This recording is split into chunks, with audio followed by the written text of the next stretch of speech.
Well, hey, what's going on? It's Friday night. Yeah. Don't sound so enthusiastic, Tom. Trying to get in the mood. Get your shit I didn't together. hardly get any sleep last night. Yeah, not for the reasons you might think. Kept waking up to take a leak, man. I've been drinking fluids all fucking day. Well, yeah. I mostly got up like 4 times. Yeah, I know you did. Because I was like, well, usually I'll wake up, too, like when you get up. Yeah. Because it usually kind of wakes me up. Yeah. But I had to get up like a couple times, too. Yeah. But that's pretty normal. I think I got up at least twice to go to the bathroom. So, this is our, basically, our fucking open lines Friday show, where we're going to escort you into the weekend, okay? We're gonna drink our way into the weekend with y'all. And you guys can buy us drinks by sending super chats, and you can ask questions, and or buy Tom a motorcycle. Buy a motorcycle, yeah. And maybe get him pegged. Oh shit! Jen's still trying to sell me off this video. She's trying. It ain't gonna happen. I'm just teasing. It's gonna require motorcycle money. One of these days, someone's gonna put that. I'm just gonna take it as a joke anyway. Shit ain't never gonna happen. And thank you very much, Zach. Zach sent the money already. He's trying to go. Not motorcycle money, but yeah, he's trying to put that towards the pegging fund. Fuck it, I understand how he is. Toward the pegging fund, the Tom pegging fund. Yeah, what do you say? So y'all might like to know. I think I'm turning into a Beatles fan. Oh, that's good. I love the Beatles. I grew up listening to them. My dad is like the biggest Beatles super fan, and gave me a show idea: Beatles conspiracy theories. We might have talked about a couple of those because I know we did like rock and roll mysteries kind of shows. Yeah, Turn Me On, Dead Man. Yeah, did we talk about that? I kind of feel like we maybe know. did. But there's like a whole Revolution Number 9. Yeah, that might be like that. Actually, fucking Helter Skelter. There's all kinds of shit around Marilyn Manson, Charles Manson, and his Helter Skelter interpretation. Yeah, there's a lot of shit that dude was crazy. Well, the Beatles were a cultural thing in the United States during that time. They were a source of much mystery. But that's just the way it was back then. There was no internet. Yeah. Our internet, Gen X, our early internet was record albums and fanzines. Ooh. And that was our version of the internet. And you'd get a new record album. They were fucking expensive. They were like $20 a piece. And you'd sit there and listen to this record in your room all fucking day with your damn headphones on, looking at that damn record cover, and then a jacket on the inside, and you're looking for hidden messages and secret fucking signals and shit that they're giving you. These rock stars are talking to me. Well, some of the shit was in there though. They made sure to put stuff in there for you to look at. Fucking. And then they were having these fucking religious programs on the radio. Art Bell and shit about backwards masking.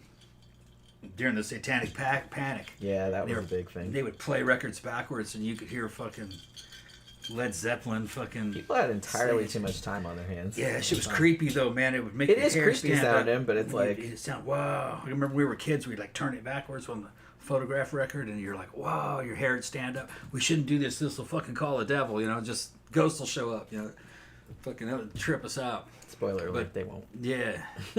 You're fine. Well, it was easy to freak you out back then. Yeah. It is creepy sounding, but it's just kind of like, you remember a long time ago when we did the show about number stations? Yeah. And it's like, and I always said, even if you know what they are, it's actually pretty mundane, but it's actually like still really creepy sounding, like even if you know what they are. Yeah. 1, 5. No, 1, 1. 2, 2. It doesn't give it everything twice. They're all different. Yeah, they're all different. It depends on what their purpose is. Yeah. Started with the damn same little jingle. And then they started just saying 1, 5, 6. I think they said everything twice. 1, I don't remember. 5, 6. I know 2, that I had some 1, audio 5, clips. 6. That 2. might have been like only our second or third show that we did. Because I think we did one that was like a whole spy thing. Like we did one. It was that, and it was like Isdal Woman. Yeah. And Somerton Man, and all that. Yeah. And I tried to explain back before I had a show, I was saw a video that had excerpts from the number stations, and they had all these dudes fucking coming up with these crazy ass explanations of what it was. And I said, no, man, they're code talking. We used to do similar shit in the infantry in the army back in the 90s. They probably don't even do it. They probably don't even teach it to dudes today.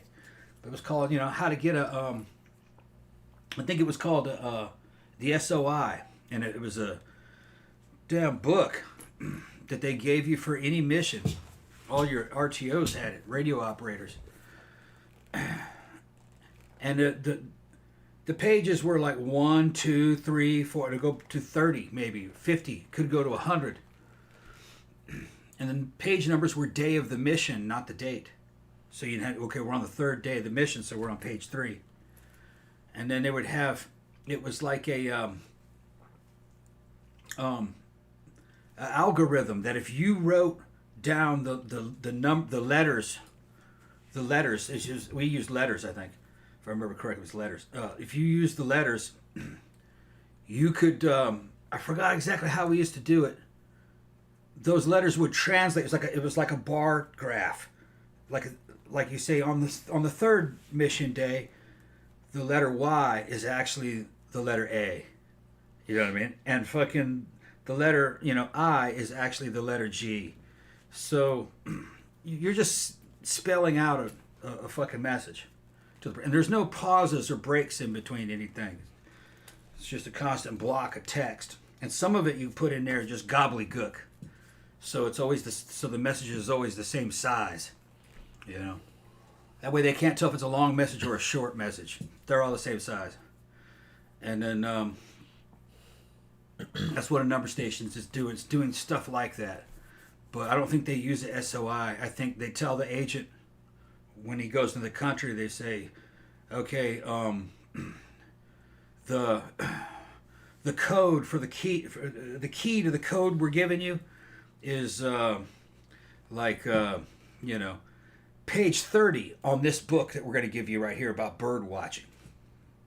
So you can use page 30, and it's giving you the coordinates, like 3 letters over and 6 letters down. So it's giving you, that might fall on the letter W, and then you write that down. So the numbers are giving you coordinates pointing to letters on that page. And if you didn't have that page, you'd have no idea. Because sometimes the numbers can be given several times, too. You know what I mean? Like there might be 5 A's up there and 2 B's, that kind of shit. Carla asks, Jenny, can I ask where you get your wigs? They always look great. Thank you very much. This one I think I got from Shein. Yeah. I get them about equally from Shein or Amazon. You know what I mean? They're anywhere from, they're usually around $20 or something like that. And then everybody's kind of talking about the new. Oh, CB said, Tom, did you see the new BTK documentary with his kids on it? No, I didn't see it. Yeah, we'll watch that one of these days though, because I want to see it. Yeah. But yeah, so they're talking about the new Salem's Lot. Yeah, we watched that last night. Actually, pretty decent. It was better than I was expecting. I thought it was a series or a mini series, but it's not. It's a standalone movie. So, I guess because I'm so used to the Tobe Hooper mini series that it seemed like everything happened really quickly. You know what I mean? Because it's a long book, so they kind of had to cram everything into a 2-hour movie. But I thought they did an okay job. You know what I mean? Barlow looked pretty good. I thought some of the imagery, with the vampires with the glowing eyes and stuff like that, was really creepy. I thought that was really well done. Yeah, overall, so it wasn't fantastic or anything like that, but it was actually pretty good. I still think the original miniseries is better, but Phantom was saying that he didn't like that they didn't show Mr. Barlow much, but then me and Tom were like, I'm pretty sure they didn't hardly show Mr. Barlow in the Tobe Hooper one either. Yeah, I think he was only in 2 scenes. Yeah. In the first one, and that was 4 hours long. He doesn't say anything. Yeah, and he doesn't talk. In this one, he doesn't really he kind of psychically sort of talks to people, but he has this kind of whispery, they never really show him talking. Yeah. But he's kind of in his voice is kind of in people's heads and stuff. So that was probably a good way of doing that, because I think he's scarier when he doesn't talk. I think he does talk in the book though, doesn't he? Yeah. If I remember correctly, but I haven't read the book in a long time. It was a long time ago that I read it. I think he talks in the book. Yeah, I think he does too. But like I said, I'd have to go back and I have it somewhere. I just don't remember what happened to it. And I think a lot of times he looked normal too, didn't he? I don't think he looked like a Nosferatu. Maybe he did. I think he ends up in the book. I think he ends up looking like that, but I don't think he looks like that the whole time. I don't know. It's been a long time since I've read it. Well, as a kid. Yeah, I'd have to read it again because I mean Stephen King wrote it as pretty much his version of Dracula, and in the original Dracula, he looked kind of fucked up at the beginning, but then he sort of looked normal like later on, or normal-ish. So yeah, one thing that they left out of the story that was in the book and a little bit in the television miniseries is that Barlow wanted that house because that house was haunted. So you have a fucking vampire buying a haunted house, and I think he knew some of the ghosts that were in there when they were alive, if I remember correctly. There's a bunch of little details. Didn't his friend will that house to him? Yeah, I think, but like in the movie, they didn't really go too much into that because, like I said, it was a short movie, so I guess they kind of had to compress it. But they did make a comment that I think Straker says that Marston, the guy that originally built the house, like left it to Barlow or promised it to him. Yeah, you know what I mean. So I think they did mention. I think they did mention that. Was it the same person though? See, I don't know. Like I said, it's been so long since I've read the book. I was probably like in my teens or 20s. Yeah. That was ages ago. But I remember that house was haunted. Yeah. And he wanted, and that vampire wanted that haunted house. And I think if I remember correctly, he knew some of the ghosts that were haunting it. He knew them when they were alive. Right. There was some angle like that. And I don't remember what he was going to do. They were going to serve him or something. Chaparita says, "Hey Jenny, you look adorable tonight." Well, thank you very much. Yeah, Camp Guy said, just watched New Salem's Lot. Wife and I thought it was pretty good. Very similar to the original with more updated plotline. Phantom said Kurt Barlow's look was definitely copied off the vampires from 30 Days of Night. Yeah, it was kind of similar to that. I thought he looked a little bit like Marilyn Manson, too. Yeah. Like back just in the face, you know what I mean? Like back when Marilyn Manson... He didn't do a bad job, but I think they had too much. They had him overdone too much. I thought the guy who played the original Barlow looked better because it was a little more simple. It looked more credible. And the thing about it, if you've never seen that actor that played Barlow in the original Tobe Hooper one, whose name is Reggie Nalder, because he was in other things. He was on Thriller and Night Gallery and stuff like that. Like he looked, he had like a real like pockmarked complexion, so he always kind of played those kind of roles. You know what I mean? Like kind of henchmen and bad guys and stuff like that. But I think he did like a really good job as Barlow in that. He was just like really, really creepy. And he was creepy in this one too, but it was, it's not quite the same because you've already seen it once, I guess. Yeah. I don't know. But I thought they did a decent job. In the original TV miniseries, when Barlow makes his big fucking grand entrance into the movie, that scene was great. They were in the kitchen and the window busts out and you just see kind of like just a black ball of material or something come flying through the window and land in the floor, and it's flat. It's just a flat piece of black material, like a cape. And then Barlow stands up out of that flatness, and he's fully formed and looks like fucking Nosferatu. As a fucking great scene, the way they edited it with 70s television budgets too. Because that's really kind of the first time you see Barlow. Yeah. Like in the... Because, like I said, they didn't show him much, which I think was, like, a really good decision. No, he comes bursting in through the fucking glass window and lands on the ground just like a pile of cloth. Black satin. And he stands up. He was two-dimensional for a minute. And it was bizarre, man. I liked it. It was creepy. It was a creepier vampire. Yeah. And, I mean, I'm sure, like, some of the one in the new one was makeup, but I think some of it was, like, CG also. Yeah. But, what are you going to do? Chaparita says, I've never seen the old Salem's Lot or the new one. Oh, it's good. The old one's good. The old one, yeah. I mean, the book is good. Like I said, it's kind of like an updated Dracula, I suppose, or Stephen King's take on Dracula. I would argue that the one from, it's 78 or 79, that Tobe Hooper, who's the same director that did Texas Chainsaw Massacre, he did a mini-series of it, which was either 2 parts or 3 parts. I think it's about 4 hours long. Yeah, I have it on Blu-ray. Yeah, we have it on Blu-ray. That one's I would argue that one's a lot better, but the new one's like pretty decent too. It's just to me because this one was only 2 hours long. Like, it seemed like everything happened, like, super fast because they were just trying to get through the plot, you know what I mean? But... Now, they did recreate a pretty damn famous scene from the television miniseries that fucking really stuck with me as a kid when I saw that shit on television. What's the boy's name who was into all the fucking horror stuff? Yeah, the monster I don't remember what his name is. Petrie, Mark Petrie? Yeah, Mark Petrie. Mark's best friend died. He gets killed. The vampires kill him. And they buried him.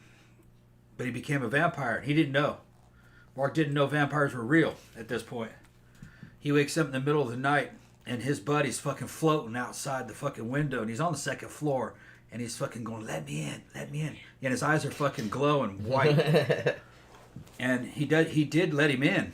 But then he realized that he was a vampire.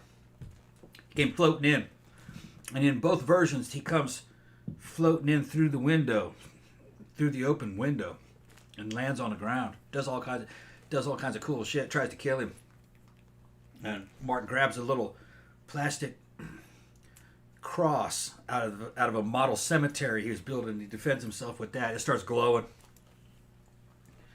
But in the new version, they actually recreated that scene pretty well. I mean, that scene is so iconic yeah. From the original one that it's like you kind of had to do it. Yeah. If you didn't put it in there, people would complain. Mm-hmm. So you had to do it kind of similar to how it was done in the first one. It didn't have the scene with the dude in the rocking chair. Oh, yeah. He was a vampire in that rocking chair trying to talking that dude into fucking going over to him. You remember that?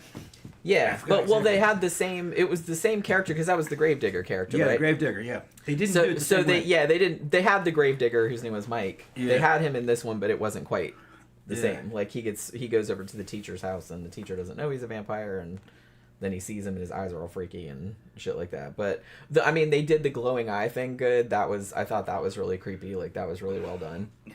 And yeah, I mean. Like I said, it wasn't fantastic, but I think they did as good a job as they could have done. Camp Guy said, I saw something with Joe Hill, one of those scary movie retrospective with movie directors commenting. Yeah, was it on... Because there was a show that they just started putting up on Shudder, like a series called Horror's Greatest, and Joe Hill was on there a lot, and said he really favors his dad. Yeah, he looks exactly like his fucking dad. And he sounds like him, too. You know what I mean? It's just so funny, like, to see Joe Hill talking. He's like a younger, thinner Stephen King. They look pretty much exactly alike. It's very, very funny. Their writing is very similar too, but I don't know. I don't know if you gave me like two stories and said one of these is Joe Hill and one of these is Stephen King. I don't know. I don't know if I'd be able to differentiate them. You know what I mean? Because I've read most of Joe Hill's stuff too. It's not exactly the same as his dad's, but it's similar. It's like a similar style. Which, makes total sense, because they're fucking related, right? Yeah, somebody was saying about, High Desert said the original owner of the house was a Satanist who knew Barlow through letters. Okay, yeah, it's been a long time since I read it. Yeah, like I said, I think wasn't his ghost in there? I don't know. I think they just obliquely referred to that in the movie. Like, I don't remember. I think they did say something about him being a Satanist, I think, toward the beginning. Yeah, that's right. Jeff Yarrett said Barlow corresponded with Marston, who is a devil worshiper. Okay. Child sacrifice. Yeah, I think they do mention that in the movie, but it's not like they don't make a huge thing about it, but I think they do mention it.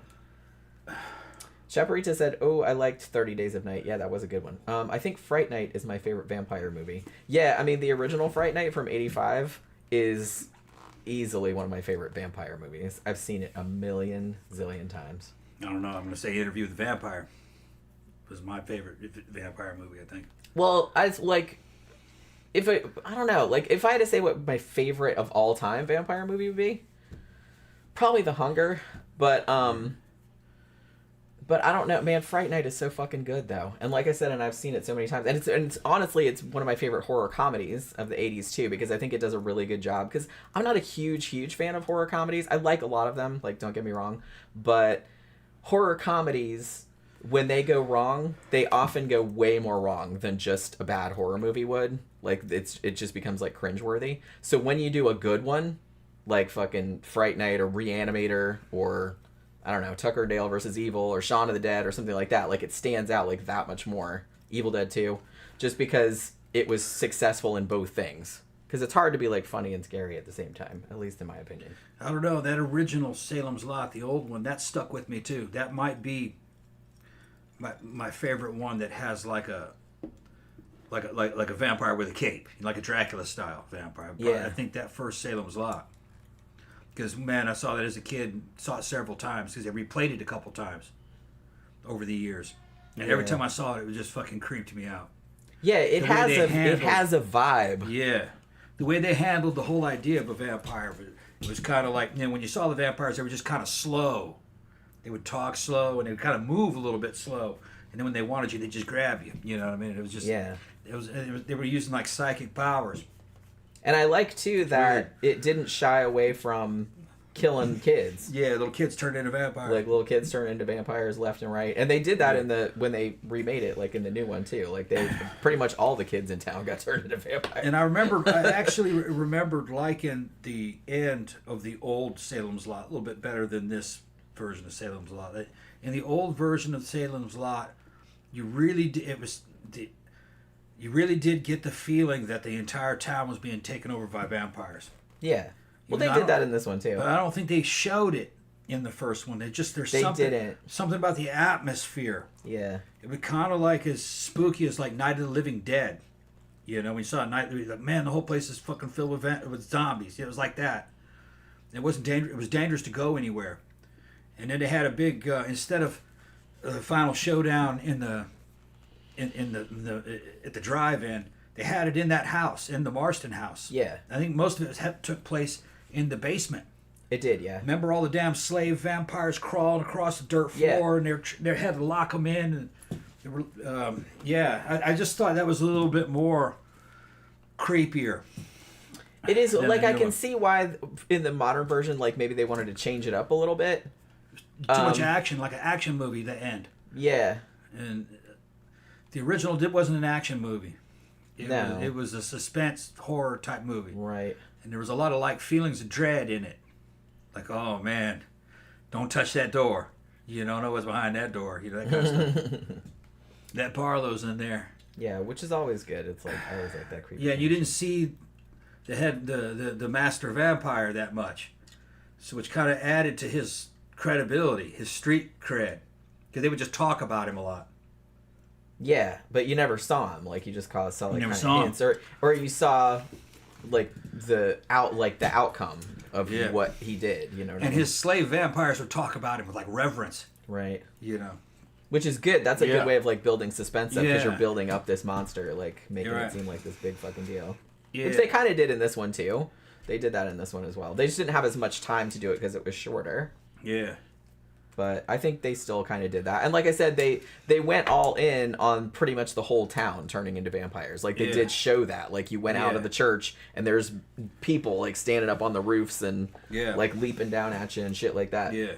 So one thing that was different that I did really like about the new one is that they added a whole scene where Barlow's right-hand man, what was his name? Straker, yeah. Straker abducts a young boy and brings him to Barlow in a bag. Yeah. As a sacrifice to consecrate the ground of do a satanic rite to consecrate the ground of his new mansion that he's taken possession of. And just his appearance there, you don't see him. It's just the Striker's got him on the ground in a bag and he's out there, you know, fucking struggling. You can hear him crying and groaning and shit. And Striker's calling out, you know, Master, I brought your sacrifice, and all this is going on. It's spooky. And you could tell if Barlow's showing up, but you don't see him. You just hear it from the music is starting to get weirder and weirder. And all the candles start blowing out, because there's candles all over the room, blowing out in like a swirl. Like his soul had entered the room. Before he did. Yeah, like his soul got there first, and then he shows up.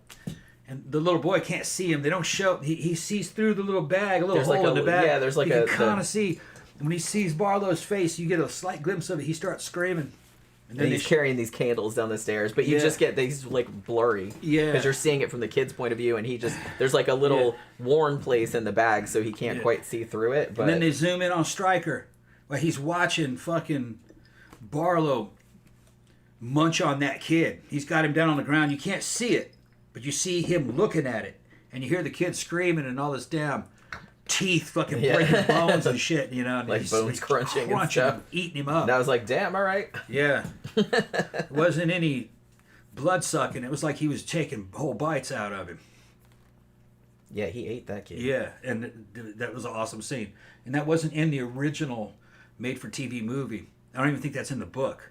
So I don't remember him consecrating the ground. How did the book end? And the book ended, they... Because shit, I can't what's remember. His name? Mark? Yeah, Mark, the kid. and then the writer... Ben.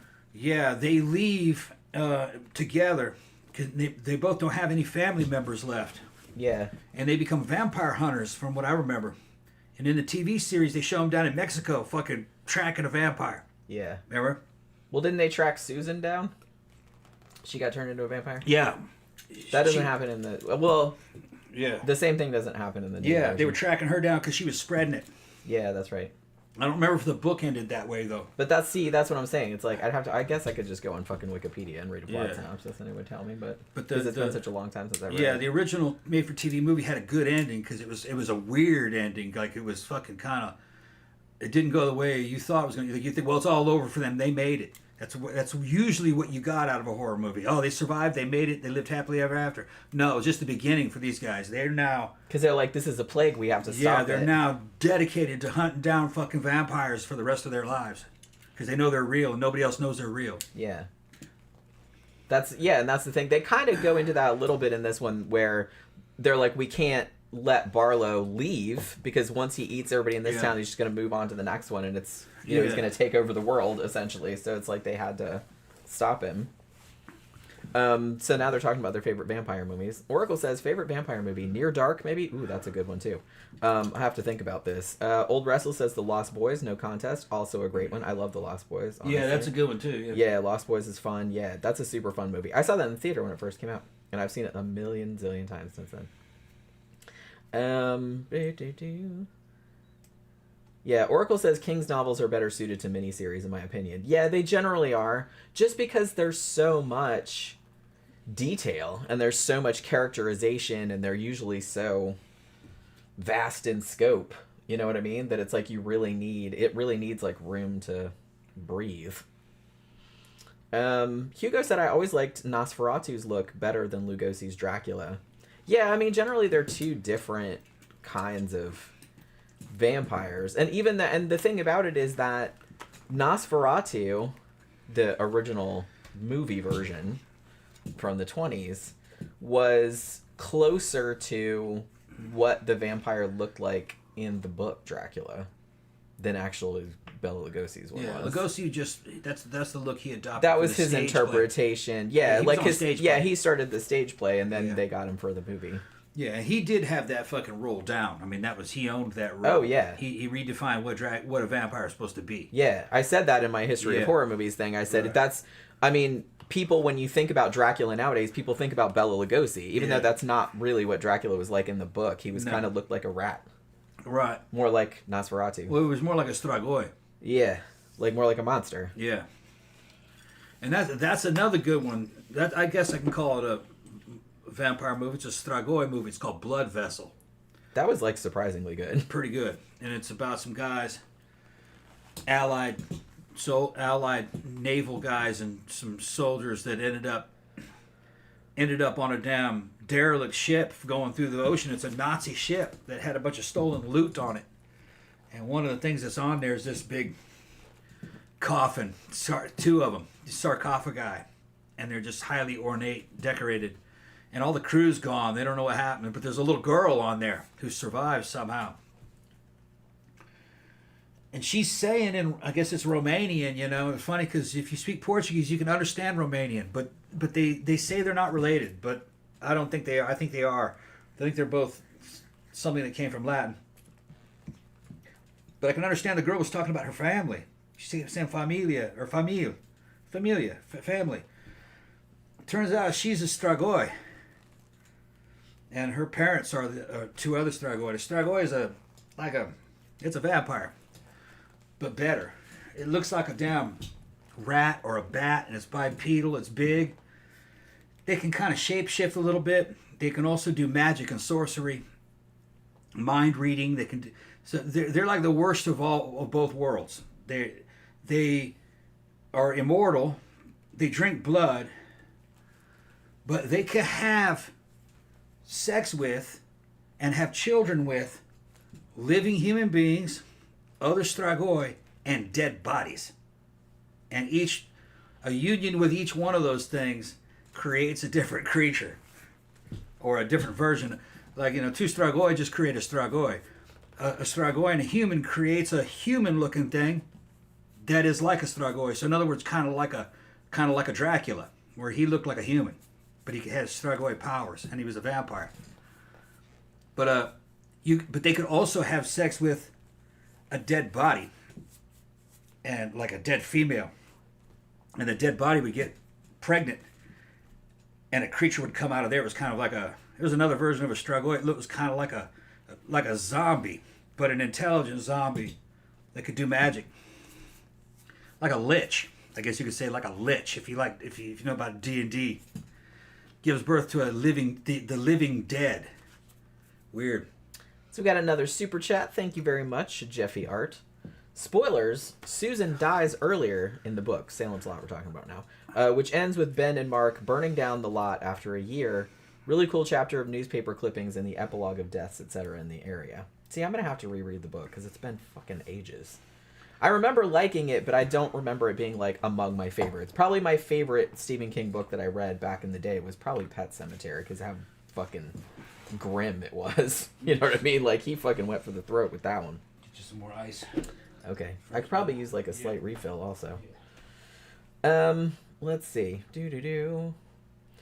Yeah, we need a decent vampire film, because there hasn't been one since Interview with the Vampire. Honestly, I like a lot of vampire movies. It's not my favorite monster. But I don't know. I really liked Let the Right One In. Although that's not a classic vampire story. It's slightly different. I mean, technically it's vampires, but you know what I mean. Phantom says, if the Omega Man film counts as a vampire film, I'd say that's the best vampire film. But Life Force is probably my favorite vampire flick. Yeah, Life Force is great. I would call Omega Man. Now, the book... I Am Legend, that Omega Man was based on, was more clearly about vampires than Omega Man was. But, because they seemed less vampires in Omega Man. But in the book, they were absolutely vampires. And subspecies. I've been wanting to do the subspecies movies, at least the first one, like to review for a long time. We'll get around to it one of these days. I promise. I know I keep saying that. CB said, I think we can all agree that the Twilight films were an insult to vampires. I mean, they're an insult to vampires and to human intelligence in general. Just so bad. So bad. How about Francis Ford Coppola's Dracula? I honestly really, really like that version. Other than, the complaints everybody has about Keanu Reeves. As much as I love Keanu Reeves, he was really miscast in that. But, I mean, you can't really complain about the fucking visual style of it. I mean, Gary Oldman was a great Dracula. I mean, even the whole sequence with Lucy and, like, the wedding dress and her getting her head cut off and stuff. I mean, that was fucking great. It looked fantastic. But, yeah, I mean, it has flaws, but, I mean, I think it was a great fucking film. And I like that it stuck. The weird thing about it is that it is simultaneously the most faithful and, like, in some ways the least faithful adaptation of Dracula, like, ever made.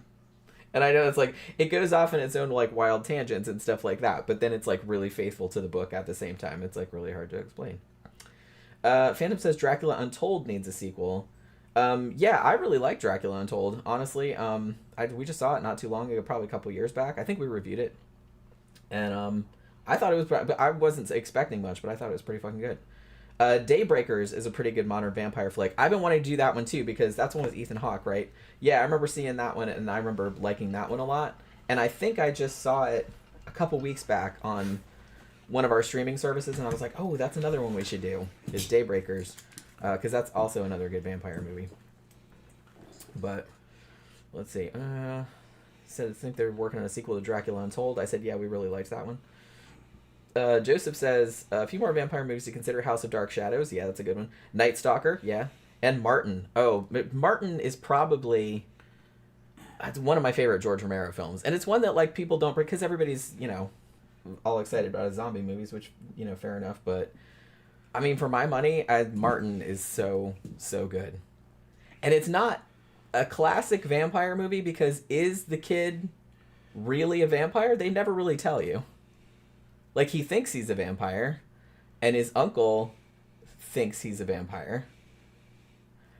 I mean, the interesting thing about Martin is that it's not interested so much with being a classic vampire story as it is with kind of examining the power of belief. And, like, when you get to a point where it doesn't even matter if vampires exist or not, if this person believes they exist, then the outcome of it's going to be the same. Oh, yeah, Daybreakers you know is the one where they were filming Nosferatu, right? No. Okay. What was the one where they were filming Nosferatu? That was Shadow of the Vampire. Shadow of the Vampire. That was William Dafoe as the vampire. Yeah, Willem Dafoe. Yeah, he did great as a Nosferatu. Yeah. And John Malkovich was in that too, as F.W. Murnau. Yeah, that's another good vampire. Yeah, if you haven't seen that, it came out in 2001. It's a fictionalized, obviously, version of the filming of Nosferatu, where it posits that Max Schreck, who played Count Orlok in the original Count Orlok, really was a vampire. Yeah. And Willem Dafoe is so fucking good in that movie. And he's on the set trying to hang out with people and fit in with them. He's a vampire. And it's like... He's weird. And it's like, it's a horror movie, kind of, but it's also kind of a black comedy, I guess.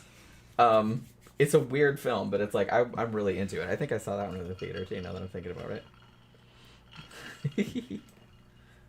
Let's see. Dafoe almost did he was almost as weird as Klaus Kinski in Nosferatu. In the Werner Herzog Nosferatu remake. That movie's fuck. I liked that movie. Certain ideas I liked in that movie, certain scenes. I remember it kind of being a little tedious to watch, but they came up with some really cool vampire ideas. It hits real hard on the plague thing. He shows up and a plague follows him. Rats and disease and shit. It's like really... They made a sequel to that called Nosferatu in Venice, which we should probably review one of these days. And he's a nasty little fucker. Just grow to just fucking... Klaus Kinski was such a fucking weirdo, man. Yeah. Like, I'll watch what he's in, but like... Because he's just so... You never know what the fuck he's going to do because he was such a freak. But... Yeah, they were real freaks. I mean, he was sleeping with his daughter. I think he might have in real life, evidently. He had several of them. It wasn't Natasha Kinski. It was one of the other ones. Weird dude, man. He was a really fucking weird dude. Let's see. Yeah, a bunch of people are saying Near Dark is their favorite. I mean, Near Dark is fucking great. Willem Dafoe is in Daybreakers also. And Tammy said that Eddie Izzard is in Shadow of the Vampire. Yeah, that's right. He plays the guy that plays Jonathan Harker in Nosferatu. Although in Nosferatu, obviously, F.W. Murnau, in real life, did not have the rights to film Dracula because Bram Stoker was dead by this time, but his widow was still alive, and she would not give him the rights. So he said, well, I'm just going to make the movie anyway, but I'm just going to change all the names. Yeah. But he left the story the same. Yeah, it didn't work. And he didn't even change them that much. Mm-hmm. Yeah. Didn't work. The courts ruled against him and ruled the movie. Yeah, she sued him, and she won. They ruled the movie to be destroyed. Yeah. And they destroyed all the copies except somebody had one. Mm-hmm. And then later on, they resurrected that movie for that one copy. So we would not have Nosferatu if somebody hadn't have broken the law and fucking preserved that movie. Can you imagine how much that would have sucked? Because Nosferatu is so good. It's so creepy still. Yeah. I find it very creepy.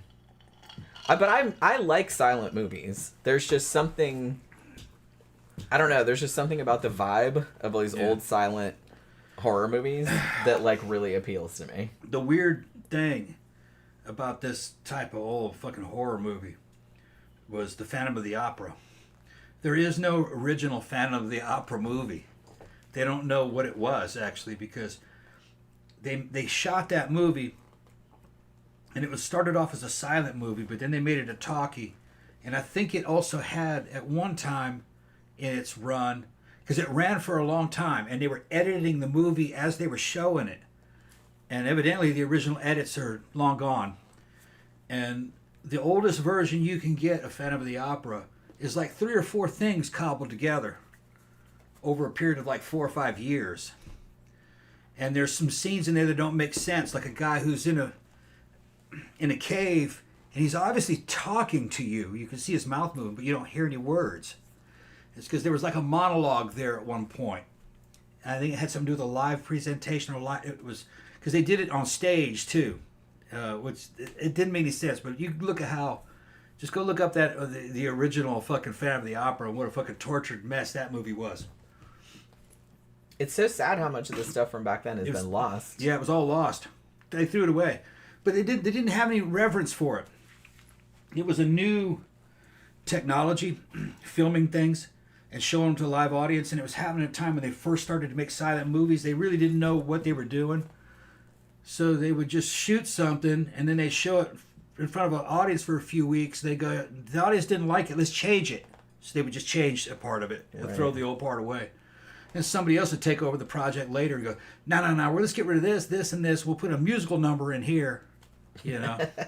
It's fucking crazy, you know what I mean? Yeah, they didn't really have any, like you said, the technology was new, and I'm sure some people just thought it was a fad, maybe. Yeah. That's probably what they were thinking. Because this will never last. I think, if I remember correctly, in the very oldest versions of the Phantom of the Opera movie, it was a silent movie, and in places it had, you know, the little cue cards that would show up. What do they call that? You know, just the little I don't know. If in places it had those. But when you saw it in the theater in real life, in other places it had actors that were in front of the stage, speaking the words of the character that you could hear. So it sounded like it had sound. Right. Like a live performance was going on.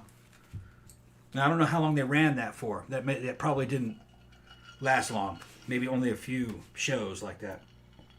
Hugo said, Jenny, you recommended me Hands of Orlac, which was really good. Yeah, that's one of my favorite silent films is Hands of Orlac. I really dig that one a lot. That's about a dude who loses his hands in a train accident, and then he gets a murderer's hands, like, transplanted onto him, and then he starts, like, freaking out. It's really good. Yeah. Camp Guy said, Phantasm is super creepy movie. The Mausoleum House, The Tall Man, Angus Scrimm is a great scary dude. Yeah, I mean, I fucking love Phantasm. And I love all the Phantasm movies. I mean, the first one and the second one, I mean, it's just such a weird concept. Like, it's so nightmarish and original. I mean, there still isn't really anything like that. I mean, the whole concept of that movie is just totally fucking out there. And yet it still completely works, you know?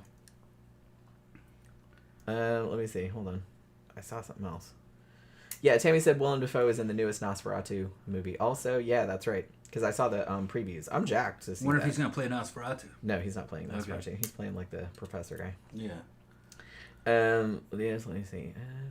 There was something else I wanted to say. Oh, Phantom said Frank Langella, in my opinion, is a pretty great Dracula. Yeah, I liked that. It was John Badham did one in the 78 or something like that. And that might... You know what? Now that I'm thinking back, because that came out when I was a little kid. I was probably 6 or 7 when it came out. And I think that might have been the first Dracula I saw. I think I saw that one before the Bela Lugosi one even. So I really liked that one. And even though they went like a little more romantic with it, which I guess was kind of in the zeitgeist because Anne Rice's Interview with the Vampire had come out in 76, whenever that came out. So I kind of feel like it was vampires were going in a more romantic direction, like after that because her novels were so popular. However, I will note that Frank Langella version had a scene that scared the shit out of me when I was a little kid. And if you've seen the movie, you probably know what I'm talking about. Like where they go down in the tunnels, like underneath the cemetery, and they run into Mina. Even though for some reason they switched the character of Mina and Lucy. I don't know why they did. A couple versions of Dracula have done that, and I'm not really sure why. But they did it in this one for whatever reason. So Mina gets turned into a vampire, And Van Helsing goes down there, who Van Helsing is like her dad in this movie. Like I said, they made family relationships where there weren't any and like switch characters around, which I thought was bizarre, but like whatever. So he goes down there and he sees her and she looks like the makeup on her is just so good. It's just so fucking creepy. That used to scare the shit out of me when I was a kid. And I used to have a novelization. It was a novel of Dracula, but it had, it was a tie-in with the movie. So it had, color stills in the middle of the paperback. And it had a picture of her. And it used to scare me so bad that I had to, like, go past the picture really quick because it used to freak me out when I was little. But yeah, so it's because that fucking makeup was just so fucking good, man. Oracle says, Jenny, speaking of silent movies, have you read Bride of the Rat God by Barbara Hambly? I have not. It's set in Hollywood during the silent movie era. Ooh, that sounds good, actually. I'd probably really like that. But yeah, I've heard of that, but I still haven't. I mean, I'll get around to it, I promise. And let me see. Joseph says Jack Palance played Dracula in a movie directed by Dan Curtis. Yeah, I've been wanting to do that one. That's really good, too. I really liked him in that, but I don't think we've reviewed it. But that's another one we need to review. One of the coolest Dracula products I saw was a video on YouTube where a guy compared like 5 or 6 of the most well-known classic movies of Dracula, and then showed he mapped out which ones had which scenes, and then how things were changed and what was missing compared to the book. Remember that video? Oh, that was what was that called? That was it Angry Video Game Nerd or whatever his name is? Yeah. But it's the dude that does video game stuff, rants, but then he does like a bunch of horror movie stuff too, and like he usually does a real good one on Dracula. Yeah, and he had like he took like the top 12 Dracula adaptations and was going to like which one was the most faithful to the book. And it was like an hour long. It's really good. And he had them all mapped out of what scenes this one had, but this one didn't have it. And then like I've watched that like 3 or 4 times. Give message like this obscure British version of Dracula includes a scene that no other movies have, but that is from the book and that they included it. But there's no perfect version of Dracula in terms of movies. None of them really get everything. Yeah. But he did recommend like 2. They said there are 2 of them that were real cool. Well, that what I was saying before, like when maybe you were in the bathroom, but when we were saying about the Francis Ford Coppola version, it's almost kind of like that one is the most faithful and the least faithful at the same time. But I think he determined that the most I think the Coppola one was maybe second, but I think the one that was the most faithful was like a BBC one, but I can't remember what year it came out. 60s, right? No, I think was it? It was a lot of them were black and 60s. white. It was 60s or 70s. Yeah. A lot of the ones that he liked the most that were the closest to it, I think, were 60s British movies. To be honest, the Coppola one is maybe the only one that has Quincy Morris in it. Every other adaptation that they make of Dracula leaves that whole entire character out. Which I thought was that's why I thought it was so cool that they put him in there. I'm like, hey, it's Quincy. He finally gets to be in a movie. Poor guy. He gets left out of every single adaptation. Oh well, what are you going to do? Phantom said, I watched Book of Shadows, Blair Witch 2 last night to get into the October fall spirit. That film is so good. Yeah, I kind of feel like that movie got shit on like when it came out, but I really liked it. I don't know if that's like a controversial opinion. I even liked it back in the day, and like everybody, when it came out, everyone was just kind of like, and they were like, well, I mean, it's nothing like the first one. It's not found footage. It's just like a regular movie, but it's a little bit, I don't know, I guess it goes like a little bit meta with it, but it's not found footage. So I guess people were kind of like mad that it wasn't the same as the first one, but I like that it kind of did something different. I haven't seen it in a long time, but I remember, I've seen it a couple times, and I remember really liking it, honestly. Yeah, Camp Guy said Frank Langella played a good Richard Nixon in Frost Nixon. Oh yeah, I forgot. That was such a good movie. I think I saw that in the theater too, now I'm thinking about it. Yeah, Joseph said I've been watching Dark Shadows on Tubi. They're in the 1897 storyline. Yeah, I mean, I need to rewatch Dark Shadows too. I even liked when they remade the series in the 90s. Wasn't it the 90s? I kind of feel like it was in the 90s. With Ben Cross. It was pretty good, but original one's always better. Yeah, Oracle said Bride of the Rat God is right up your alley. You have demons, silent movie stars, corrupt studio executives, and a trio of cute doggies. Oh yeah, so I totally have to fucking, I totally have to fucking. I totally have to read that now. I have I just finished reading a novel rather, that I will probably put a review up on Sunday if I have time. I can't remember the author's name, but it was just called Home. It just came out a few months ago, and it's like about a town where this like guy comes in, like opens a funeral home, and it's like a really weird funeral home. Like it was really good. I liked it. I picked out a couple of kind of Halloween adjacent stuff too, like movies and books, because I know it's October now, so I should probably get on that. Oh, and today I watched kind of a Halloween-ish movie which came out in 2023 called Dark Harvest, so I'm probably going to do a review of that sometime next week too. I really liked it. I thought it was really good. Zach just bought you a drink. Oh, thank you very much, Zach. Found out Sam Mendes is making 4 separate biopic movies of all 4 Beatles, due for 2027. I do not envy him with that workload. Yeah, I mean, at least he's got a couple of years to fucking do that, but I'll probably see them all. Like I said, I really like the Beatles. I want to know if anybody in the live chat has seen Joker 2 yet. It's getting fucking lambasted by the critics and the fans. It's at like 23, 26. The first one was so good, though. They say this. I mean, the horrible. preview looked good. Yeah. Or the trailer looked good. I don't know exactly what's wrong with it. Some guys have said it actually only takes place in a couple rooms. It's supposed to be like a trial drama, but then it goes off on like 15 songs. All of them suck. That's what somebody said. It forces you to sit through 15 songs that aren't any good, and it just said it really falls short of the original. One comment is that it kind of undoes the original. You know, like so I don't know though. I don't think I'll be spending money on it though. If it's 26, 28, fucking rotten, both the critics and the fucking audience, I think I would stay away from that one.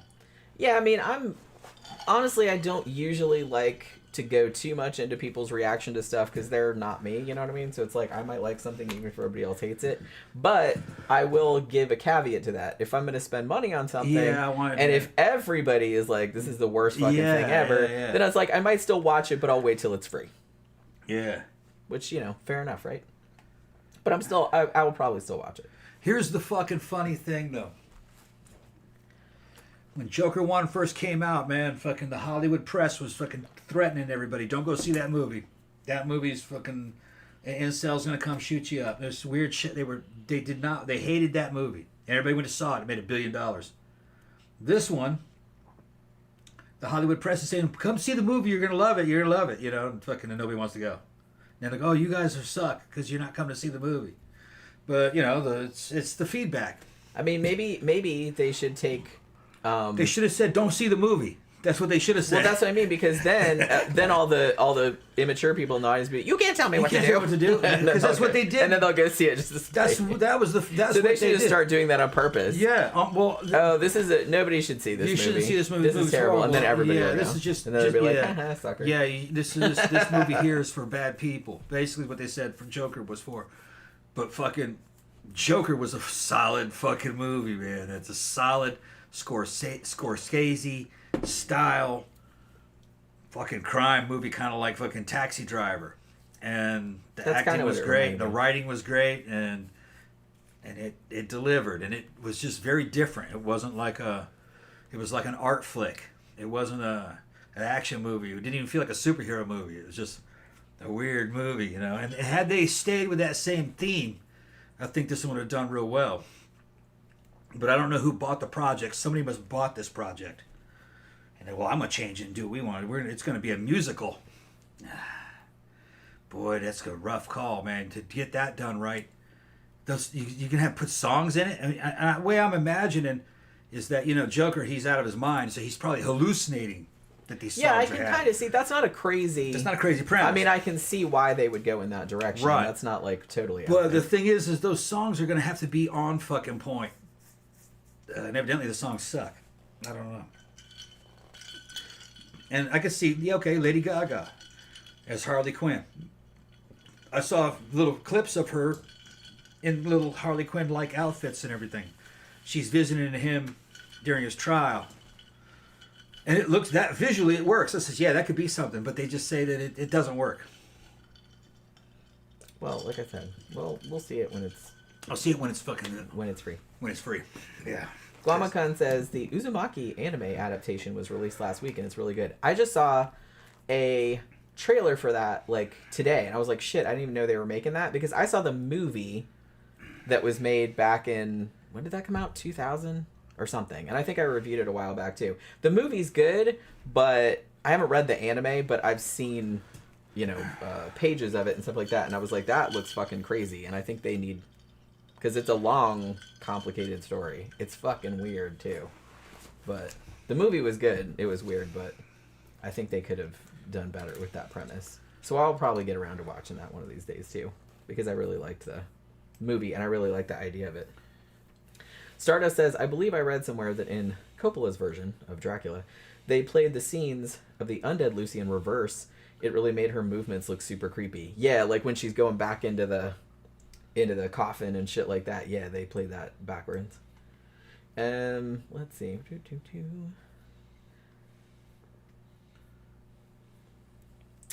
And Zach says Joker 2 was the same writer and director as the first movie. Is it? Okay. Yeah.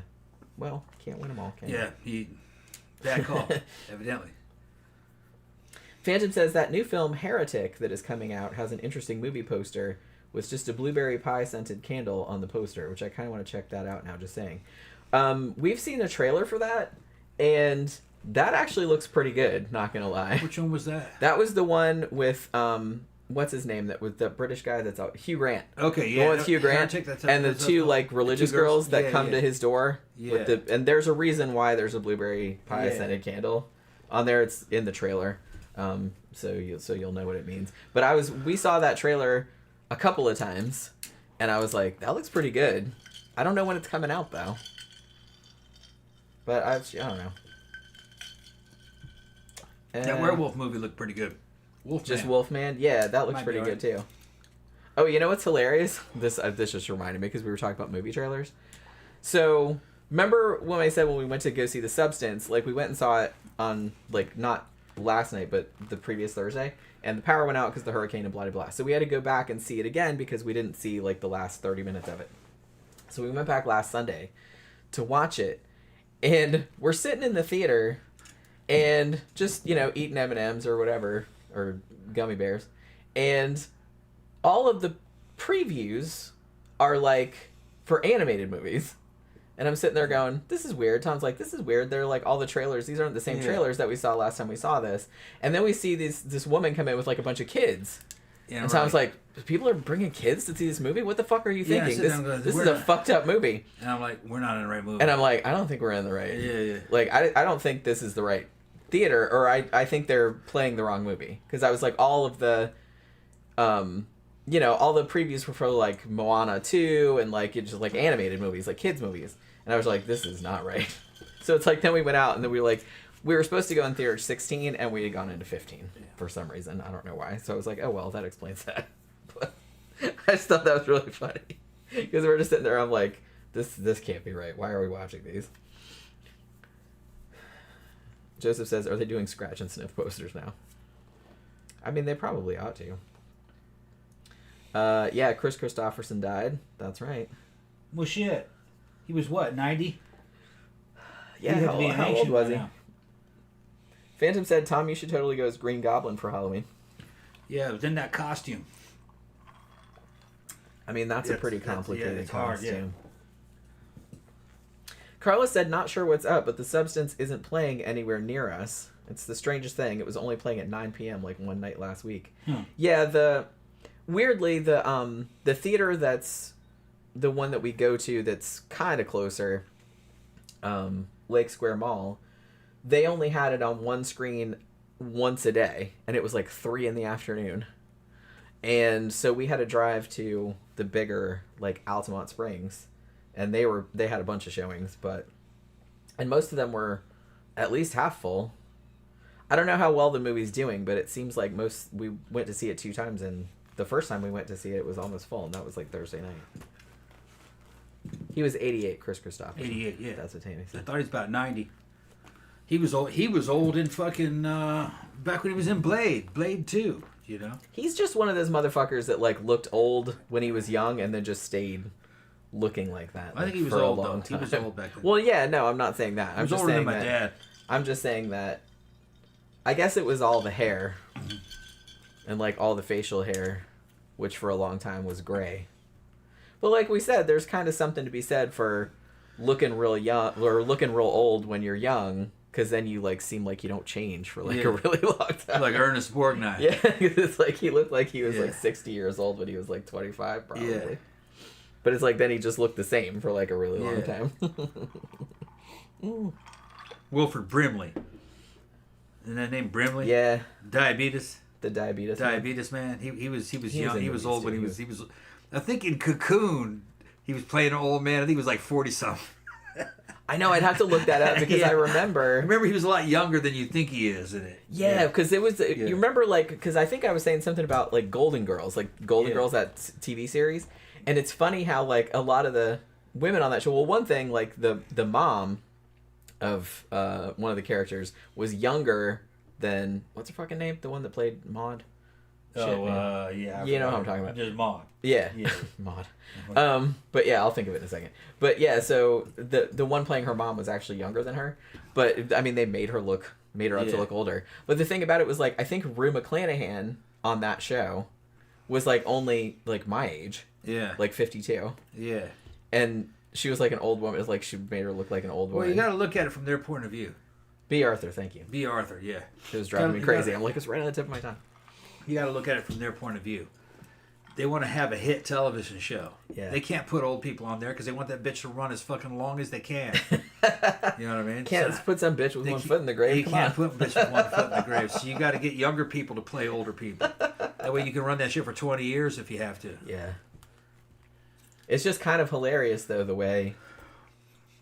Because sometimes it'll freak me out because there'll be movies from, I don't know, like 60s, 70s, 80s. And there'll be an actor in it that I was thinking was like 40. Yeah. And then you find out later, no, they were like 28. I'm like, holy crap, that is a rough looking 28. Yeah.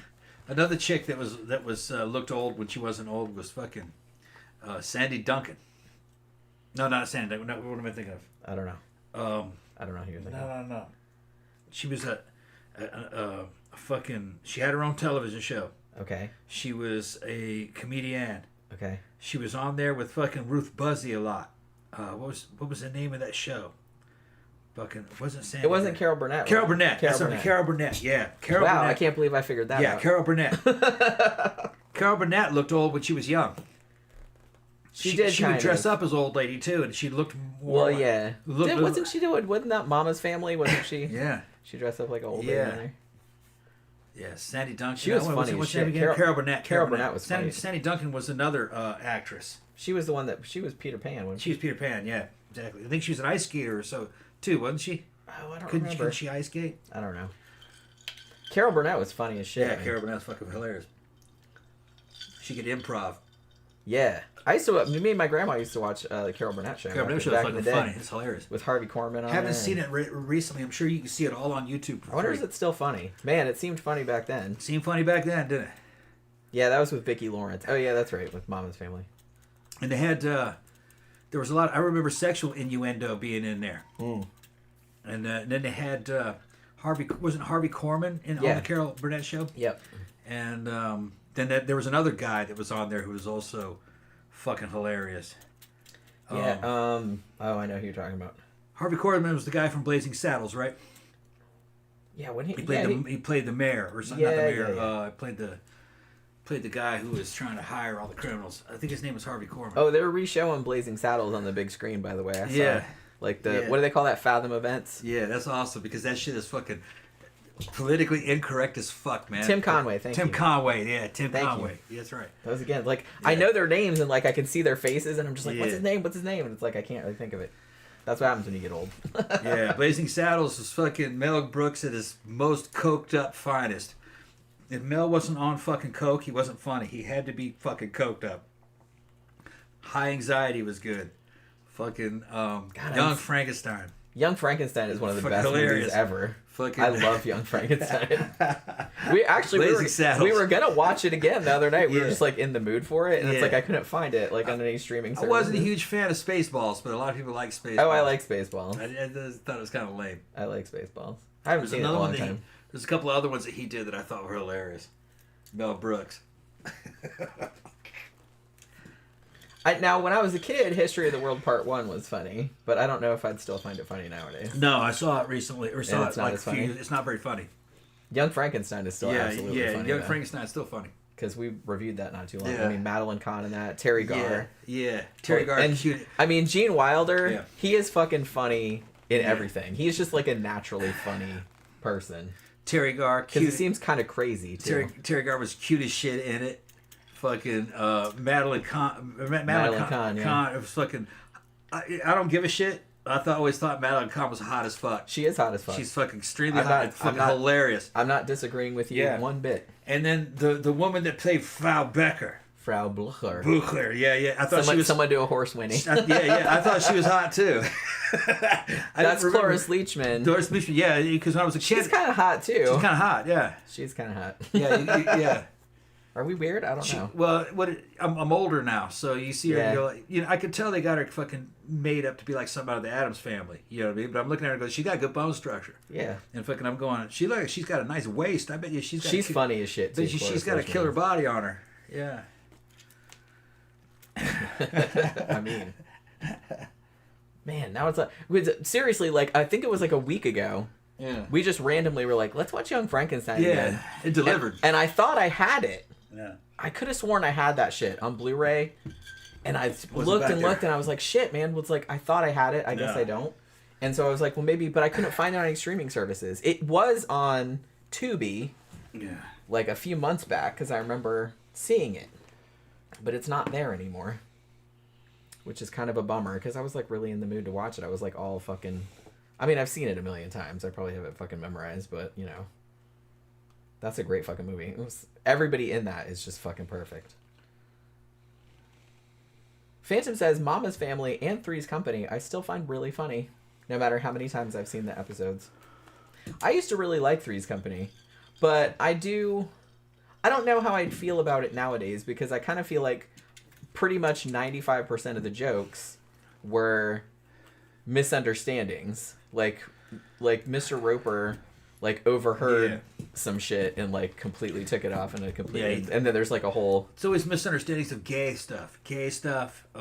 And because fucking the dude was pretending to be gay. So he could live with two women without anybody being... Because back in the day, the landlords wouldn't allow it. Yeah. Which is fucking crazy. That was the 70s, for heaven's sakes. Yeah. It's funny that, like, just in our lifetimes, they're like, well, a straight dude can't live with a woman that they're not married to. Yeah.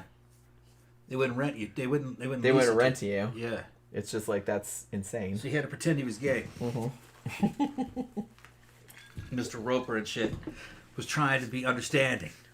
But it's fucking funny, man. Because for a while, Don Knotts was their landlord for a time, and then they had the Ropers. It was a couple, and that was, what's his fucking name? Shit. It's like right there. I can see their faces, and I can't think of what their names are. I'll probably think of them in a second. But then it was like, a couple, and but I can't. I think Don Knotts was the first one, right? I think so. I don't know. I don't remember Don Knotts being on it. Yeah, I'm pretty sure it was Don Knotts, right? Please tell me I'm not hallucinating. Norman Fell, thank you. That's what the dude's name was, Mr. Roper. But I can't remember. I'm sure it was Don Knotts. He wasn't married though, but he was their landlord maybe the first season. That was another show I used to watch when I was a kid. Because, like I said, when I grew up, you know, both my parents worked, so I was at my grandmother's all the time. And it's like, so we always watched Three's Company, The Jeffersons, Sanford and Son. We watched all that shit. You know what I mean? Yeah. So it's like, I kind of remember, like, all of those shows sort of fondly. Sometimes The Love Boat, although my grandma wasn't super into that. I saw, like, a few episodes, but I think she was like, these are just silly. Yeah. I didn't like The Love Boat or Fantasy Island that much. I kind of liked Fantasy Island because that was like a little bit not spookier, but it was like more mysterious. So I was kind of more into that. Like a Twilight Zone element. Yeah, I kind of liked that better. But the Love Boat just seemed like super cheeseball. Yeah, even when adults were all kid. watching that though. And you had, if you were a kid, you had to watch it along with them. There was nothing else to see. You had to watch that shit. Yeah, and there was like only 3 or 4 channels. Yeah, so there wasn't really a lot to pick from. I remember when Battlestar Galactica came on. I liked it, but it just wasn't Star Wars. I wanted it to be Star Wars so bad. Remember Battlestar Galactica? Lauren Green? Yeah, I remember that. Okay, so Phantom's corrected me. Don Knotts was the second landlord. Okay. Ralph Furley. Okay, that's right. I had got it mixed up. I thought that he was first, and then the Ropers came after. Didn't the Ropers get a spin-off? I don't think it lasted very long. Am I high? Am I remembering that right? I thought they got a spin-off. There was one that I used to like, man. When I was a kid, I'd watch it. I don't think anybody would watch it with me. I just watch it on my own. It was the one with Flo's Diner. What was the name of that one? Alice. That's right. Oh yeah, we used to watch that one too. Yeah, and they were at that damn diner, and Flo was on there. Yeah. Mel's Diner. Yeah. Yeah, it was. I always liked that one. It was about waitresses. I liked that too. About waitresses. That shit was fucking bottom of the barrel television. It was American television from. You know what's hilarious? Flo on there, I think her name was Polly Holiday, that actress. She is the spitting image of my great aunt, like my grandmother's sister. Looked just like that. My great aunt Betty looked just like that and talked like that too, because she was from Tennessee, so she had a real Southern accent. Yeah. So we'd be like, say kiss my grits. Yeah. Because that totally sounded like something that my great aunt would say. But it's just like that. My great aunt and Flo were just like kind of one person in my mind. She just reminded me. There was one episode where a Saudi oil sheikh was going to marry Flo. Remember that? Was it? A Saudi oil sheikh was going to marry her. It's funny because he was going to take her to Saudi Arabia. Because the show, and he didn't know what grits were or anything. There was a bunch of cultural fucking misunderstandings. Grits, ew. Yeah, because he told her to kiss my grits and all that kind of. What's grits? You know, it's just fucking funny. No, grits. I haven't seen that episode in a long time. It's probably not funny at all now. The funny thing about that show is that it was called Alice, so it was based around not Flo. It was based around Alice because there was another waitress too. Wasn't her name Vera or something? Yeah, and Alice is kind of a bit character in her own fucking story. And and it kind of feels like Flo was such a larger than life character. Yeah, people liked her better. And Mel was such a larger than life character that they kind of ran off with the shit. They stole the show. Because Alice was just kind of like a regular ass woman. You know what I mean? And then Vera, wasn't her name Vera, the other one? I think so. She was kind of the mousy one. Yeah. Like the shy mousy one. And then there was the Happy Days ripoff, Laverne and Shirley. Oh man, I loved Laverne and Shirley. Yeah, that was like a spinoff. That was a good show with Lenny and Squiggy and all that. Yeah, it was like a spinoff. Yeah. I had forgotten that was a spinoff of Happy Days. Yeah. I didn't like Happy Days as much. It was a little too goody two-shoes. Yeah, I never got into it. I did like Laverne and Shirley though. I was just kind of forced into watching it because there's nothing else on television. Well, yeah. I saw that shit on reruns. Yeah. It's like BJ and the Bear. Remember that shit? I remember that. I didn't really watch it regularly. Ridiculous. But... It's about a fucking trucker with a chimpanzee. It was ridiculous. I feel like there was such a big thing in the 70s of truckers and dudes with chimpanzees. Yeah. Chimpanzee sidekicks. And Dukes of Hazzard was fucking garbage. Yeah. Total garbage. Yeah. It was uber stereotypical Southern shit. The only thing there were two things that were good about that fucking series. Fucking that car, the General Lee, looked fucking awesome. Okay. The second thing that looked good was that chick's fucking legs were fucking to die for. Yeah. What was her name? Fucking Daisy Duke. Daisy, yeah. Daisy. Walking around in those fucking cutoffs in the shorts with fucking nylons. They still call those shorts Daisy Duke. Daisy Duke, to this day. Yeah, they're not that short though by today's standards. They just were short from back then they were. And she had some nice legs, but she was also you could tell she was wearing nylons though too. Well, you know what I mean? I would too if I was wearing those fucking shorts. Yeah. Shorts like that. Yeah. A real redneck girl from the 70s wouldn't be wearing nylons. Well, no, of course not. She'd be bare-legged. It's too hot down here to be wearing nylons all the time. Yeah. Come on now. You're going to get swamp ass. Yeah. But also I kind of feel like a redneck Southern one wouldn't give a fuck. Like if she had cellulite or whatever. She'd just be like, whatever. No, they don't care. They love it. They love that shit. Junk in the trunk, fucking, they got redneck fucking figure. It's just across the board, though, They can be very athletic and very fine, or they can be fucking meaty and overweight, or they can just be fat. You know what I mean? Just be honest, they're just fat. You know, they can come in all sizes. And but for TV, it's too hot here. You know what I mean? So they're not gonna. Yeah, I mean, I'm sure like some people would, if they were really self-conscious about their legs, would wear nylons all the time. But it's just like I can't. Nobody really wears. You don't really see people wearing like pantyhose. Anymore. Like, remember how it used to be a big thing? Like, you always, like, when you're going to work, you always had to have pantyhose on. It's like, you don't even, you know what? I wanted to get a pair the other day because I was going to wear them underneath, like, some other things that I had because of this outfit I had going on. And Tom went over to Dollar General to get me a pair of just nude nylons.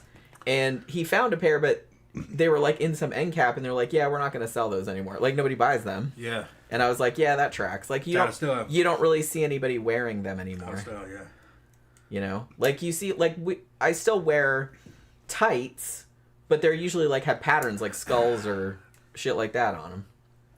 I don't usually wear, like, nude pantyhose, and you don't really see it anymore. Yeah. Jeffy Art said Dukes of Hazzard and Fall Guy made me gay, Tom. Sorry. Well, of course, it's all that damn fucking Southern. It's all that fucking testosterone. And the South had all kinds of testosterone. Still does.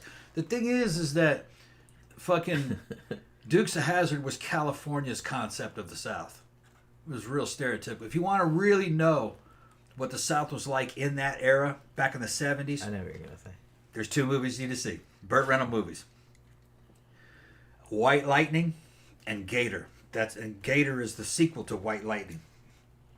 Those are epic, iconic, Southern whitesploitation movies by honkies for honkies. Made out of fucking... That wasn't even a Hollywood movie. How funny would that be if that was on the By poster? honkies for honkies. Yeah, that's what that shit was fucking... And those... They were from fucking... I think Nashville, is where those movies were. I think so. They shot them in Florida. Yeah. Yeah, and those are legitimate Southern movies. Well, those were made specifically for the Southern drive-in for the South market. Yeah, and they were made by Southern people. They wrote the scripts and everything. And when I saw White Lightning, man, it was like having flashbacks. I remember being a kid in Mississippi when the South looked like that. It doesn't look like that anymore, but I remember those buildings.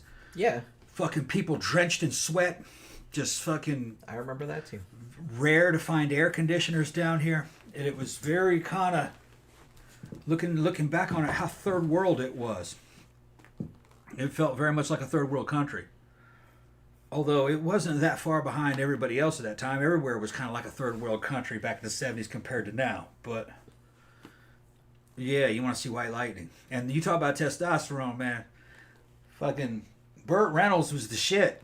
He was the shit his whole life. He died. When he died, he was still the shit. Wait, did he die? Yeah, he's dead. Are you sure? Yeah, he's dead. I think he's dead now. Yeah, he died. His last movies were, he did that fucking Boogie Nights. He was fucking great in Boogie Nights. I fucking love Boogie Nights. Yeah. But I would love to bring Burt Reynolds back. To his glory. Yeah, I don't think I saw White Lightning. People forgot about it. Yeah. I mean, when I was a kid, I saw like Cannonball Run and Smoking the Bandit. Yeah. And like all that kind of stuff, but I don't think... I might have seen Gator when I was a kid. Yeah. Because I watched a lot of cable back then, and like that was the kind of stuff. Well, I saw Malone, too. They played Malone. Yeah, he played the CIA assassin. Yeah. And Sharky's Machine. We reviewed all of these. Yes. Fairly recently. Yes. You want to see... We went off on a Burt Reynolds. If you want to see authentic Southern retro shit, it tops the Dukes of Hazzard. You want to see White Lightning, and then you want to see the sequel Gator. If you want to see a cop movie from the South in Atlanta, all right, Atlanta is the South version of fucking New York City. Their shit is just New York. Our shit is Atlantis. Down here, the city of Atlantis, basically. My sister lives in Atlanta. Yeah, and he's an undercover cop named Sharky, and he's got his team of guys, and fucking, they're hunting a serial killer, I believe, wasn't he? Or he was. Yeah, was he? He ended up being some kind of serial killer. Now I can't. And it has the whole fucking paranormal angles. His partner is this black dude who thinks that maybe the powers of the mind are real. And that if you believe something enough, it'll really happen. And fucking Sharky's like, yeah, no. he willed himself to be invisible right in front of the killer, and the killer didn't kill him.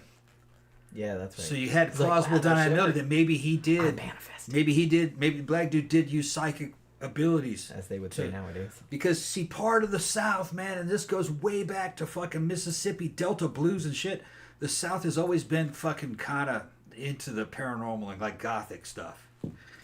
And the devil. Fucking, there's always been... It's because it's a religious place. So we believe in the dark side, yeah. Why do you think... Like, I don't really believe any of that stuff, generally, but why do you think... I love, like, Southern Gothic. Yeah. Like authors like Flannery O'Connor and William Faulkner and stuff like I love that kind of shit. We had voodoo priestesses here. We had everything, you know. Marie Laveau. Fucking, we had... And I love voodoo shit. Yeah. So, there's just a kind of an occult angle to the South, which is weird. And I'm going to recommend, if you like Southern Gothic and you've never read any Michael McDowell... he was the guy that wrote the original screenplay of Beetlejuice, although his version was much darker, so I've heard. He also wrote some stuff for like Tales from the Dark Side. He passed away in 1999, but he wrote a lot of paperback horror in the late 70s, early 80s, and his shit is so good. And he's from Alabama, and so pretty much all of his stuff that I've read is set in Alabama. Like, my favorite of his is the Elementals, but, like, all of them are good. My package is here. Oh, okay. Yeah, you said you were expecting it. UPS, for some reason, whenever UPS is delivering something, they don't deliver until, like, 9 o'clock at night, which it almost is. I don't know why. We get our mail at, like, 2 or 3 in the afternoon, but for some reason, UPS doesn't bring stuff until 9 o'clock at night. High Desert said, I watched Good Times. Oh, man, I remember that show. I didn't grow up around any black people, so I assumed all black people lived in ghettos in the big city. Yeah, I used to really like that show. Like I said, me and my grandma used to watch that too. But, yeah, that's interesting. I guess, I mean, I grew up in Daytona Beach, which was, you know, it's not super white, that's for sure. When I was little, like in elementary school, I went to school with black kids, Indian kids, Hispanic kids, you know. Kind of everybody. It's probably like 70% white, but maybe not even 70%. So even for like rednecky ass Daytona Beach, it was kind of not super white. Let's see. I got way behind. Yeah, Tammy said, speaking of Good Times, John Amos passed away on August 21st. Yeah, I just saw that. Like, I saw everybody in my Facebook feed like putting pictures of him up, and I was like, oh yeah, I remember that guy. Linwood said it's cool. This is why 13 O'Clock rocks, because they're cool white people. That's cool white people. Yeah, I mean, you know, I try. Phantom says Ned Bay squealing like a pig. Definitely should have gotten an award for that performance. Holy crap. The first time I saw that movie, which was probably much younger than I should have watched it, that fucking... Oh my god, that stressed me out so much. I know, like, maybe some people... Maybe if you see it when you're older, like, maybe it just seems funny or something like that, but to me it was, like, not funny. I thought it was, like, super horrifying. Like, I thought it was super scary. Like I said, I don't, I have a hard time, like, watching rape scenes in movies, and that really bothered me. A lot. I still have a hard time watching it, honestly.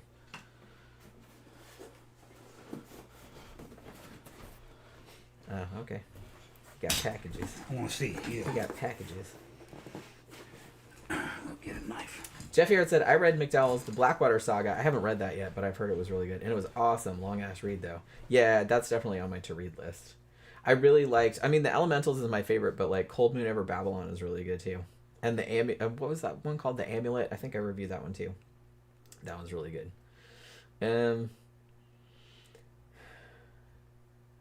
Heidezer said, let's say my high school had problems. It was very rednecky. When my younger sister went to the same high school, they had fights between whites and Hispanics all day long. Yeah, I don't remember too many.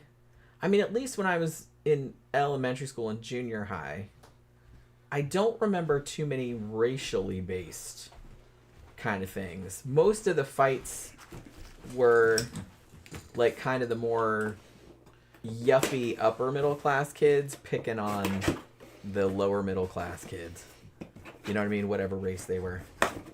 So I think it was more a class thing than a race thing. What are you talking about? Just school in general. Oh, okay.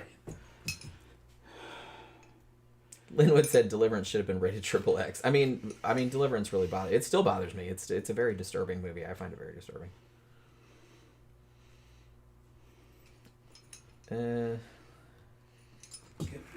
Tammy says a great Southern TV show, kind of gothic, is American Gothic. Only one season from 1995. Yeah, I've heard of that, but I don't think I've ever seen it.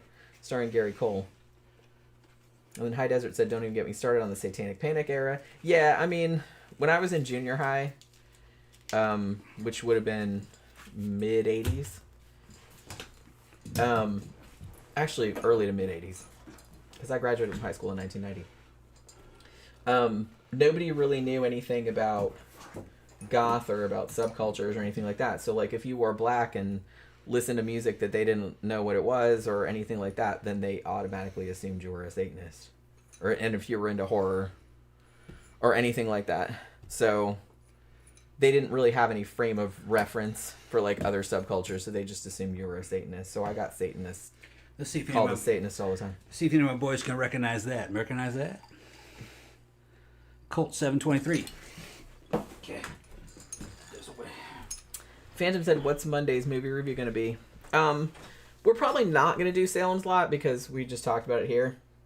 Xanada sent us New Jack City, so we are probably going to review that because I've been wanting to rewatch that for a long time. But yeah, he sent us that the other day. So we'll probably review that on Monday. CB said Southern Comfort was a scary movie. Yeah, I kind of want to rewatch that as well. Because I remember it in my mind as like a ripoff of Deliverance, but I know that's probably unfair. But I haven't seen it in a long time and I want to rewatch it. Talking about Henry Silva. Man, that dude was in fucking everything back in the day. I just had an image of him in... What was that movie that was on MST that was like an Italian movie that was like a ripoff of... It was like a post-apocalyptic... Escape 2000 or Escape the Bronx or whatever it was called. And I think they did actually shoot some of it in the Bronx, but I think they probably shot most of it in Italy like they usually did. But try to make it look like New York. They were killing everybody in the Bronx or like trying to get them out of there, like wiping them all out like they were cockroaches or whatever. High Desert said, I'm looking forward to VHS Beyond. Yeah, I was on Shudder today and I saw that they just added that. So I'll probably get around to reviewing that too. Although, like I said, I got a book review that I got to do, and then I'll probably do Dark Harvest for a movie review because I just watched that today.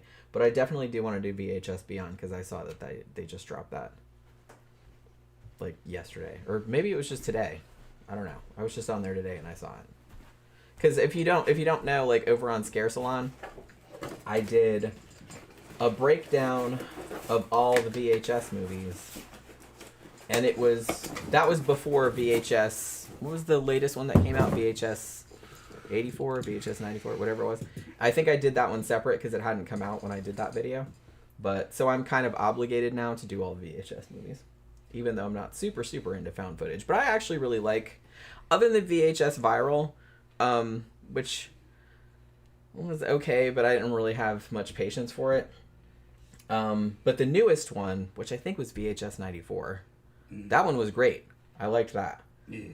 The first one's still my favorite, but I don't know. Maybe this new one will be good. I'll check that one out. Oh, Sly's here. I didn't realize you were here, Sly. Yeah. I told him that Xanada sent us New Jack City, so we're probably going to do that. Yeah, we're going to do that one Monday.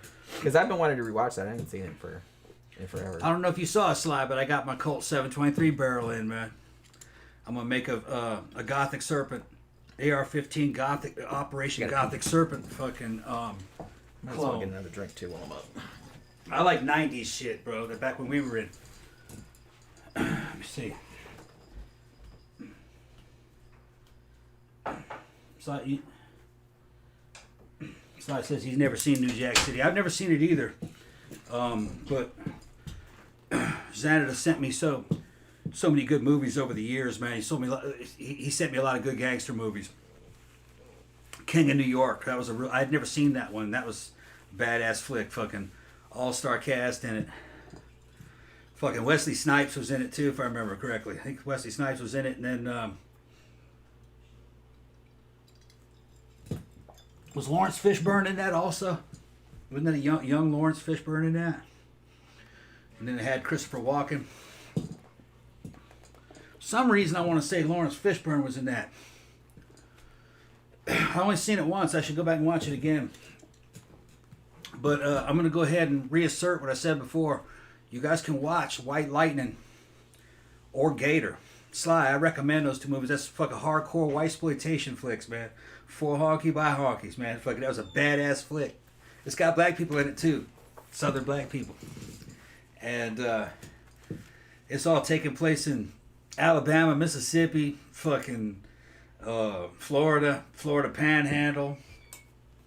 And fucking...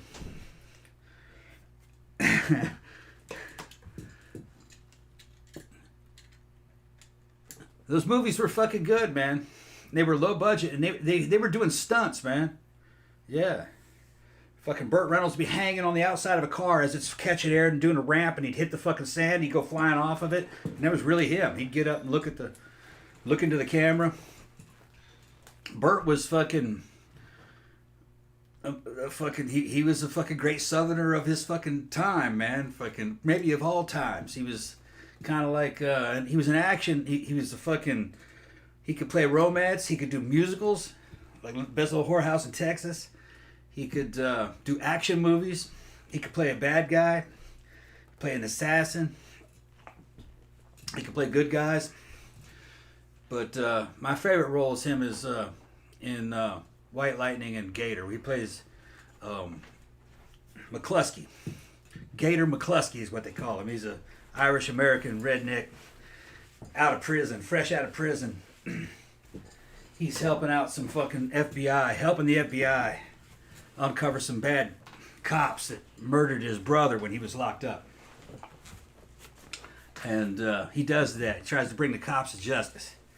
Because, you know, he's like Southern James Bond, man. A Southern James fucking Bond. And a Southern James Bond's going to be out of prison. He's not going to come from fucking MI6 and shit.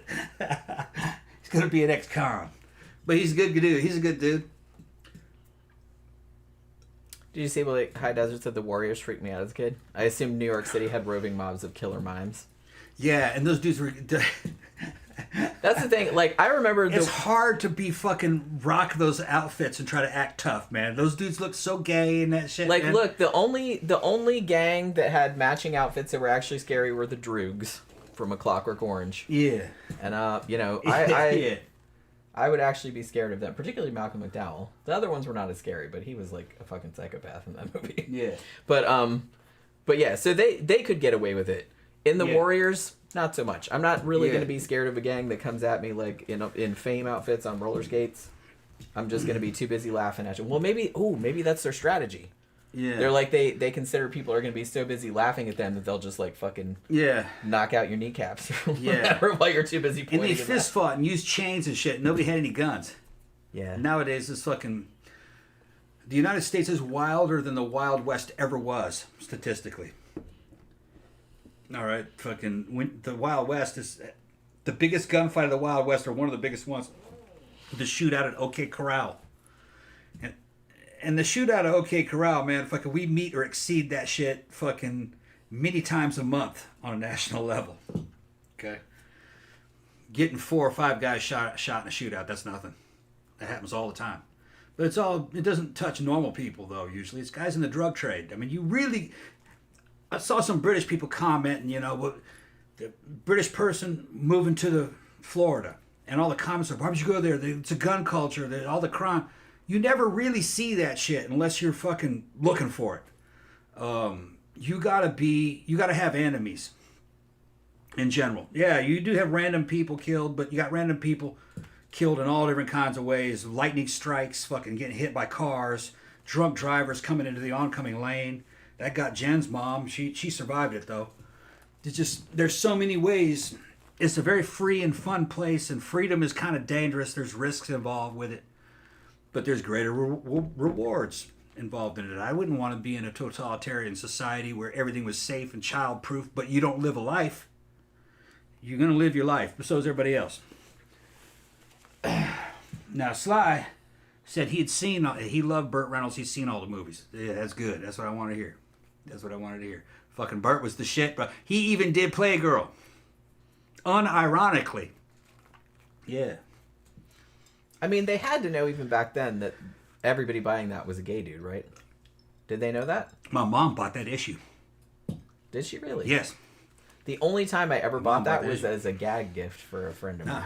My mom bought that issue. I never bought one unironically. And that same issue also had that same issue also had Cassandra Peterson in it, as fucking Elvira. But she wasn't in her Elvira costume. She was just a redhead with big old boobs, fucking doing a little pictorial scene with this other dude. I don't think it wasn't Burt Reynolds, but I remember seeing it as a kid.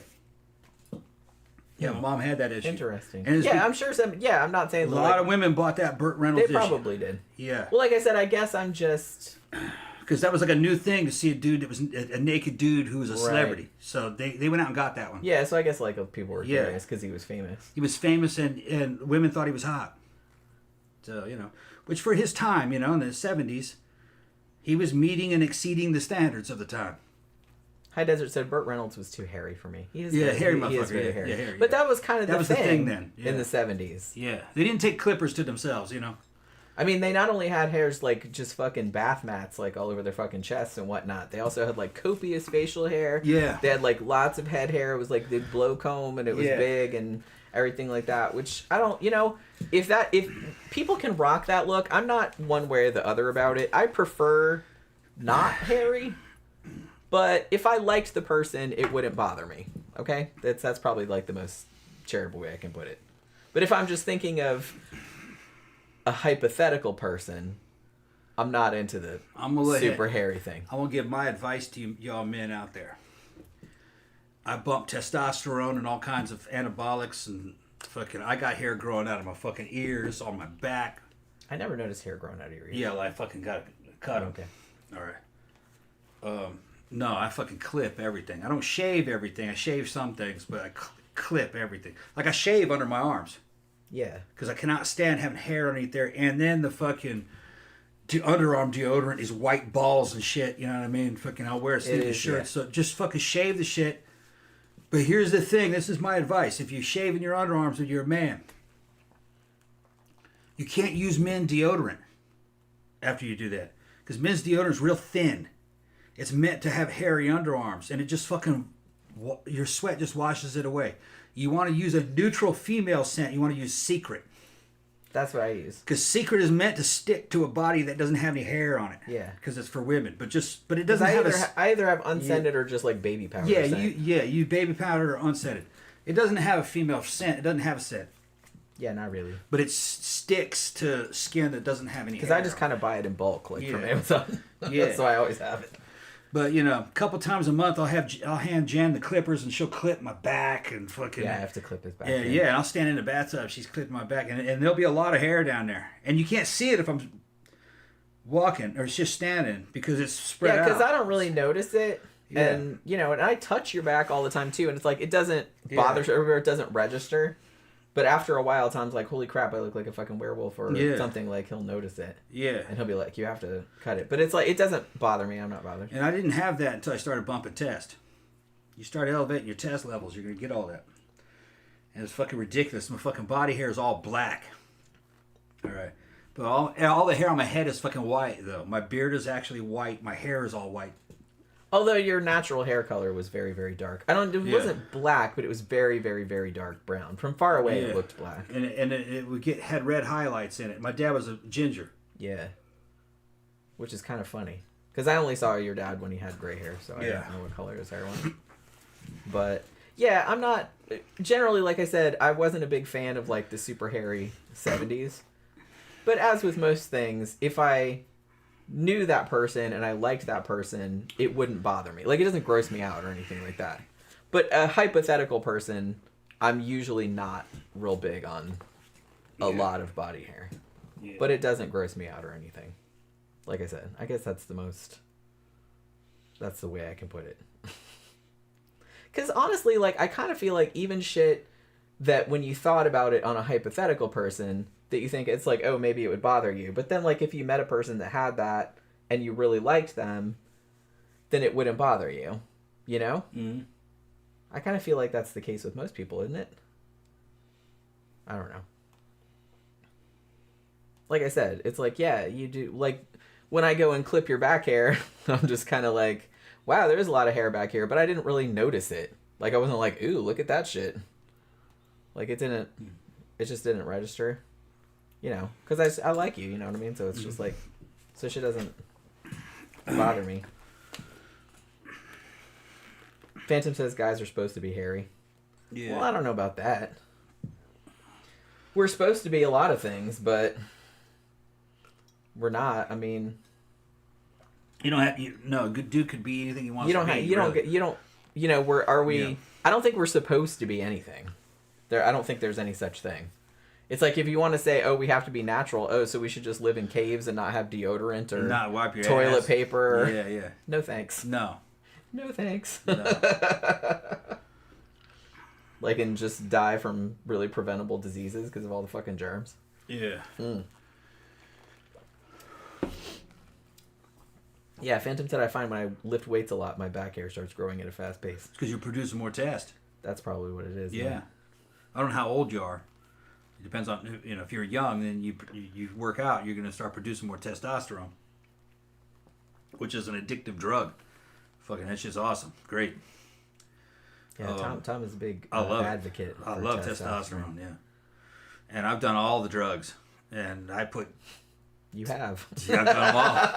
I have done crack and I have done heroin. Well, other than those. Yeah. And I haven't I think done those are probably the only two you haven't done. Yeah, right? and when I haven't done fucking methamphetamine. Oh, okay, yeah, no mind. And I haven't done fucking that shit that's killing everybody now. When they just stand around like fucking junkies. What's that shit called? It's coming from south of the border. The Chinese make it. I don't know. Chinese send powder over here, and the Mexican cartels make it. They send it across the border. It's fucking killing everybody. It's like a synthetic heroin. What's that shit called? I don't know. You don't know the name of it? No, I can't think. She of knows what it is. She knows. Fentanyl. Fentanyl. Yeah, fentanyl. That's just fucking. Jeff Yart said. Yeah, I would never take any of that. Those things were designed to get you yeah. addicted. You know, they were designed to make addiction. So you don't want any of that. I mean, I'm not, like I said, I'm not averse to drugs in general. It depends on which ones. But some of them, you probably don't want to fuck with. No. You know? Fentanyl is totally artificial. It's made by a drug company originally, and one of their things was, this will get our clients hooked. They'll be buying this shit forever. We'll take care of their pain. Well, yeah, it's just like a money proposition. It's a money thing. Yeah, fentanyl is fucking horrible. It's designed to get you addicted. But so are cigarettes. Well, and I honestly, I was never, I was always intrigued by, I didn't do a lot of drugs when I was younger just because I was kind of, I don't know, kind of like a goody two-shoes a little bit. But, not really, I don't want to say that, but it's just kind of like, it just was never something I got into. But stuff like heroin like never appealed to me, even though like a lot of musicians I liked were super into that. It fucks you up. But then like reading about their stories and stuff like that, even though they got shit accomplished and they're like, yeah, they just like lay around and sleep all the time, I'm like, that doesn't really sound like a lot of fun to me, honestly. No. Yeah, you're lucky. Most people that are on heroin they just can't do anything. Well, we were talking about this the other day because I was talking about, very famously, because I'm a big fan of Nick Cave, and he is, pretty famous for being a bad heroin addict for a long time. But it's like the crazy thing about it is that generally, I don't know a lot of heroin addicts, but the kind of thing that they always say about heroin addicts is that they mostly just like sleep all the time. I mean, they say that in Train Spotting. It's this big thing that's kind of the thing that happens. But I was just like, but he did not do that. Like, he got so much shit done. Like, he did so many albums and tours, he wrote novels on the shit, and I was just kind of like, that's kind of amazing. He may have been a fake addict. I don't know, man. Might have been a stage persona. Who knows? No, because he got arrested for it, and they threatened he had to go to rehab, or they were gonna make him go to jail. But what I was getting at is I've done all the good drugs, And really, I liked testosterone was fucking one of the best ones. But it doesn't affect women the same way it does men. But if you're a dude, you'd love it, especially if you're older. Yeah, and you kind of have to think too, because I take it also. Not a lot. You're not now. You haven't taken test in a long time. Yeah, I mean, he used to give it to me, but like. We're talking about like 10 milligrams a week. That's nothing. Yeah, and the thing about it too is that I'm not young. I'm older. I'm postmenopausal, so it's gonna affect me differently. Yeah. And I'm also kind of a weirdo and kind of an outlier in the sense that I don't react to stuff as drastically as maybe other people would. So I'm not like a good gauge. Yeah, I mean, for you guys, maybe gym rats out there, if you're listening.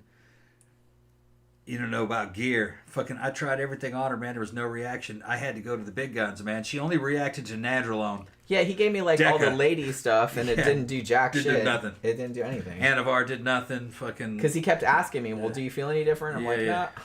Primobolan did very little, and Primobolan's expensive as fuck.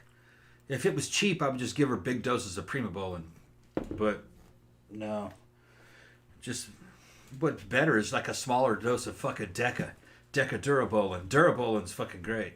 And I like fucking NPP also, which is Nandrolone, what's it? Nandrolone phenylpropionate. Yeah. Yeah, Nandrolone phenylpropionate, which is a short ester Deca. Short ester Nandrolone. That's really my favorite one. Just you can't get it in very high concentrations, so you know, you can maybe get it 200 milligram stuff, 250 milligram per milliliter every now and then. So the bang for your buck is actually with Deca Durabolin, which is like supposed to be the improved version. But MPP, I've noticed for me, I was drier. I didn't carry as much water weight. Deca will kind of make you have water weight, so you got to use diuretics, water pills. You got to piss all your water out. But not MPP. MPP was like trend for me, real dry. But it didn't turn you. But it didn't make you crazy. Yeah. Like Trend did. Yeah, trying to make you crazy. We always know that. We know those stories. Yeah, test and MPP. That stack. That's my favorite stack. Sly says, I never took crack or heroin or meth or fentanyl. Yeah. Alive at 65. My wife never took drugs or drank, but I believe she'll outlive me easy. Yeah. I honestly, like I said, I didn't even really start drinking until I was older. Like, I drank a little bit, like in my 20s, but I wasn't like one of those people that, like, when I was a teenager was getting like blackout drunk or anything like that. Like, it just never appealed to me. My parents didn't drink. Not because any religious reason, they just didn't. It was just not something I grew up around. So it's like, you know, I'd have a beer every now and then or something like that, but it just wasn't something that I was super into. But then when I started clubbing a little bit later, then I would drink a little bit. But I didn't really start drinking more until probably I was in my 30s. And honestly, because I got married when I was young, when I was 22, and my ex-husband would drink, but he didn't like me to drink a lot, so he would always like restrict. You know what I mean? Mm-hmm. So like I could have like 2 or 3, and then he'd be like, "Well, you're not having anymore." Like, you know what I mean? So I'd feel bad like drinking any more than. So I didn't really like drink a lot. By the time I was really 16, I was living in Brazil, so you know I was old enough to get into clubs then. So, and I was hanging around with Brazilian kids who were already drinking and having fun and driving cars and shit. So, I don't know. I guess you could say I had a South American upbringing. Yeah, they were very lenient about alcohol. I felt like they were in Europe too. Yeah. And they're not binge drinkers. They don't get super fucked up. Yeah. They drink a little bit all fucking day. They'll drink. It's kind of the same. They'll drink with a meal. Like I said, when I was in Europe, it was kind of the same. Yeah. And they don't have the same. I think in the U.S. we have kind of an unhealthy relationship with it, which maybe. Well, generations older than us made it a taboo, but a lot of that had to do with the fact that they were killing themselves in cars. Yeah. The advent of the 1950s rolled around, and everybody had a car. And a lot of these motherfuckers were World War II veterans. And they were drinking themselves into the fucking grave. And they were getting in these cars and fucking crashing them into fucking people because they were drunk out of their fucking minds. Blasted out of their minds. Because there really wasn't a law against it, really. Yeah. So So then these same dudes, they had PTSD, drunk off their ass. Evidently, they slapped the wife around. Oh yeah. They did all kinds of weird shit. Common. And then eventually they died out. And it wasn't like a big deal. Like nobody, like nowadays it would be like, holy crap, like call the fucking police, like rightfully so. But back then everybody was like, that's just the way it is. World War II veterans kind of fucked up Americans' culture. And part of it was this worry about alcohol. Because those dudes came back from the war. They were time bombs.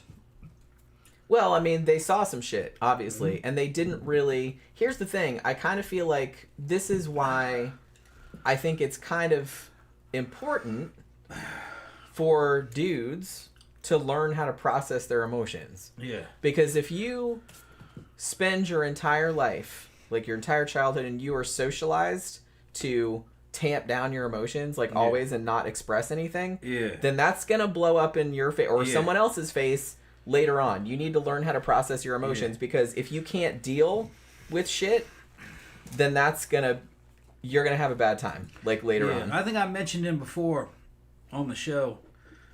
My Uncle Buddy. That was my dad's mother's brother. And he came back from all that island fighting in the fucking Pacific. Okay? Yeah. And he was a cool dude, but he was a fucking time bomb. All right. Yeah, that's terrible. He drank a fifth of scotch a day. Which, holy crap, I'd be dead.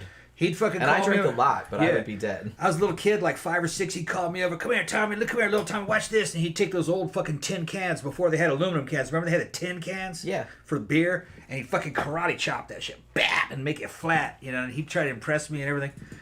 And I was impressed with him. But he was a World War II. And he was messed up. Fucked up. Yeah. And a lot of dudes came back from that messed up. He was a short, stocky dude, in good shape. Killed a lot of Japanese people. A lot of Japanese soldiers, and fucking a lot of his friends got killed. He was on Peleliu and a couple of the other islands. So he fought on like 3 or 4 islands. Yikes. And he had a lot of awards. He was considered to be a war hero. He was a nice guy, but you could tell he was trying to kill himself. Yeah. With alcohol. A lot of dudes did back then. Yeah. Because like I said, they didn't have any framework for... Because you were kind of taught you had to be stoic. You can't show any emotions. You can't cry. You can't talk about it. You can't go to therapy. Or you're weak. Yeah. And that is going to blow up in your fucking face. As far as I know, he didn't beat his wife or anything like that. It's just that he was drunk and always drunk and drove drunk. And he died of cirrhosis of the liver. Yeah, trying to kill himself. At a fairly young age. You know what I mean? He was probably in his 50s. Because this happened in the 70s, early 70s. By the time 75 had rolled around, he was gone. So he must have been probably, I don't know, maybe 40s. Might have only been in his 40s. But my dad would be like, man, my dad was like, oh, this is... he drank a whole bottle a day. That ain't good. That's really not good. My dad would have been in his early 30s or late 20s at that time. So he knew. And my dad was a Vietnam vet at that time. And he knew. So he kind of... But my dad was in the Navy, so he didn't have quite the same experience, But he knew that this dude was killing himself. Because when they're so amped up, so wired up, normal life is boring to them. All they do is they just think about what happened on the battlefield. Fucking, just living on the edge of fucking life. Ultimate, like, adrenaline junkies. And then there's a bunch of regret. Because they don't know, you don't know exactly what happened. Does he blame himself for some of the dudes that got killed? Did he do something? Did he do something that you might look like cowardice? Like you jumped to the side and the other dude got killed. You go, wait a minute, I should have been there with him. Yeah. That kind of shit, But see, that's what I mean. So that plays over in their heads, Yeah, and I kind of feel like this is why, like I said, it's important, and I think it's better now than it was back then. Like why we had so many fucked up dudes back then, like doing that kind of stuff, is just because men were not really allowed to show any quote unquote weakness or like show any emotion or show that affected them or fucked them up. But it's like, you're a human being, like that's gonna fuck you up. Like please talk to somebody about that. Yeah, they didn't have any of that shit back in the 60s and the 70s. And it's like, and that's bad. I think that, and that doesn't just affect them and their immediate families. That kind of affects society as a whole. If you have like a lot of dudes that are just what happened like is the entire chain of command and everybody that was in these institutions were all battle hardened. So they just took it. Yeah, that's what happens. Yeah, you're just fucking, you know, you're battle hardened. That's how it is. This is how we live now. So they were kind of very stoic about it. Which you could say that, yeah, you know, that's kind of admirable in a way that they could fucking pretend to be normal. But see, that's the thing. It was pretending. Yeah. And it's like, and if you pretend long enough, like that's gonna come back and like bite you or someone else that you love in the ass later on because you're not dealing with it. Well, what happened to Buddy is that Buddy committed suicide. Yeah, by you're drinking not himself dealing to death. with it in a healthy way. Yeah, he didn't want to be here anymore. Yeah, he couldn't go back in time and continue to fight that war. Yeah, I mean, I don't know, it's just like so sad to me. It's so sad to me that happened because they were put in this situation, or they volunteered for it, but it's just like they probably didn't know what they were in for. And like I said, they saw horrible shit, and they didn't really, when they got back, they didn't really have any framework for dealing with that. So it's just kind of like, what did they do? They just... No, well, okay, there was a national effort. The national effort was to fire up production. Okay, car productions, fucking televisions, fucking everything, to get as many factories going as possible. To get these fucking combat veterans living in a new environment called the suburbs, and to get them in there with a car and a wife and a family and a job, and they would work them until they retired them. That was what they were doing, and that was how they were going to keep them out of trouble. And Hollywood went along with this. And that's where all those sitcoms came from, like Father Knows Best and Bewitched and all that shit. They were trying to re-civilize these veterans, all right, and their wives, really, try to get them to fucking... Because there was evidently some stuff that wives were getting, information that they were getting. You know what I mean? Like, this dude, he's gonna be fucked up. This is how you have to deal with it. You know what I mean? It's sad, and like I said, that kind of sucks too, because then all this shit was put on women too. It's like, well, you have to like manage this dude. Well, the sitcoms and everything are actually instruction manuals. Yeah. Oh yeah, big time. That's why we kind of see them as like funny nowadays. But but there's kind of a dark side. There was to a reason too. for all that. Yeah. Because people, the main thing, you know, radio got replaced with television, so everybody watched that shit religiously. So the audience was very sensitive to the information that you were giving them, and Hollywood was on board. It got merged with the military industrial complex, so they was pumping out re-education propaganda, which is how to be a civilian. Look at all those fucking old sitcoms. They were all how to be a civilian. If you actually... Bewitched is about how to be a civilian. So is fucking I Dream of Jeannie. Yeah. You ever notice that? Yeah, I mean, how to be a civilized person is really what they're talking about. How to go to work, right. How to pay bills, how you should be towards your wife, how your wife should react to the things that you do. It's not fucking. It's not like some dark Soviet propaganda. They did it from with humor and positive reinforcement, but that's what they're doing.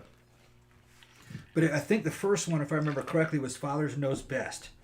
I think that was really, when the title, you would think Listen to Your Dad is what the message is, right? That's not really what that was. They were trying to educate men on how to be a dad. And how to be the head of a household. It wasn't for the kids really. It was for the dudes. Jeffy Hart said, "My grandpa fought in the South Pacific. He visited a lot of stuff on my dad. Mental health wasn't something folks talked about. Yeah, like sadly, I think that to everyone's detriment. He passed when I was 4 from a heart attack. Sad that I never got to know him. Yeah." Sly said, "My dad died of liver cancer, was a vet. My wife's uncle, who was a World War II vet, died from alcoholism." Yeah, they drank themselves to death. And Tammy said, "That's what happened to my kid's dad. He drank himself to death, died at only 45. Yeah. Yeah. Like I said, you can't... Everybody has emotions. Yeah. All right? Like, you can't pretend that you don't for a long time and like put it into other things. Like, I'm just going to drink and pretend that I don't feel what I feel. Like, you have to get that out. Well, I think part of it was also a kind of a devil-may-care attitude and to live life to its fullest because you'll probably be killed next week or tomorrow. Which is probably, they got that fucking feeling in them from living on the line. Yeah, but you can't live like that all the They time, stayed like like every that. day of your life. I was coming up in California as a young kid and remember the old culture of California. Of how that generation of dude, they were older than my dad. Their whole fantasy was to put on a Hawaiian shirt and have a Cadillac with a wife. And they go out to Palm Springs and fucking sit by the pool and drink. And fucking live the good life and eat a steak. And then go out to fucking the Salton Sea and fucking get a boat and go water skiing. And go to the tiki bar. And fucking probably doing swinging and swapping for all we know. Because they were wild fucking 60s and 70s anyway. I think there was a bunch of wild sex happening too. Probably, yeah. But I think they kept it under wraps. And they just ran themselves into the ground. They were constantly fucking drunk. Yeah. And they were constantly partying. Like I said, look, I like to drink. I like to party also. But you can't do that They did all it the every time. fucking day. Oh Buddy, my God, I would have died a long time ago. Uncle Buddy drank a fifth of fucking scotch I a can't day. imagine. Yeah. And beer on top of that probably Shit, too. man, we go through a fifth, both of us. It takes like maybe a week and a half. Week and a half, yeah. Something like that. For both of us to go through the shit. We don't drink that much compared Yeah. to them. I mean, compared to how much they drank. And I kind of feel like we drink a lot, but it's just kind of like... And we drink when we go out too, but we don't get like super, super fucked up. But, you know, but yeah, it takes two of us like a week and a half, like 10 days, like to go through a fifth. So there's that. Yeah. Well, hello there, said I stuck to weed, LSD, ecstasy, and shrooms in my drug-taking days. No meth, coke, or heroin, too scared to get addicted. Yeah, and it's like, honestly, I'm not a big fan of weed. I do like LSD, though. That kind of stuff is just way more fun to me anyway. I've done coke before, and it's just kind of like, it wasn't really that. Tom liked it, but he's just like, yeah, I could see getting addicted to that. I don't want to do that anymore, you know what I mean? But I kind of prefer, like, the more hallucinogenic, chill kind of shit, you know what I mean? Because I already have anxiety, and I'm already kind of that. So anything that's going to increase that, I don't need it. That's kind of why I wasn't a big fan of weed, because, like, the few times that I've done it, because I kind of thought, it's like, oh, maybe it'll chill me out, you know what I mean? Because I know some people that have anxiety issues, and they started smoking weed, and they're like, oh my God, it helped a lot. So it's like, so I did it like a few times, and I was just like, it just made me more anxious, like more self-conscious. I'm like, okay, yeah, I don't need that. I don't know if it was just like the particular kind that I had or whatever, but it's just like, I really did not like, it made me super, super paranoid. I really did not like it. What was that? Weed. Yeah, I don't like it that much. And I know it doesn't do that to everybody because, like, I have one particular friend that I'm thinking of that has kind of some anxiety issues too, and like she really likes weed, like it chills her way out, but it did not do that for me at all. Like it had like the opposite effect. So I was like, yeah, I don't need that. Yeah. See, Sly's saying, see what he said? I watched Father Knows Best as a kid and Dennis the Menace. You're right, Tom, being a normal functional human in the USA. Yeah, that's what they're trying to teach you. Yeah, they're trying to show it's like this is what normal people do. Yeah. Like conform to this standard. Well, you got to look at it from the point of view that the people that made those programs were out in California, in the LA area. That had been kind of a pretty stable place, and kind of, you had low income right next to high income, but they were pretty well developed. They weren't rednecks, really. They weren't fucking, hillbillies out in the middle of nowhere. Fucking, most of the dudes that were actually in service that did all that fighting didn't come from areas like California. They came from the Deep South and Midwest, and they were small towns. And some of these places were like Appalachia. You know what I mean? So some of the places didn't have running water. They still had outhouses. They come out, they go into service, they fucking see combat, they see the world. And when they get out, they don't want to go back home. So they were moving to places like California, Texas, Florida, New York area. They would go up up into the New England area, or they just go back. But if they came from the middle of nowhere, they tended not to go back to where they came from. So you had to re-educate them. Here's a dude who was using an outhouse, and then he goes to war and comes back. You expect him to survive in L.A.? You better have some shit on television to teach him how to fucking be a civilized person.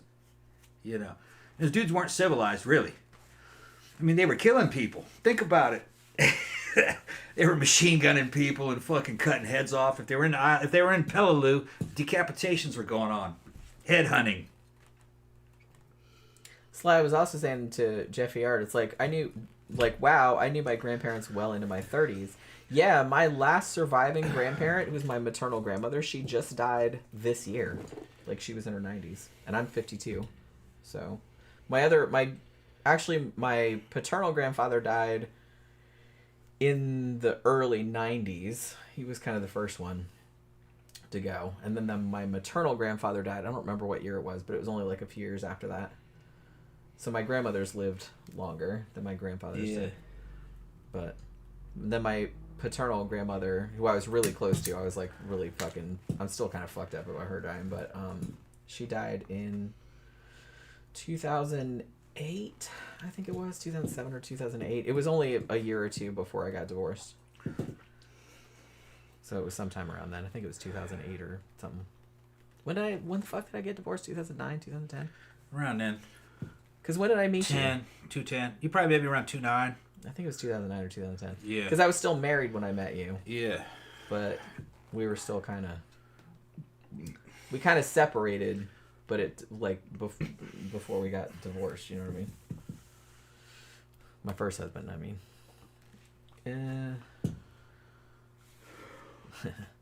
Tetsuo Iron Man said it was the good life. They'd gone through the Depression and fought in the war. Yeah. Yeah. Yeah, they hit the good life and they ran it into the ground. I forgot to... It's a good thing you brought that up because I forgot to mention that. The Depression. The thing... The viewpoint I'm coming at from was from my southern relatives, though. And the Depression didn't affect the South too much because it was already in a depression. It had been in a depression. Yeah, it's like, what? Oh, okay, more of that? Okay. Yeah, it didn't really matter that much. We're already broke. Yeah. But, yeah, from the point of view, a lot of these dudes, they came from nothing. They go to war. They come back, and they don't want to go back to where they came from, so they move to bigger areas, and they try to live the good life. And the government was trying to get all their veterans working in factories, making cars, making televisions, making products to keep, because you couldn't just let them walk around. They'd get into fucking trouble. You had to give them something. Well, in general, you have to give dudes something to do. Yeah. Or they're going to cause problems. Yeah, so you got to convert this, you got to take this damn savage and turn him into some kind of family man. Give him a job, give him some video games. Give him some fucking... Yeah, keep him quiet. Keep him quiet. Right? If not, he'll just fucking wreak havoc. He'll just run around on a fucking rampage. Yeah, you see, really, World War II American civilization was kind of like civilization at its zenith. I've studied that era. That's... The United States Armed Forces was the first time they did true census and data taking because they had their hands on everybody. You could have centralized planning, and they did that because you knew who was in your custody. You knew the IQ, the average IQ of all these guys. They knew where to place them. And then when they freed them, like I said, the military-industrial complex merged with Hollywood. Hollywood was on board to do the propaganda angle, the information angle, and they were all working together for a long time after the war because the Cold War had started. So there was still a need for the union between all these mergers. And really, if you look at it, if you want to define it in the Italian sense, you're talking about fascism. It's where the government and corporations become merged. That's all fascism is. It doesn't have anything to do with fucking uniforms and Hitlers and shit like that. Fascism is just the government and corporate powers and government powers merging into basically a single entity working together. Fascism has a very negative connotation today, but we worked best under that because they could make a decision and they could do things. So the These dudes came out of the Depression. They go to war. The ones that survived, you got to do something with them. And they're an energy source for you, the source of labor. You want to get them out into the suburbs. All right? You don't want them to live out in the country. You don't want them to live in the fucking middle of the city. You want them in the suburbs where they can kind of be contained. And you contain them with a bunch of rewards. The rewards is a lawn, a car, a house, a wife, children, and a job, which gives them... And they take that, they run with it. And then they have enough money to go to fucking Palm Springs, to fucking Salton Sea. They're going on vacation, and they were living it up. If I remember correctly, though, they knew that their estimated lifespan was short, though. And I think that turned out to be true. Most of them did die off pretty young. They knew what they were doing back then. Although some of those fuckers are still around. Some are still around. World War Causing II era? trouble to customer service. No, I think World War II era people are pretty much done, no? I mean, World War II, I think they're all dead. Well, I don't think they're all dead. Yeah. Because that's not even... Actually, that's not boomers, is it? That's that's Greatest Generation. Greatest Generation. I think they're all dead. Yeah. I don't know if they're all dead, but they're probably mostly dead. Yeah. They'd be at what? Yeah, the boomers are like their kids. Yeah. Greatest Generation, they'd be almost 100 by now. Yeah, they'd be super old. Late 90s. Yeah. Which, like I said, there are some of them still kicking around, but... But I remember them as a kid. I remember that generation. I do too. I kind of had good memory. They were wild. I remember them being wild and loud. Hawaiian shirts wearing motherfuckers, drinking, steak eating motherfuckers, living up life. They were partying constantly. Now they did, like I said, they got old. They calmed down. But I remember when they're in their 50s and 40s, they were still pretty wild. Hyper masculine, real macho. Fred Flintstones, basically. Mostly, I mean, I remember my grandfather, my paternal grandfather, who was in World War II. Was he Navy? I think he was in the Navy. And mostly I remember because he died when I was 19. I think I was 19 when he died. Mostly what I remember, because I stayed over with my grandparents a lot because my parents worked when I was growing up. I just remember him being a very cranky, mean, racist jerk. Yeah. And he was always yelling at my grandma, denigrating her, talking about how stupid she was, all that kind of stuff. So that's kind of what I remember about him. Well, that sounds like that was that individual dude, though. Yeah. But that's kind of what I remember, like, from that I remember generation. most of the great... And my paternal grandmother was fucking awesome. I loved her. I remember most of the Greatest Generation guys being kind of like... The ones that stick out were kind of like Charlton Heston. Kind of like a Charlton Heston type fucking mentality. You know how that fucking kind of like almost formal? Yeah. Kind of like that. And then some of them were kind of like Lee Marvin. Ever like a Lee Marvin? Remember that actor? I'm just trying to throw out actors that people would know. Yeah. So in the comment sections, they, you know what I mean, trying to like make some parallels between. Yeah. My grandpa was kind of like a Lee Marvin. Buddy was kind of like Lee Marvin. That's what, kind of like that type of a character. Now my maternal grandfather was more like a crazy genius type. Yeah. Like he worked for like the Pentagon and stuff like that, and he like came up with all these inventions. So he was kind of like one of those, I don't want to say like Ted Kaczynski, but like that kind of thing, like a super genius. Yeah. Like he was kind of like that. I liked him a lot. He was a little weird too, but he was honestly my maternal grandfather. He was kind of cool because him and my maternal grandmother divorced when I was a kid, then she remarried like later on to another guy named Geare, who's also passed away, but he was awesome too. But the cool thing about my maternal grandparents, they had 8 kids. My sister has 7 brothers and sisters. Most of them are still alive. A couple of them have passed away. But my maternal grandfather, who we always called CK, that was his initials. And he was like pretty cool in the sense that he always told my mom, and my mom told me this too, that and this made a big impact on me when I was a kid. If someone else learned to do it, you can learn to do it. Yeah. Like, so he was a big advocate of you can do anything you want to. He was like a big... because we lived with him for a little while, because we were always kind of broke. So we lived with him, like, periodically, like me when I was a little kid, like my family. And he was very encouraged by the fact that I was super into, like, writing and horror and stuff like that. So he was always giving me books. Because he was a hoarder, a little bit. And he had this big... It wasn't a mansion exactly, but he had, like, this really big old house. It was, like, built in the 1910s or 1920s. It's gone now. They tore it down. But it was a cool house. And he had these massive stacks of books. And some of it was horror, some of it was sci-fi, like some of it was science stuff. And so he would give me books all the time, like horror stuff, like veterinary medicine, because when I was a kid I wanted to be a veterinarian. So he would give me science books and horror stories and all this kind of stuff. It's like, read this, read this. So, and he taught me to play chess. Like, so he was like real into, he very, very highly valued intelligence. And so he like encouraged that.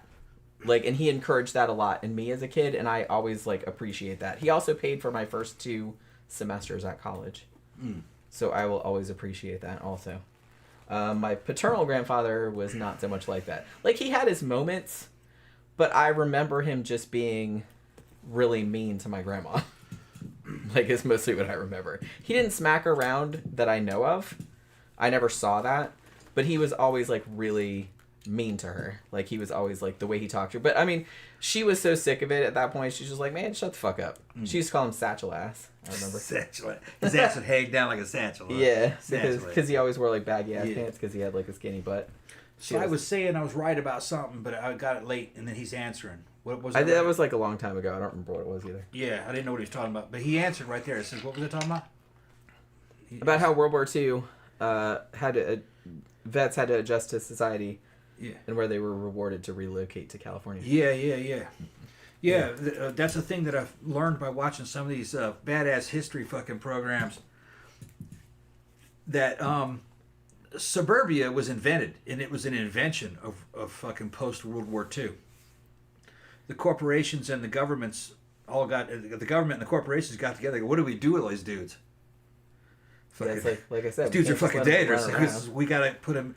We got some place where we're going to put them. All right, and it ended up being the suburbs. Dudes of that generation, you had to give them something to do, or they would cause trouble. Yeah, I kind of feel like that's probably true. It's always true. It's just that those particular dudes, a lot of them, they were fucking mass murderers, man. Some of those dudes are coming back from war to kill 30 people. I kind of feel like something that happened with dudes of that generation, and also the boomer generation to a lesser degree, maybe, is that when they retired. They usually died. They died pretty instantly quickly because they were like their whole identities were like tied up in their job, and it's like once they retired, they didn't know what to do with themselves. I think it was more like a thing where they kind of looked at life very much from a regimented, almost militaristic thing. Right. I did this. I did that. I did the retirement phase. Now I'm done. Mission accomplished. Right. I can go to heaven. Which is weird because I'm like, holy crap. Yeah. I wish I could retire so I could like do shit I want. Time to go to heaven now. And then they die. I was like, shit, man, I could spend another 20, 30 years doing shit I wanted to do. Plus, just like give me free money. Plus, they didn't want to sit around fucking, moping about glory days, you know what I mean? And fucking all the times have gone best, so they just wanted to get it over with, I think. But see, that's the thing. Like I said, I think we talked about this like maybe on the last show. It's just that's why I'm kind of glad that I'm not like a super nostalgic person. I'm not one of those people that just want to wallow in their greatness from the old days. Oh man, I did this and that and the other thing, and now I'm old and blah. It's like that is like such a defeatist way to think. I always thought, you know what I mean? Yeah. But like you're still fucking alive and kicking. You can still do shit. Yeah, but I got in that position though. Fucking men hit male menopause when you start coming up on 50, and then you just feel like shit. At least I did. Like, fuck it, it's time for me to die. Which I I think a can't lot of them do imagine. It's like that's so young still. Yeah. Well, Because I was just kind of like, man, there's a million things I still need to do. I need to live another 50 fucking they years got at least. fucking insects and fucking. I could live forever. I'd never run out of stuff They to got do. male insects and male fucking octopi and shit like that. As soon as they have sex, they go, "Oh fuck it, I'm done," and they die. That's hilarious. That's like their only purpose. They're like, "Yeah, fuck it, I did what I had to do. I got laid. I'm dying." Then they die. That's so funny. And so there's something written into their genetic code to where as soon as you're satisfied, just go ahead and shut everything fucking down and die. They're like, yep. And I that's it. bet you could trick that system. Well, I'm sure You could go in there and go, no. You could fucking put some other hormonal signals in there, and he goes, oh, I don't know. Yeah, so what? No, so what? I can do it again. I could do other things. I can have sex again, and then you can keep that bitch fucking. Well, you could probably keep him going for fucking years, because the females will live a long time. Well, yeah. I'm sure the females like not having all of these like pesky dudes around all the time. Yeah. But you know what I mean. I think a male octopus dies as soon as he has sex. He has sex and goes. Well, to be fair, female octopuses don't live that long either. Like once they have their eggs and the eggs hatch, then not all species, but a lot of female octopuses only live a couple of years. Also, like they'll just have a bunch of eggs and then see that they hatch and be like, okay, my work here is done. You know what I mean? So it's not just the dudes, but okay. Because I saw one program. It might have been a fucking squid. I think it was a squid. The one I was watching. Yeah, he mates and he's dead the next day. You see him floating. Hey, his shit was over. That's what I mean. His sole purpose in life. Busted a nut and he's out. Okay, I'm out. Can you imagine, Tom? Tom would have died a long time ago. I'd have been dead a long time ago. He'd have been dead when he was like fucking 14 or whatever. Yeah, I'd be like 14. I'd be busting a nut, not even really in, just like booty rubbing back there, you know. Oh Get it wet. Holy shit. Yeah, I can even name the booty. Yeah. Let's not go there. Yeah, right. I mean, you know, we could if you wanted to. No, it's all right. Big Joe Grizzly says, Tom, I got a question. This is a little TMI. I'm interested to see what you answer this. Big Joe Grizzly has this question. Who? Big Joe Grizzly. Okay. What do you say? My new girlfriend has a bunch of skin tags on her pussy. Okay. All right. It's a little cat picture. And it makes me sick when I go downtown. Should I stick it out with her? Skin tags. What's a skin tag? Well, like a little. It's like a mole, but just like a little bit of like a. I don't know. I haven't seen it, man. I can't make that. I can't make that judgment call remotely. I mean, the fact that you're asking. Go ahead and take a picture and send it to my. Send it to my Facebook and fucking or my Instagram. He just wants free pictures. I'll give you my of random ass vaginas. I know your game. No, I can't answer that question. I don't know the girl, man. I don't know the cat. So, you know. Well, he doesn't know the cat. I don't know the cat. I don't know the girl. Here's the thing, though. I mean, the fact that you're asking that.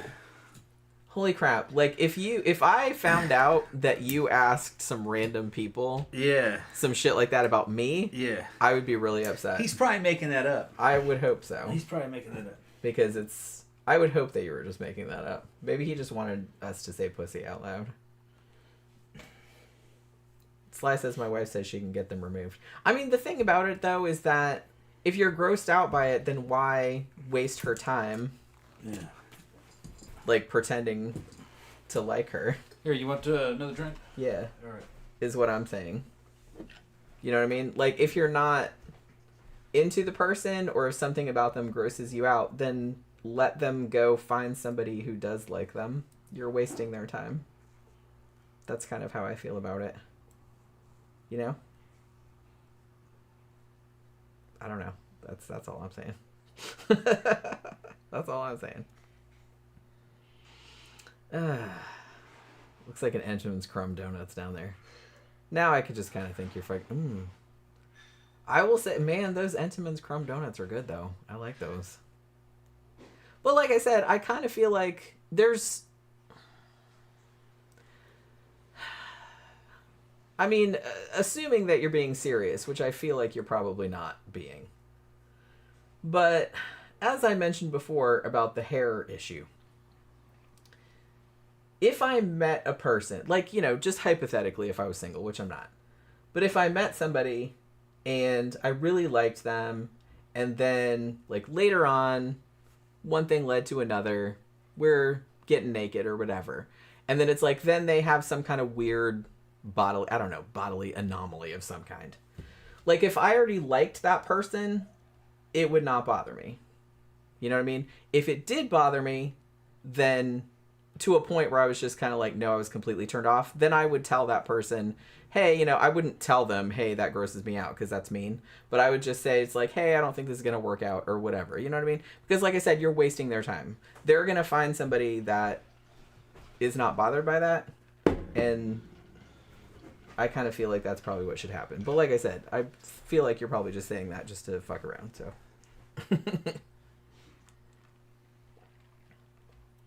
I don't know. I was reading something about that the other day where I don't know, like I said, I don't know if this is true or not, but I kind of feel like people are more critical of their own looks than other people are of their looks. I don't know if that's always true, though. I mean, maybe it's true when somebody, like I said, if you're in a relationship with somebody and they really like you and stuff. Like, a couple people were giving examples where, like, this one girl was like, you know, I have this big mole, like, on my nose. And she's like, and I always thought I looked like a fucking witch or something like that. But it's just like, when I mentioned it to, like, a dude she'd been dating for a while, it's like he was like, what? He didn't really notice it, or it wasn't, like, a big deal. So I kind of feel like people are a lot more critical of their own looks than somebody who likes them would be. And in a way that's true, because one person pointed out, they're like to the women out there, it's like, think of all your female friends. It's like, you probably don't think of their flaws, you just think of them because you like them. You just think, oh, they're this beautiful person, and that's how you think of them. You don't really notice, you know, that maybe they have a crooked nose, or, you know, a gap in their teeth, or whatever the fuck, you know what I mean? And they're like, maybe it's the same. I don't know. Like I said, I'm not real... If I like a person, I don't really fixate on flaws, quote unquote, because they don't really seem like flaws to me. And I'm sure that I'm way more critical of my own flaws than maybe other people are of my... But I don't know if that's true. I don't get too many comments about... Mostly the comments that I get about that are specifically about me are accusing me of being a man. That's usually what I get. But I don't get that many of those. And it's funny because the other day I was wearing like a halter top and I was getting some ice, and Tom says, "Man, you have some really broad shoulders." And I was like, maybe that's why everybody thinks I look like a dude. But I don't think I look like a dude, but apparently some people do. Not in person. I don't really think you do in the camera, but I don't know. People don't know you. That's true. And Tom said, well... They haven't fucking bought your videos. That's true. I'm definitely not a dude. Definitely not a dude. Never been a dude. Like I said, and I'm not shitting on people that have been. I'm just saying that I've never been a dude. And Don't I'm not... apologize. I'm just saying, and I'm not offended. I just think it's weird. I just think it's weird. I never thought of myself as... Now, in my interests, I always thought I was kind of more dudely than girly. She's a tomboy. Jen's a tomboy. Yeah. I don't know if I'd go quite that far, because I wasn't like into sports or nothing like that, but I always liked more dude stuff. Yeah. Like, I like science and horror movies and shit like that. She would have been a girl that traditionally was more dude stuff. If you're Gen X, Jen would have been a girl to come over and play Dungeons and Dragons with you. Yeah, totally. You know. She's the one that fucking you'd be reading the monster manual and yeah, fucking I was totally like into that. Talking about vampires and shit. She was one of them. Yeah. Like I said, I wasn't into sports or working on cars or nothing like that. Like, not that kind of dude. No. But I was more like a geeky dude. Yeah, yeah. Like I said, I was Video in games and fucking horror movies and that kind of shit. And I still love all that shit. Me and Jen actually played Dungeons and Dragons with some other dudes that were famous Dungeons and Dragons players. Remember we did that fucking one time? Yeah, that's right. Yeah, on that show. On that show. That was a long time ago. Long time ago, yeah. And I hadn't played in so long. I was like, you got to keep reminding me. We were new to podcasting.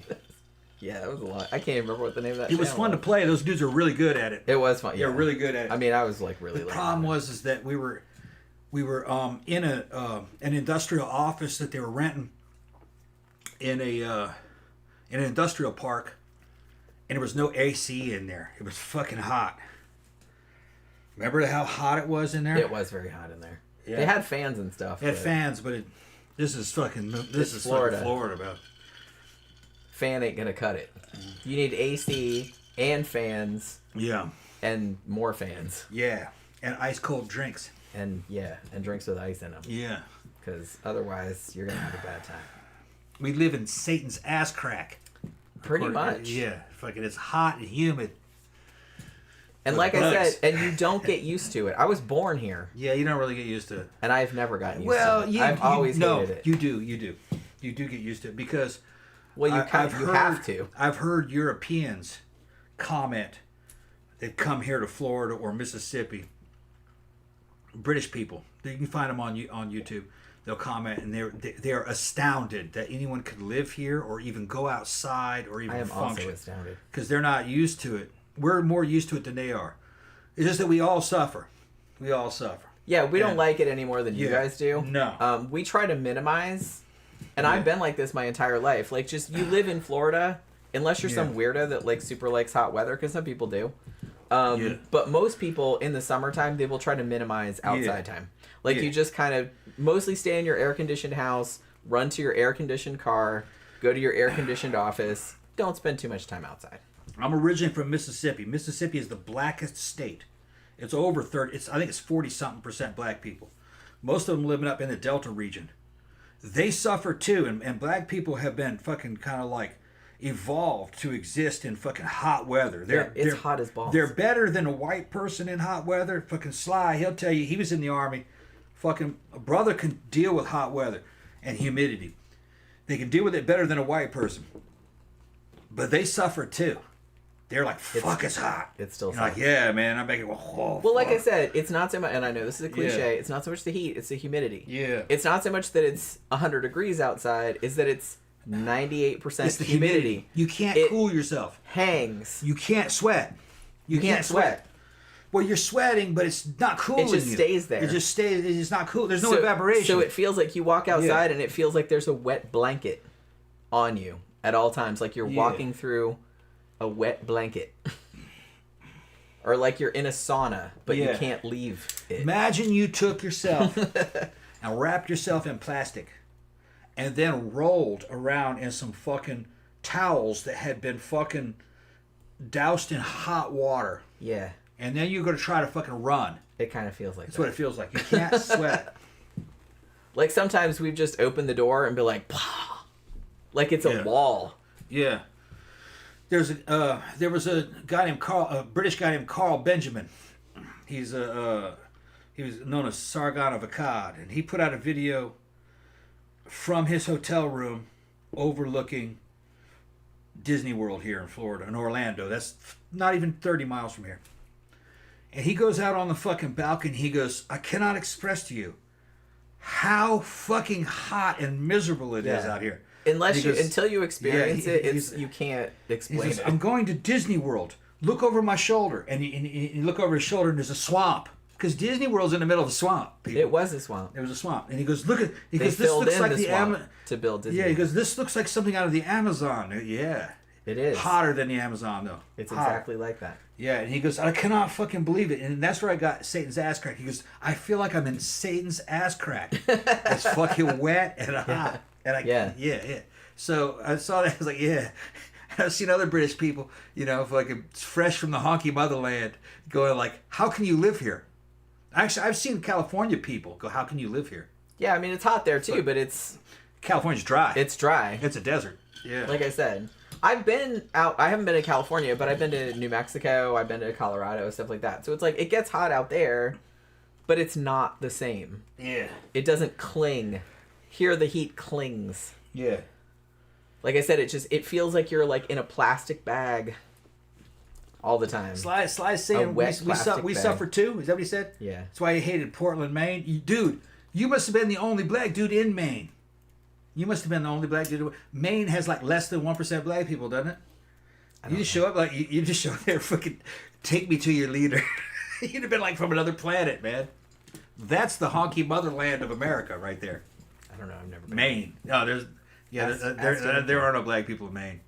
There are black people in Maine, Tom. Less than 1%.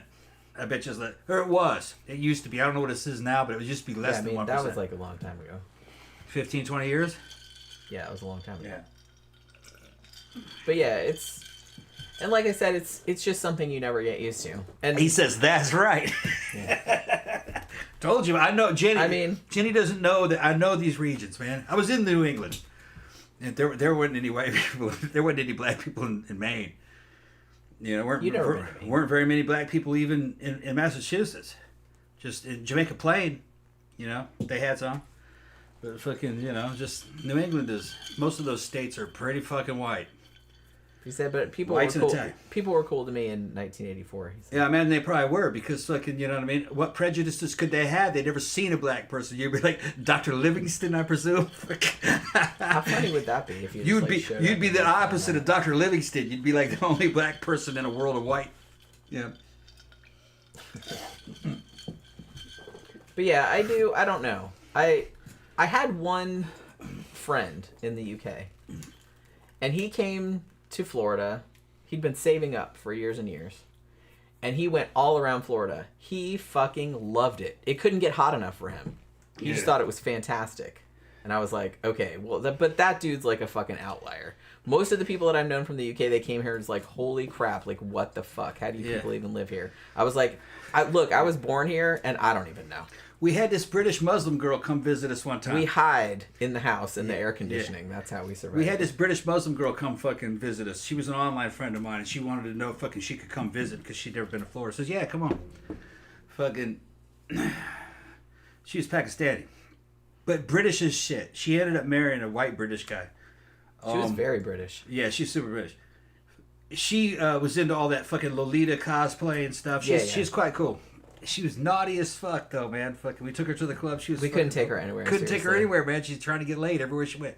Well, she did get laid. She did get laid, yeah. But she was funny, man. And she went home with a friend of ours. She would fucking walk around in 100-degree weather with fucking a coat on and fucking remember fur and shit like that. And we're like, it is hot as fuck. You get out of that. She goes, I don't want people to see me. And I said, no, they're looking at you because you're wearing all that. I was like, baby, you're going to have a heat stroke. As fuck, yeah. And she goes, but it's nice. She loved it. I don't get it, man. Fucking. I don't get it either. Like I said, I was born here and I hate it. Yeah. I hate hot weather. Yeah. I just put up with it. Yeah, well, you have to. I mean, there's nothing you can do. This year was pretty bad. I stopped riding for like 2 months. Yeah, he hasn't been out on his motorcycle in like about a month and a half. Because like sometimes, like even today, like he got up and was like, maybe I'll go on my motorcycle today. But then I went outside and I was like, it wasn't. It was hot today, but it's cool enough. It's cool enough. It's not cool. It's cooling off. It's about 80. It was high 80s. I think it was 87, 88, which is cool for here. But it's still 100%. It's still 100% humidity. But it's still like super humid. Yeah. Like I went out to get the mail and I was just kind of like, well, it's not quite as miserable as usual, but it's still kind of miserable. But it's just, I don't know. Like so when December and January come, and sometimes February, that's really the only time you're going to get any cold weather, if you get any at all, because some years we don't really get any. I'm super jacked about it. I just wait all year for like those couple days where you get up and you go outside and it's only like 60 degrees and you just go outside and go, you just like go like that and like roll around in the grass and stuff because it's like, it's not going to happen again. Okay, so we've hit that 2-hour mark at least. If you people have any ideas for the show, if you want to ask us any questions, if you want to drop a comment in the comment section with any ideas you have, we can, like I said, we can talk about anything, and we're both fucking loaded, so we can. So it'll get super fun now. It can get fun. Super fun, super personal. Yeah. Which I always like. Like I said, I like when shit goes in a TMI direction. I'm like super into some that. people have checked out by now, so it's only the hardcore fans right now. Tammy says, thankfully it's cooling down here now. I'm so grateful for the changing seasons. Yeah. I wish the seasons changed here. They really don't. No. It's just kind of like hot as balls. And cool. Slightly less hot as balls. And then cool. Maybe kind of cool. Hot as balls again. Yeah. 5 months out of the year, it's fucking hot. More than that. I would say it's more like 7 or 8 months out of the year. It's not that, nah. It is. Well, I have my tolerance is a little bit better than Jen's. You know what I mean? 80s. Even though I've been here my whole life. I can handle it. I just don't like hot weather. I never have. I probably should have been born somewhere else, but the thing is, my parents lived here when I was born, so. The thing is, though, is that I think it might actually get hotter in Mississippi. It's just, I just don't think it's as hot for as long. Here it just seems like forever. Yeah. And then it just seems like one day it gets like kind of cold and we get like super excited. Oh my God, I can wear a sweater. It can get cold. It can go down to 60s, and then it'll be back to the 90s a couple days later. Well, like I said, don't say that, like, because it will get cold here sometimes. Like, it'll go down to, I've seen it go down to the 30s, but that's usually at night, and then, like, the next day, it'll get back up into the 60s again, which is fine with me.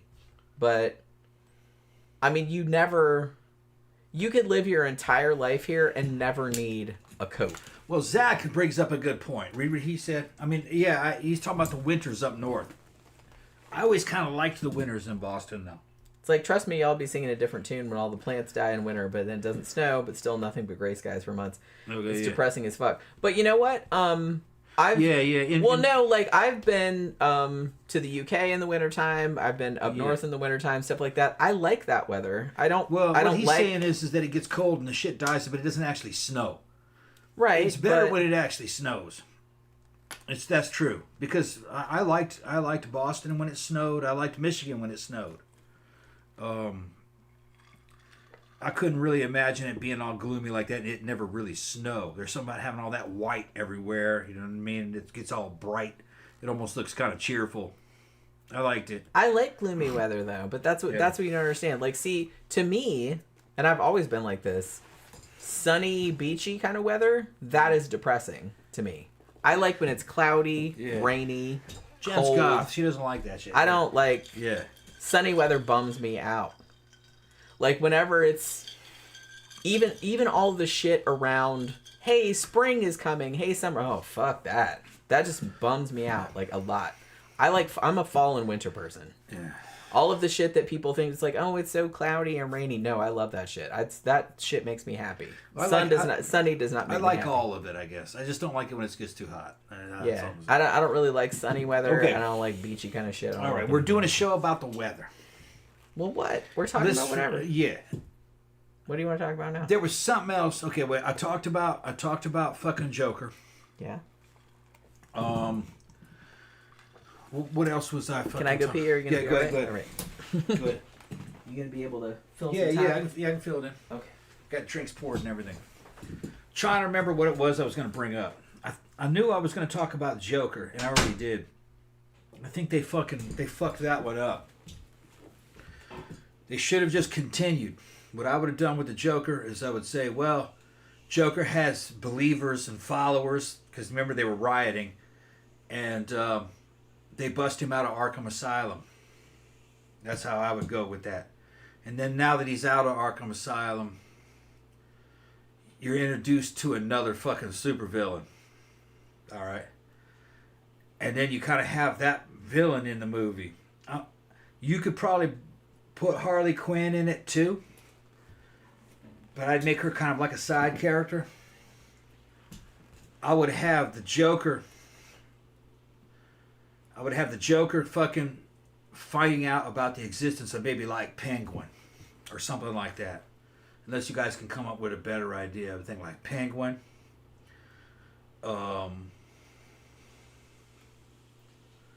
Yeah, that's what I would go.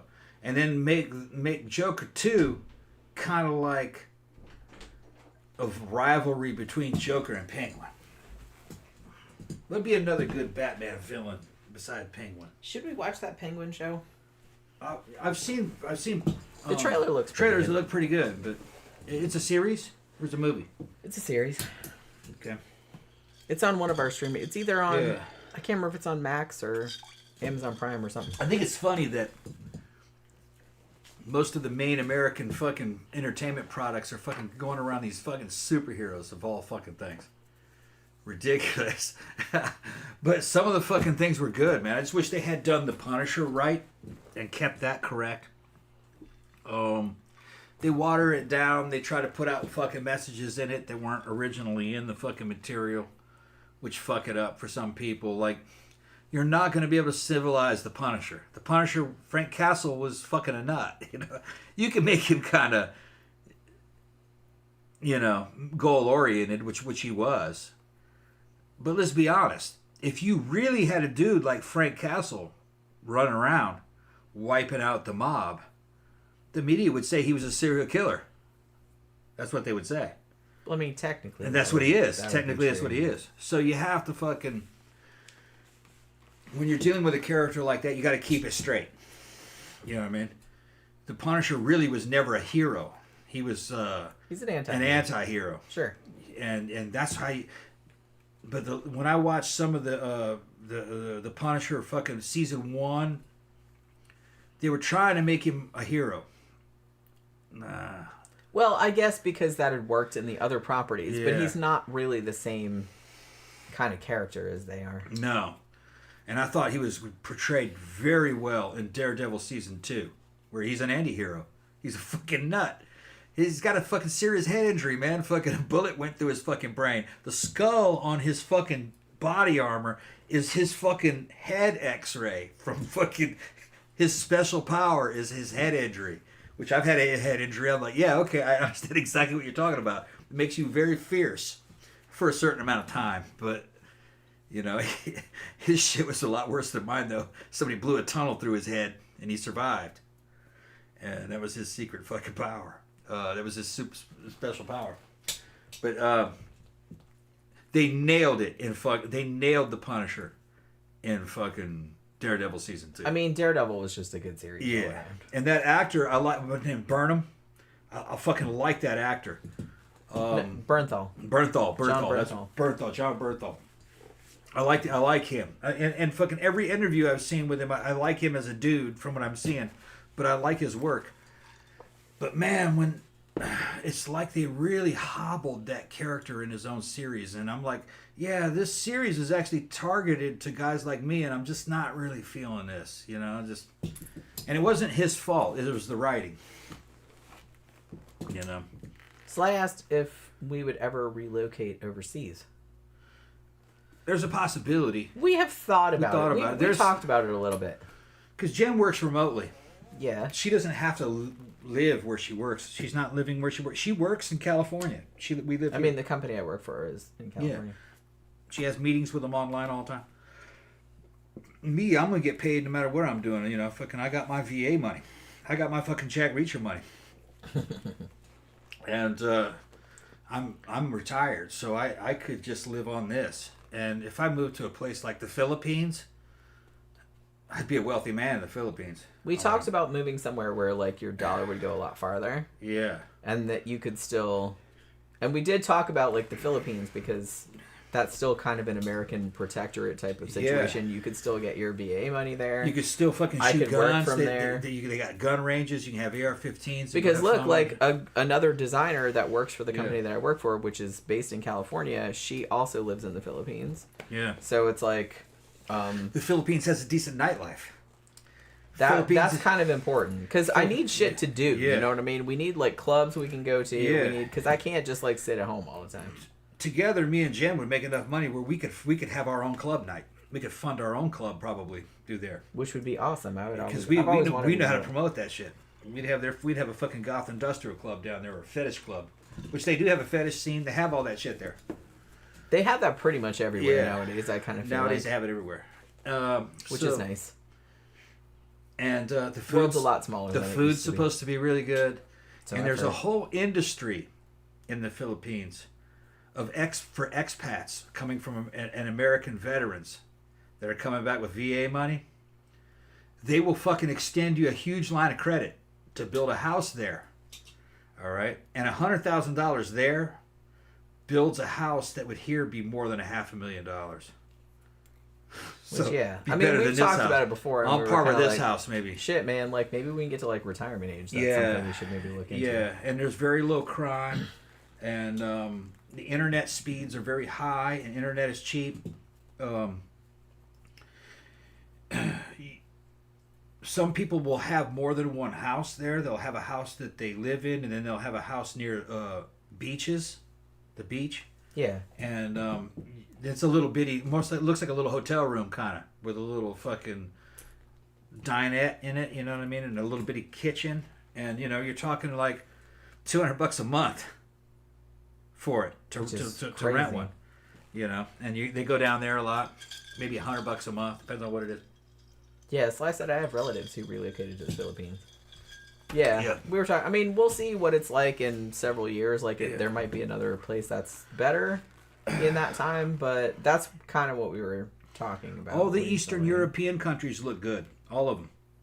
Anywhere where, like I said, where there's, like, cool shit to do. Yeah. The food's good, and the cost of living is cheap. My mom goes to Russia almost every year. She loves it. She's been going there for how long? Fucking 5-6 years now. At least, yeah. Long before all this trouble happens. But I mean, she went like she's been going like every year for like a long time, and she'll go for like a long time. 6 months. 6 months at a time. And she's like, oh, you got to move to Russia. She wants to move there. She wants me to move. She wants us to move with her. And I'm like, oh, I don't know, man. Yeah, but there fucking. She also said Austria was good. She said she loved Poland, Austria, fucking a lot of the. Austria might be cool. Yeah, she liked Austria. Poland might be cool. Yeah, my stepmom is Polish actually. She liked the bigger cities in Russia. She had fun there. She said they treated her like gold. No crime. She also went to some of the other Eastern European countries. It wasn't Ukraine. It wasn't Romania. It was some of the other ones that she went to, and she said they were fucking great. She went to Georgia. She loved Georgia. But she still sends him like Georgian recipes. Georgian recipes. Yeah, she when she was doing that, you know, because she's got her money. It just comes in, all right. From my stepdad when he died, he made sure she was taken care of. So she spends half the year traveling. And she can pay her bills in the United States and travel and live in Eastern Europe, moving around for half a year. Yeah. If she wants to. She doesn't go every year, but she goes on a lot of the years. And it's kind of attractive, the shit that she's saying, because me and Jen's joint income is worth a lot of money over there. Yeah. I mean, more than you can buy a lot. Yeah. And it's not like it was in the Soviet era. You know, I've seen their fucking you go through their fucking, what do you call it? Supermarkets. It looks like Publix. You know, it's well, that's the thing. I kind of feel like people, like the U.S. is not on the cutting edge. It's not the head anymore. Of jack shit anymore. No. And a lot of countries are way ahead of us. Yeah. I started to notice this back in the 90s when I was going back and forth to the UK. The UK, as far as I could see, adopted cell phone technology way before the UK did. Like, people had cell phones, it was more ubiquitous in the UK before here. Like, when I was in the UK in the 90s, there were, like, cell phone shops, like, everywhere, and, like, everybody had them, like, way before it happened here. You know what I mean? So other countries have surpassed us in a lot of ways technologically. So it's not kind of a thing where, you're moving to another country and it's like, oh, you don't have this and that. Like, a lot of other countries have better shit than we have, and it's cheaper. Yeah. So you'd be surprised. One of the best countries to fucking live in right now, man, is Dubai.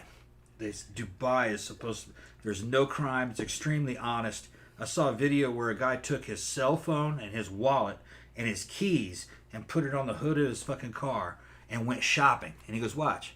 Fucking, when I come out, fucking, that shit will still be there. And he comes out and it's still sitting there on his fucking hood.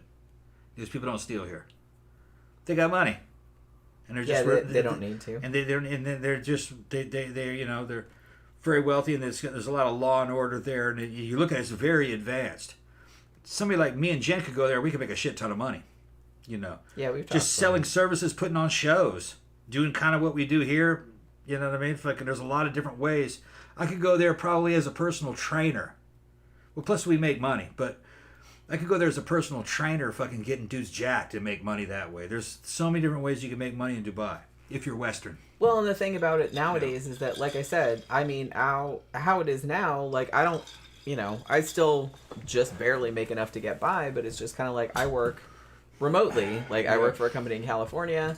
We meet over Google Meet or whatever the fuck it is.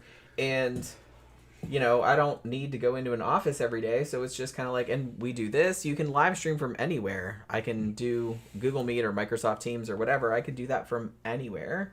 So it's just kind of like I don't have to be in a particular place. So we have talked about, I mean, like, we just bought this house a couple years ago, and, it's a nice house. But eventually, one day, we might want to sell it. And so, I don't know. We'll just see what happens. We'll see what happens. When they sell this house, we're just starting to get kind of like equity in it because we put in new air conditioners. We're going to put in a new kitchen. The landscaping's new, roof's new on it. Yeah, just and had then roof. property values. Just had 2 new air conditioning put in upstairs and downstairs, just like a couple. Property values went up, so I think this house might be worth more $500,000 now, and it was $425 when I bought it. So I think I might have made my money back. I could probably sell it now and make money. So I'm not that worried about it, but I'd like to be in something that I own. You know what I mean? And if I could take something and I have 100,000 profit, go to fucking the Philippines and with 100,000 buy a house equivalent to this for 100,000, have it built for me, and it's paid for. It's paid for.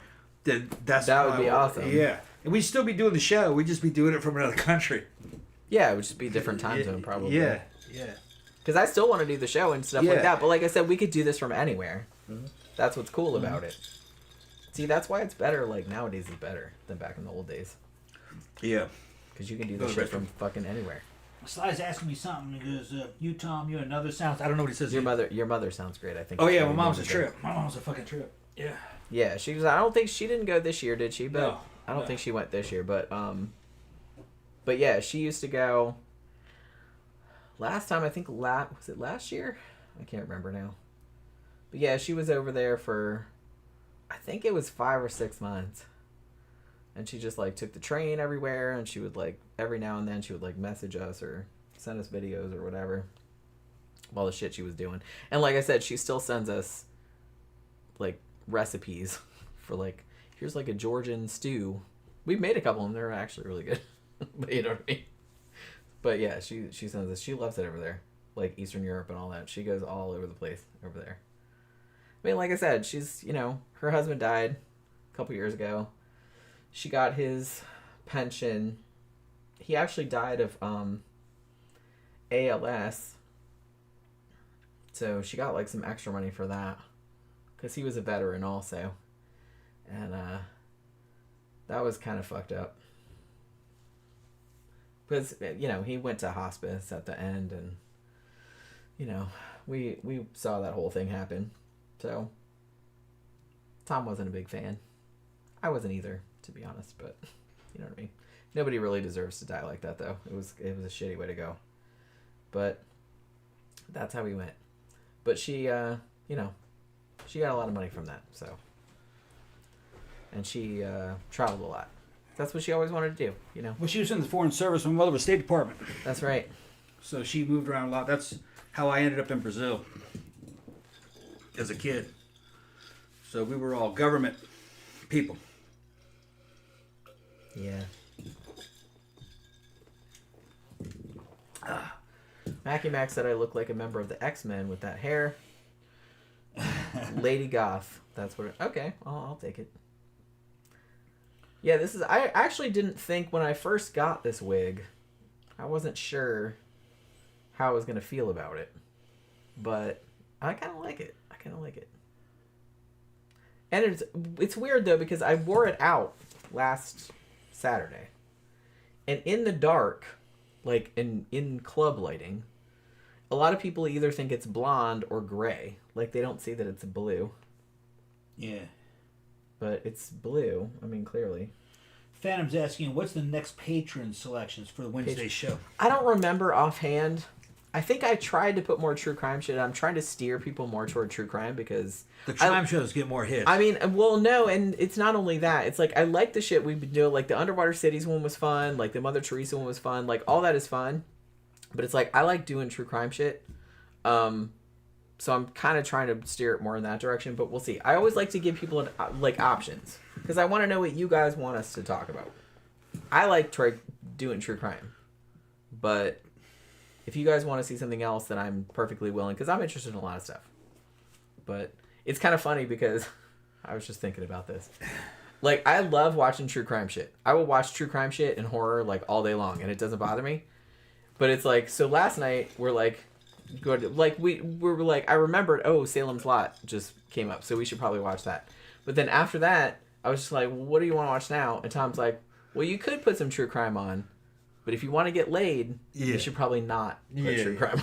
That fucks so I was like, up. well, shit. Okay, I gotta watch. That fucks my mood up. I'm like, I don't want to fuck that bitch. Yeah. It's too depressing. If I already know I'm not gonna get laid that night, then I'll put true crime on because I find it kind of weirdly entertaining. But if I do want to get laid, I'll have to put on something like kind of fun, like a cooking show or paranormal or something like that. So I think we ended up watching some show on, I think it was on Hulu, that was like scariest places in America or something like that, which we weren't even really paying attention to, I don't think, but because it was a little over the top. And they kind of just went with like standard shit. They took like the Stanley Hotel, the Villisca Axe Murder House. There was a couple I hadn't heard of, but most of them were pretty standard, pretty famous, like haunted. And I kind of feel like they were just, it felt a little try-hard, is what I'm saying. It was a fun show. It was just a little try-hard. But I don't remember what the Patreon selections were for this week. Because here's the thing. When I do the polls, I usually do them like a week or two ahead. Because I have like this big list. And so I will schedule the posts like a week or two ahead. Like I'll put a couple ahead. So it's like I'll just pick 5 things randomly. If somebody has suggested something, then I'll try to put that in the rotation. If not, then I'll pick stuff from the list just randomly that we haven't done, that I haven't put in the list in a while. And so then I'll just put that and I'll just schedule it like for later. So I don't usually remember like what even is on the poll until I go and look and see who's voted for it. You know what I mean? And if you're a patron or if you're a YouTube member, please go vote. Because I feel like sometimes we don't get that many votes. You know what I mean? Some people vote, but a lot of people don't. Like, sometimes we'll just get, like, 6 votes, you know what I mean? And I'm just kind of like, okay. I mean, it helps me decide, but... Sly said, my wife asked, how many wigs do you own? Fuck, 30, 40 of them? Is it that many? Probably about 20. It might be. I think it's probably a couple dozen. Yeah. I'm trying to think of all the wigs I have. Because there's some that I have that I don't wear that much because I don't think they look as good. There's some that I bought, they didn't quite work out. Other ones, fucking, they wouldn't be good on the show. They might be good for certain outfits that she has, but... Yeah, there's some of them I have that I don't wear that much. Yeah. And I have a couple... Because we bought a couple for our sex doll, too. Yeah. Because we have one that's, like, really long and white. People are like, what? Sex doll? Yeah, we got a doll. We have one that's really long and blonde that I haven't worn. I should try this on, actually. But... I have one that I like that's kind of dark blue that's like wavy. And I've worn that out a couple of times, but you don't seem to like that one as much, so I don't wear it that much. But you know one I liked? You haven't worn in a long time? It was long, it was parted in the middle, it was brown.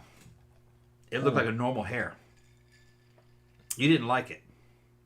Yeah, probably because it looked normal. It looked very normal, but you looked really good in that. I don't like looking It was normal. parted in the middle, like kind of like the one you have on right now, but it was longer. I think you initially bought that one for the doll. No. Did you not? No, this is like 2016, 2018 when I bought that one.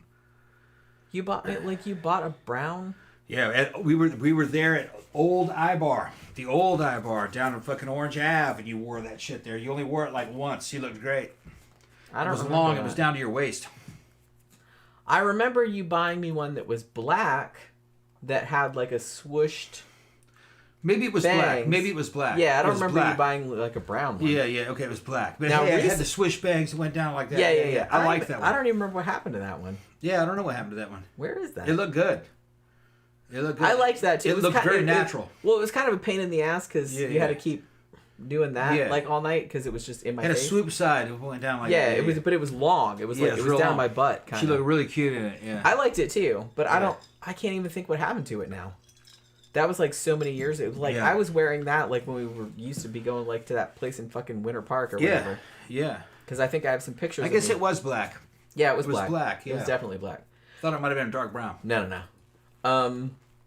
You bought one that was like blondish brown. Yeah. But I think that was for the doll. I don't remember if you bought that for the doll or I bought it for me. you. Oh, okay. Yeah, I bought it for you. Okay. It was brown. It was blondish brown with the white stripes in it. Does it have white stripes? Okay. Yeah, I think it had 2 white stripes going down through the bangs. All right, I might have to try You something. did, yeah. And you have one that's kind of gray too. The only thing that was bought for the doll was pink wigs. Yeah. She came with a fucking light brown one and a blue one. That's what she came with. Yeah. And then I got a pink one because that's what looked good. That other guy, his doll, that's what he had on it, but it wasn't that good. And then I got the pink cosplay wig. That's a nice wig. Yeah, I like that too. But like, I tried it on and I was just kind of like, this is not working for me. I think it was just your foundation. It might have been. Yeah. If I had a different made you foundation, look green. It made me look green. Yeah, it made you look green. But I think it was just the foundation I had. Yeah.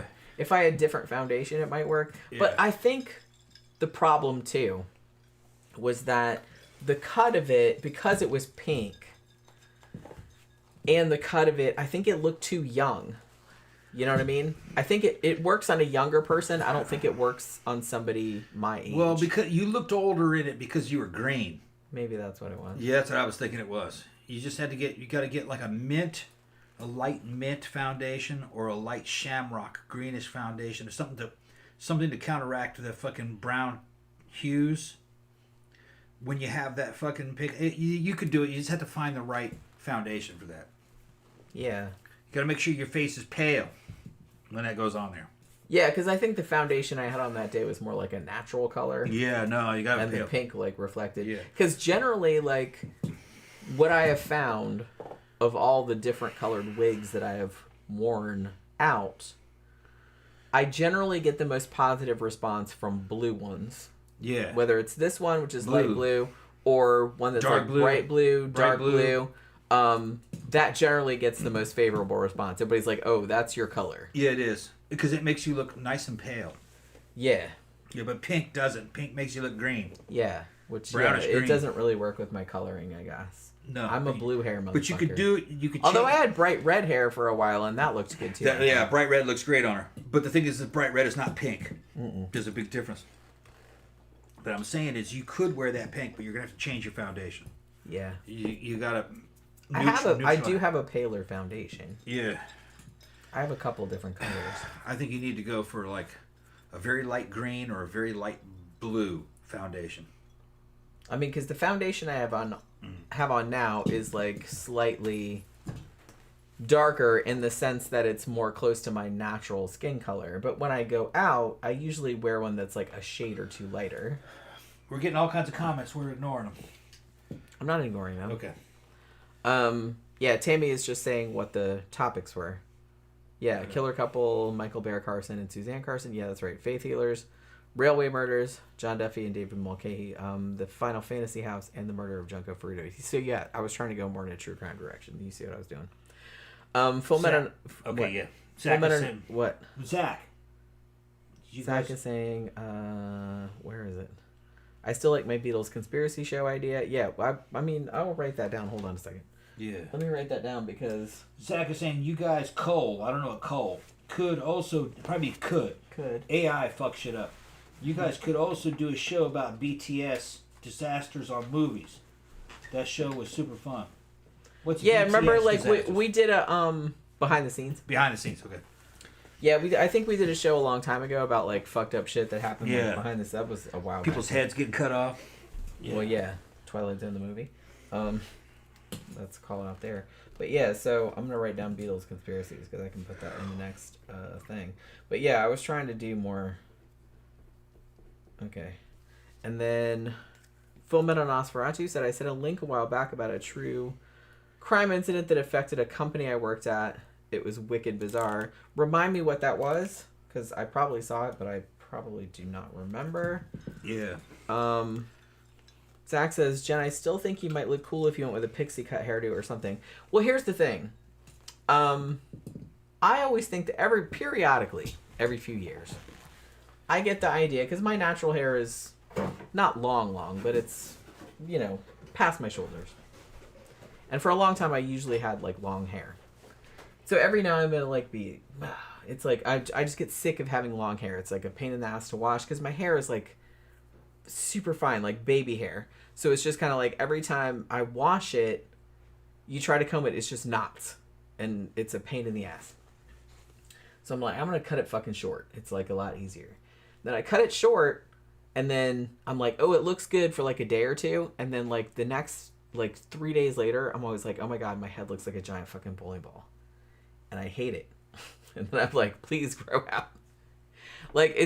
I'm in kind of a terrible situation because I feel like I look better with long hair, but I hate all of the maintenance that goes with long hair.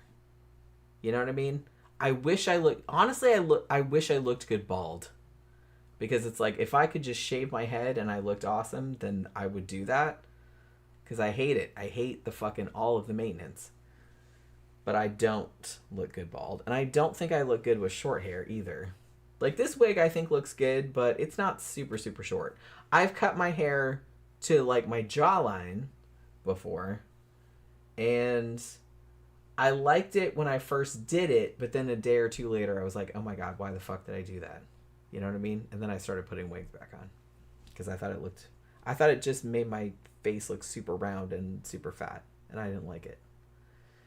And let me see.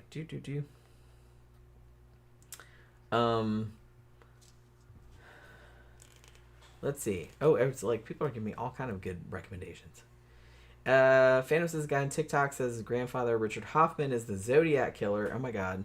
I feel like there's a whole subculture of people that are going on social media saying, hey, my relative is the Zodiac killer. You know what I mean?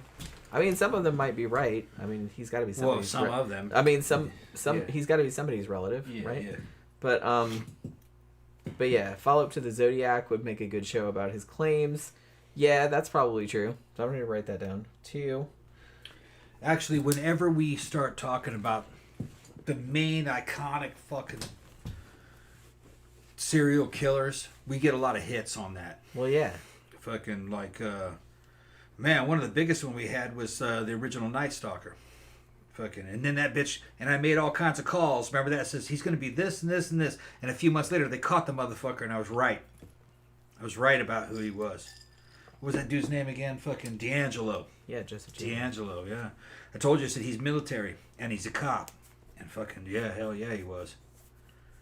I could tell just by his mode of operation that dude had the confidence of a fucking commando and a cop. He knew about moving in public with armed and in between houses at night, what that's like. We used to do it in Korea. A whole platoon walked down the middle of a fucking Korean town with machine guns and fucking AR-15s and climb over their fences and go through their backyards and walk through their little fucking gardens and shit. 50 of us. Not a single call to the police. Nobody saw us. You think that you see everything. You don't. You don't. You're in your house with the shades drawn. You're not looking outside. And you'd think you'd be able to hear us. We weren't even quiet. Walking fucking equipment fucking banging up against us. Fucking canteens sloshing. Fucking guns clicking and clacking. From fucking, the slings and stuff. And ammunition fucking rattling inside your bed. Your fucking M249 fucking saw cases and shit. And fucking sound, to us, it sounded like a damn train going by. But to civilians, they don't hear it. So he was doing that kind of shit. One man with a gun can move through your houses at night. You wouldn't detect him. Spooky. And he knew that. Because as a cop, he was doing that. He realized that people are fucking they're unaware of what's happening outside the house. They're in their own little world. All that trouble he went to just because he had a micro dick. All that trouble because he had a little bitty penis and a fucking huge ego. I mean, and wanted to dominate men and women. Sad, really. Yeah. Yeah. He got busted eventually. He had the skills of a fucking commando. Couldn't control his dick, though. But he still felt inadequate. He was inadequate. Because of his peen size. Yeah. Ridiculous. Like I said. So I can't relate to it, you know. Well, I can't believe those. You can't relate. I can't fucking relate to that shit. I was gonna say. I don't want to brag or anything. No, 3-legged motherfuckers running around. But I'm just saying that I just can't understand killing people so you could bust a nut. You know what I mean? I mean, like I said, you might feel different if you had a tiny penis, which you don't. There's a lot of small dick motherfuckers who are not doing that. But yeah, that's what I mean. Like, you don't know how you would feel if you were in that situation, but I'm just saying there's no excuse. It was more than that. Really. Yeah, like, obviously he had a lot more other issues. Yeah. I mean, I don't know. It was more than that. Well, yeah, it always has to be. Because, like I said, there's a lot of dudes out there with smaller than average penises, and they do just fine. They just have normal fucking lives, like a regular ass person. They don't go around fucking raping and murdering people. It's kind of like he wanted to be more than what he was, but he couldn't quite imagine what it was he had to be. And he wanted to fucking rape people, take people's women from him, and make them watch him rape. It's a power trip. Motherfucker was on a power trip. Yeah. Then he bossed him around inside the house and shit. And, he was drunk with power. Yeah, I don't really get that. Like I said, it's just... I know, like, a lot of dudes have that kind of, like, a little bit of that, but that's kind of like a super extreme. That's a... Well, everything about serial killers is a male feature. It's just an extreme... It's just an extreme version of it. And then there's, like, extreme and bad combinations of things, you know.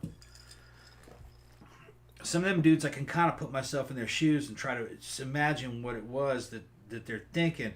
I can kind of see it, but I don't feel it. You know what I mean? Yeah. Yeah. Well, I kind of have the same thing. Like, I read about them all the time. I'm like, look, intellectually, I can see how you got to that place. Yeah. But I don't know why you feel that way. Yeah, I don't feel like that. Yeah, I don't feel that. So it's like, I don't feel that draw to do that, you know. And fucking, one of the most honest things a serial killer ever said is fucking a cop. This is one of the cops was talking about after they caught him. I don't remember which serial killer it was. It was one. It's not a real well known one though. I can put my face. I see his face. He said, "Yeah, I killed this one, that one." And the cop says, "Why? Why'd you do it?" And he goes, "Look, you wouldn't understand, so I'm not even going to try to explain it to you." And that's the most honest thing I think a fucking serial killer has ever said. You'll never really understand. I mean, probably, technically that's true. Like, you probably won't, because most people don't feel like that, thankfully. Feel like that. Yeah, he knew that. He knew that most people don't feel like him. So at least he was that insightful. Yeah. But the thing about it, but again, and I think I've said this before, but it's like, it does everyone a disservice to think that serial killers are operating from, like, some kind of alien or monstrous mindset, because they're not. It's just... a lot of normal people have aberrant thoughts and aberrant desires. That's normal. But I kind of feel like serial killers just take it to that extreme. But it's not... Yeah. It's not a difference in quality. It's a difference in quantity. You know what I mean? It's just kind of like... everybody kind of feels like this, but it's just kind of like they're taking that to a way, like, far, like, way the fuck out there. That's all. Yeah. Now the Phantom mentions a fucking epic moment of fucking D'Angelo. They had a town meeting. This is what fucking Phantom's talking about. They had a town meeting, and a dude stood up and says, "I don't believe this. No real man would allow his fucking wife to get raped like that. He'd fight tooth and nail, this and that." And D'Angelo was in the audience and heard him say that. Right, I remember and he that. followed that motherfucker home and fucking got him and his wife. That's right, I remember Yeah, that. and fucking Phantom says, that was epic status. Yeah, he was epic. Like I said, he had the skills of a commando. All right. But he was a fucking, he was a scumbag, you know. Yeah, he's a evil scumbag. motherfucker, you know. Yeah, he goes, oh, you don't think that could happen to you? Okay, I'll got you, bitch. And he fucking went and got him. And his wife. And I think they both lived. I don't think he killed either one of them. It's just that he sexually assaulted the wife and made the husband wait outside. Yeah. Wild. Because he had the fucking damn plates on his head. He said, if I hear them fucking plates fall, I'm going to plug your wife. He had a pistol. To be honest, in that situation, Yeah. I would rather you kill me. See, he did the shit like a fucking pro. He broke into your house before. All right, he'd go in there and he'd break into your house while you were at work, and go through there and fucking try to find where all your guns were, and he'd unload them. All right. Yeah, he cased out your shit. Yeah, before he went in there, and then he'd leave, and that bitch would come back. Mm-hmm. All right. And see if you fucking found that you unloaded the guns. He says he didn't reload that gun. So this bitch is asleep. Because why would you think that? Yeah, you wouldn't think so that. So then he fucking gets in his fucking... He would get into a closet or underneath the bed and just wait for you to come home with your wife. Yeah, until you get nice and comfy up in the fucking bed. He'd roll out underneath that bed or come out of that closet with a fucking gun and a flashlight and take over. Yeah. Yeah, like a fucking like a commando. What do you think you would do in that situation, Tom? I'd freak the fuck out. Well, I'd fucking rush him. I probably would. I'd rush him. I'd make him shoot me. Yeah. I probably would too. I'm like a fucking kamikaze. Yeah. Because I would know that he's probably going to kill me. If the dude went through this much problem, he's going to kill me and he's going to rape you. So I'm going to fucking just go right at him. That's not going to happen while And I'm like alive. I said, I would rather just be fucking dive right killed outright. Make him kill you. Yeah. I don't want to go through that shit. No Yeah. thanks. No thanks. I'd rather That's just what I would fucking do. kill me. Because you're probably going to kill me anyways. Yeah. So, I'd Yeah, rather he's just going to rape you I'd and rather kill just you. fucking die. He's going to easy. rape you and then kill you. Yeah. Like, So you might as well just have him kill you. Yeah, I think I would rather. Yeah. I mean... Thing is that they usually are running some kind of ruse and they're lying. This is a robbery. That's the main thing. This is a robbery. Don't worry about it. Just do I don't your believe total. that. That's a lie. I don't believe that. Look, I've written about Robbers true and crime for years and years. Yeah. I never fucking believe that. Robbers, a real professional burglar comes in during the day when you're When at you're work. not there. When you're not there. If they just want to steal your shit, Yeah. they want to Yeah. come in when you're not Yeah. there and take your shit. If they're coming in there at night or When they know when you're there, home. it's because they're there for you. He's there for you. Yes. Yeah. So anything, oh, I'm not going to hurt you. I'm just here. Yeah, that is some bullshit right there. So you make them kill you. Yeah. Or you try to kill them. I mean, Yeah. hopefully you can take them out. Sly's wife's talking to you. This is Sly's wife, and I know how you feel about having thin hair. I deal with that too. Yeah, it's just the weird thing about my hair, like I have it shaved all underneath. I just have like the top, like the crown, and it's long. Her hair is actually thick. My hair is like really thick. Like I have a lot of it, but the individual hairs are like super fine. Yeah, yeah. Like baby hair. Yeah. So it's just kind of, so I have so much hair. That's why I keep it shaved, because if I have it all out, it's like literally you go like that and it's just knots. Yeah. It just knots up, and then you have to sit there with conditioner and just comb all the knots out. And it's just kind of like it's always been like that, and it's a huge pain in the ass. Like I said, I wish I looked good bald. When she had a full head of hair, she shed constantly too. There's going to be hair. There's everywhere. hair everywhere. Yeah. Blocking up the fucking shower drain. Yeah. I had to keep clogging plunging. up the fucking vacuum cleaner, and I got a good Electrolux vacuum cleaner. It fucking clog up the fucking ridiculous. Vacuum. Yeah. So it's just kind of, so I usually keep it all just shaved. I have some hair like long on the crown, so I can wear it down. So if it's down, it looks a little thin, but it's not. Phantom says like a closet boogeyman. Yeah, it's exactly closet boogeyman. Fucking right. I mean, I can't imagine. I don't know how I would react in that situation. Like I said, I've thought about it a lot because I write about this kind of shit all the time. And I kind of try to put myself in that situation of the victim, and I'm just kind of like, what would I don't know. Because no one knows what they would do. Sly would understand because he's infantry like me and a lot of guys who are fucking combat arms. They would drill us over and over again using blank ammunition and fucking ambush, react to ambush, and fucking this and that. Just the way that they fuck with you constantly. They're trying to get it to where you react instantly without thinking, because that's actually the best way. Yeah.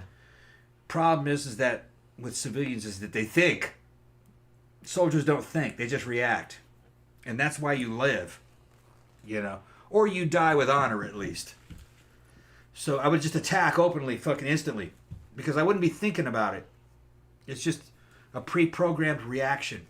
Sly will know exactly what I'm talking about. I mean, that's probably, in most cases, they just that's drill it probably into you, the best because thing to do. everything about military is not training. It's actually conditioning, like what you do with an animal. When I'm training horses and stuff, it's just repetition over and over and over again, because you're trying to get you're trying to get an animal to do something without thinking about it, and that's the same thing they did to us.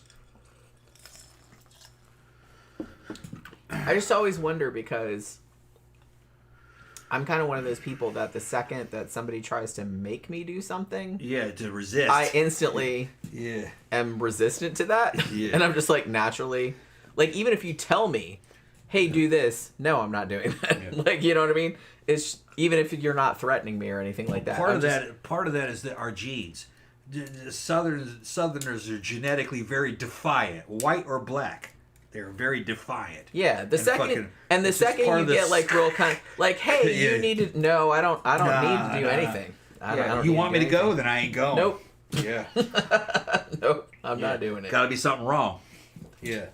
If And I'm you not- want me to go, then there's something. And like I said, and most of the time, I'm not going to be like super confrontational about it. I'm not going to hit you or nothing. Well, maybe I'm not going to hit you or nothing. I'm just not going to do it. Yeah. I'm just not going to do it. Yeah. I don't like to be told what to do, and I just like, so I always wondered, that's kind of because I know that I'm like that, so I'm just like, if some fucking rapist ass motherfucker like came in the house and was like, hey, do this and that, I always kind of think like, what, I don't think I would acquiesce. Like, even if he was gonna shoot me, I'd just be like, no, I'm not doing that. Well, Not doing that. you got to look at what they do. They run up and punch people in the fucking heads. He'd run up and he'd punch you in the head and beat you into it. That's probably. Well, you what wouldn't they have any choice then. Then you just go, okay, whatever. And then at that point, you're just like, okay, well, just get fucking done and kill get the me. fuck away from me. Yeah. That's usually. And then what- hopefully I could roll over and then just like at least tear your nuts off Yeah. or poke your eyes out or something. Because I would probably try to do that. That one girl, McDuff, and his fucking partner, she was fucking pressure washing her car in the fucking car wash, and they pulled up on her in a van, and both of them jumped out, and she was only 5 feet tall. Yeah, I mean, it's And not like they she just could. threw her in the back. There was nothing she could do. I mean, there was really nothing you could do in that yeah, situation. and she died a horrible death, burning her with cigarettes, and then they eventually just beat her to death with fists. Man. I do like to think, though, that my first reaction... Because remember that night at Mannequins, when that stupid dude that was hanging out by me and Sophie, and you jumped on him and grabbed him by the neck or whatever. Yeah. And then, like, he wasn't got hanging out, he loose. Yeah. Well, you know what I mean. Yeah. He got fucking walked loose up and then jumped at me Yeah. and knocked me over, like, flat on my back. Yeah. My first instinct was to take both my thumbs and push them into his eyeballs. That was my first instinct. Did it work? I don't know. Like, Yeah. he was so fucked up on whatever. I was just like, bah! Yeah. I was just like that. That was my first instinct. Dude, she's talking about, he was down, he thought that I fucking rung his bell so bad that he grabbed her thinking it was me. He knocked me like And they flat. went Like down I fighting. went, like I went Yeah. way on my back like And that. some of my friends fucking grabbed me and pulled me back. And I was like, wait a minute, hold on, no, I ain't letting this shit happen. And went down there, but by the time I got down there, the whole crowd had separated the two. Well, everybody They saw what happened. Everybody saw it and they pulled him off me because Yeah. I didn't know what was going on. I was just standing there, Yeah. and all of a sudden this dude just like fucking tackled me. Yeah. Jen, And my first instinct was to put my thumbs in Yeah. his eyeballs. That was we did my a first show on it. instinct. We did a fucking Sidetracks on it on a Friday. Soph was here and everything. Yeah, that's when Sophie was visiting. Yeah, Soph and Jen were dancing with each other really, and I was just leaning up against the wall, just kind of fucking looking around. Is it my friend's place, Big Tom's place, fucking the mannequins, and I just saw a dude fucking walk up and just fucking start talking like that, and they're both kind of like cringing, and I went over there and went no, and I just.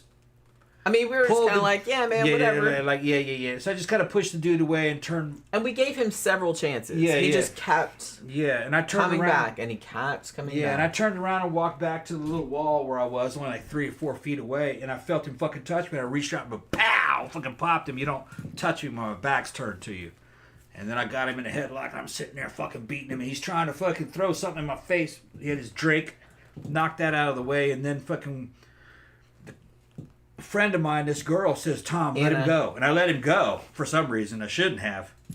I let him go. And when I let him go, he grabbed her. And they both ended up on the ground. I was like, whoa, whoa, whoa, whoa, whoa. He just tackled me. I was just standing there. I didn't see what was going on. Yeah. My head wasn't really turned in that direction. Yeah.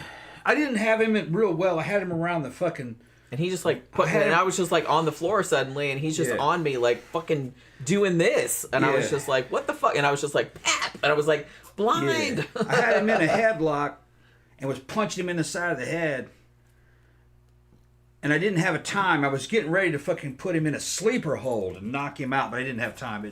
It was only a few seconds. Yeah, it happened like super fast. Like I said, I didn't expect to be like. Legit, I was like on the floor. I was just like, what the fuck just happened? There's this dude on top of me like punching me, and I was just kind of like I said, my first instinct was to take my thumbs and stick him in his eyeballs. Yeah, that was my first instinct, which was probably good. That's probably good. I was on trend too. That's right. That was I was a fucking werewolf. That was during your trend time. Yeah, I was a werewolf. I mean, the dude was being problematic. Yeah, and I think the week before that, some dude grabbed your ass. Walked by you, grabbed your ass, and I fucking was on that bitch. Pow, pow, yeah, pow, that wasn't pow. the same night. I think that was the week before. Yeah, he was a big dude, like fucking 6 feet tall. Well, yeah, because like I was just dancing. You don't fuck with me when I'm on trend, man. Fucking, I'm the Tasmanian devil. I mean, hopefully you would do that even when you're not trend. Like, yeah. If I'm drunk enough, I will punch you myself. Well, what was great about trend is that you don't have to think or make decisions. Trend's in charge. I saw that happen. I was instantly trying to whip his ass. Here's what happened. Because I remember, I was still pretty sober. Yeah. I'm dancing. I don't remember what song it was. I think it was the Cramps, actually. Yeah. So I'm dancing. I'm having a good time. And this dude, I didn't even see what he looked like. Because I was just baby dancing. Huey motherfucker. Yeah, I didn't see him. Because he just came up behind me. And just like went his hand like that. And I... went like that. I was like, what the fuck? And then like I looked at you and I was like, what the fuck? And then like you were gone. Yeah. And you were just like, because the dude was just like kept on walking like, He ran from me. Yeah. He ran from me. Him and his friends ran from me. Because I remember I was just like, what the fuck? And then I looked at you and I was like, and like you saw it, I guess, and you were just like, yeah, I was watching. I saw that shit happen. I was on him instantly. He was only about 4 steps away from where I was. Because shit, that is not okay. No, I heard him. I heard him bad because I was fucking reaching into his throat. I fucking grabbed his fucking voice box and was trying to pull it out. Do you think he learned anything? Probably not. I don't know. Dudes can't. And his friend was fucking like, he said something, and he goes, yeah, that's my fucking buddy. He says, you tell him I'm gonna kill him. And they left. Yeah. You tell him I'm gonna kill him. You know, I meant it. You know. And then they left. Well, later on, I was mad too because I was like, "Look, if he's still outside right now, I will kill him. If you don't, yeah. Matter of fact, if you hold him down, I will beat him to death. Yeah. This for you, those of y'all who are not in the South, maybe you're up in Europe. We're for real. Look at the fucking crime statistics of the South, of the per capita murders and homicides at the highest. Okay. That shit actually happens here. It's like right out of Star Wars. Well, here, dudes fight. They have guns. They shoot. They kill each other. And a lot of it's deserved because you're fucking. This is an honor culture. We don't really care about the cops or laws that much. You know, that's just not how we operate. Everything's traditions and fucking honor. You know, and it's not just white people, man. Fucking, this place is half Hispanic. They're even more so. The southern part of Florida is Central America and the cocaine cowboys. That entire fucking skyline of fucking southern Florida was built on cocaine. The drug cartels built this place. Let me go ahead and get you one. Okay. Here's the thing. I kind of feel like if you are an adult man and you have not learned by the time you're an adult man that you don't go touching people that you don't know, then you deserve to have your ass beat, at the very least. And maybe that will teach you, because apparently nothing has up to this point, and maybe that will be the thing that gets it sunk into your brain. don't fucking touch people. I don't get why that's hard to understand. All the rest of us learned that in kindergarten. I don't know what your problem is. So, yeah. So I don't really have any sympathy for some fucking stranger coming up and touching me like that. And, like, if you get your ass beat and you die from it, sorry, I'm not sad. I'm not sad. You should have learned. You're a grown-ass man. Stop fucking doing that. I don't really have any patience. Here you go, Jen. Here's another drink. Thank you very much. Man, we've been on the show. Side Quest Hero just showed up. What the fuck? At 11 o'clock. Why you want to show up this fucking late? Well, now I feel like we can't leave. Damn. I was getting ready to shut the show down. Now SideQuest shows up. My fucking lesbian army buddy got to fucking. Well, now you got to stay. Show. And plus, and now I have a full drink. Hold on. Yeah, I got to make a drink. So. It's Friday night, man. We're not going anywhere. SideQuest Hero said I had therapy. Well, that's okay. That's okay.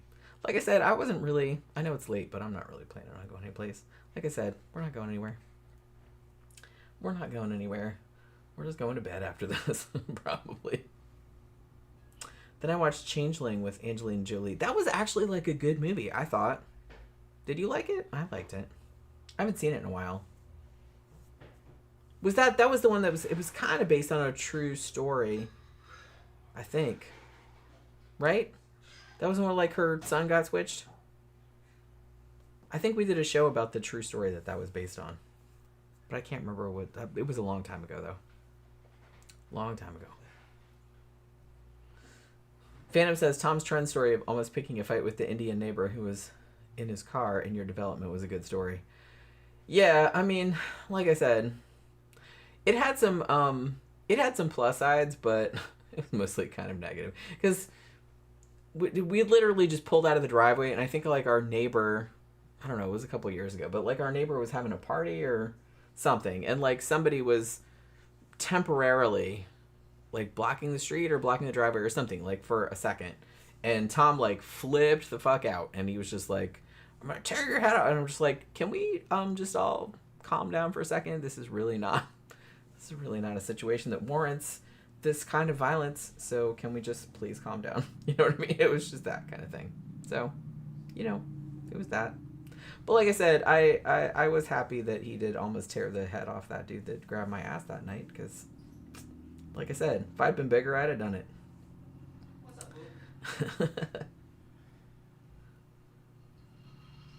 okay, yeah, so that's the one that she was thinking of. Oh, and oh man, Girl Interrupted. That was so good. All right, Tomorrow's food day. Food day? We can either go to Ichiban, we can go to the Thai restaurant, I'm going to tell you right now. or we'll go to Longhorn. Okay, but I'm broke. Okay, no, I got it. We can go. Okay. It's going to be one of those three. So I'm telling you right now. So you got to pick. Y'all need to buy Jen some dinner, man, because fucking you all fucking help me out. Here. My ass. You want to go to Longhorn? Do you want to go to fucking Ichiban, or you want to go to the Thai restaurant? I like the Thai place. Okay, all right. I know we just went there, but it's the same cost. Like I said, you can pick. Basically. I mean, Longhorn's kind of more expensive, slightly. Yeah. If I can work something out with that. That's kind of more... I kind of always feel... We always go there for, like, special occasions. Yeah. Because it costs, like, more. Yeah. It's, like, $50 each. Yeah. Like, with drinks and stuff. Just twice. Yeah. Just twice. Yeah, I love them steaks, though. God, they're so good. And, I think we went there... We went there for our anniversary, right? Yeah. And we even had a fucking drink there. That bitch was fucking $16 for a drink. Remember that? I got a Moscow Mule. Yeah. Which is actually really good. They had it in, like, the mug and everything. Yeah, I'm going to get that next time. Yeah, it was good. Yeah. I would get something different next time, because it's, like, that's gingery, which I like, but that's not my favorite. SideQuest is talking. What'd she say? Mm-hmm. She had therapy, huh? Yeah, okay. That's what I said. Yeah, she watched that movie, The Changeling, and I said, yeah, that was based on a true story that we did a show about, like, a long time ago. That's a good movie, actually. And she said the funny thing about Angelina Jolie is that she could actually act. Oh, where's the... Oh, she gave us a super chat. Thank you very much, baby. Thank you very much. We weren't begging. Thank you very much. She said toward dinner. Oh, thank you very much. That's so nice. Thank you very much. That's so nice of you. Actually, Angelina Jolie can act. People forget that. She's a great fucking actress. She could act, yeah. Yeah. And Brad Pitt could act. Mm-hmm. Yeah. He got a lot it's better. funny because people are always surprised when good-looking people can also act. Right. Because I understand why people, because usually like super, super hot people are not also good actors. Out of Hollywood, Out of Hollywood, just because, well, a lot of times they're just like, well, they picked somebody because of what they look like, right? Casting couch stuff. Right. So it's just kind of like, so they're not usually like, they're usually like passable actors, but they're not fantastic. So I kind of feel like everyone's still surprised when somebody that's like as good looking as Brad Pitt or Angelina Jolie or something are actually like really good actors. But I'm like, because they're almost like, well, it's not fair. Well, another thing that is somebody that good looking is also talented. Well, another thing is they put them in kind of tentpole movies. That too. Where the script doesn't really call for much acting. It's just their looks and their action. Like fucking Angelina Jolie in fucking Tomb Raider. Yeah, she looked like fucking Lara Croft with her big old boobs and shit from the video games. But that role is not a very fucking demanding role in terms of That's another thing too. Okay, so it's not demanding. But you see, the thing is that you watch her in some of the shit you don't like. She was fucking great in fucking Beowulf, where she played Grendel's mother. Yeah. And she did. I think it was mostly voice acting that she did, but it was awesome. Yeah. Oh. Well, and SideQuest Hero said she was also great in Girl Interrupted, which she was. I didn't see that one. Oh. I didn't see that one. We need to see. Oh. Yeah. You need to see Girl Interrupted. Okay. Winona Ryder's in it too. And Brad Pitt can act. Sorry. He can, yeah. He can. He's good. He's really good. Yeah. Well, I kind of like that Brad Pitt didn't coast on his look. Like, he's not my type. But it's just like, he is a good-looking dude. But I like that he didn't really coast on that. Like, he was in, like, some kind of tentpole-y kind of movies, like, back in his heyday. But he picked, like, interesting roles. See, and he's funny. Yeah. He can do, like, comedy, too. See, I saw him as a tentpole type dude who didn't really do much acting. It's just more about fucking action and fucking his looks and shit. And then I saw 12 Monkeys. And he's fucking crazy at 12 Monkeys. And I was still like, he might have some talent. But then I saw him in fucking Fight Club, and I goes, this bitch can act. Yeah. He's very good in Fight Club. Yeah. Fight Club's great. Yeah. Phantom says Brad Pitt and Benicio del Toro look way too similar, like altered clones. See, I don't think the two of them look anything. I don't think they look similar at all. Although I will note, Benicio del Toro is hot as fuck. Gonna say. He's way hotter than Brad Pitt, in my opinion. It's a thing of taste, I would guess. I would say classically, Brad Pitt's a better looking guy. Sure, but you know how I do. She likes character.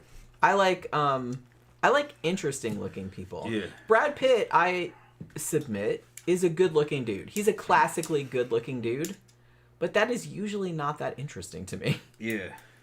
I like dudes that are interesting looking. Yeah. You know? Really fucking, as far as pretty boys go, the one that really fucking sold me was the dude from fucking, what's that bitch's name? You know who he is. He's famous as motherfucker. He's from Romeo and Juliet. Fucking Leonardo DiCaprio. That dude could act. He surprised me also. Yeah, Xanadu was a fan of DiCaprio. He's younger than me, so he was fucking watching all those movies. He didn't have the same prejudice I had. We all kind of had that prejudice. I had that pretty boy prejudice against Well, he started out pretty young. Yeah. You know, when he was very cute when he was younger, and it's just kind of like, you know, and that stigma kind of carried over. and fucking, the first time I saw him was in Romeo and Juliet. I loved the movie. But I didn't really kind of associate DiCaprio with acting. That I just thought, well, he's young, and that's a role, and he played it. It's good. As that bitch aged, man, he fucking has some badass flicks. Blood Diamond, he's great in that, playing the South African mercenary. I love that movie. Fucking, we reviewed that. He was great in.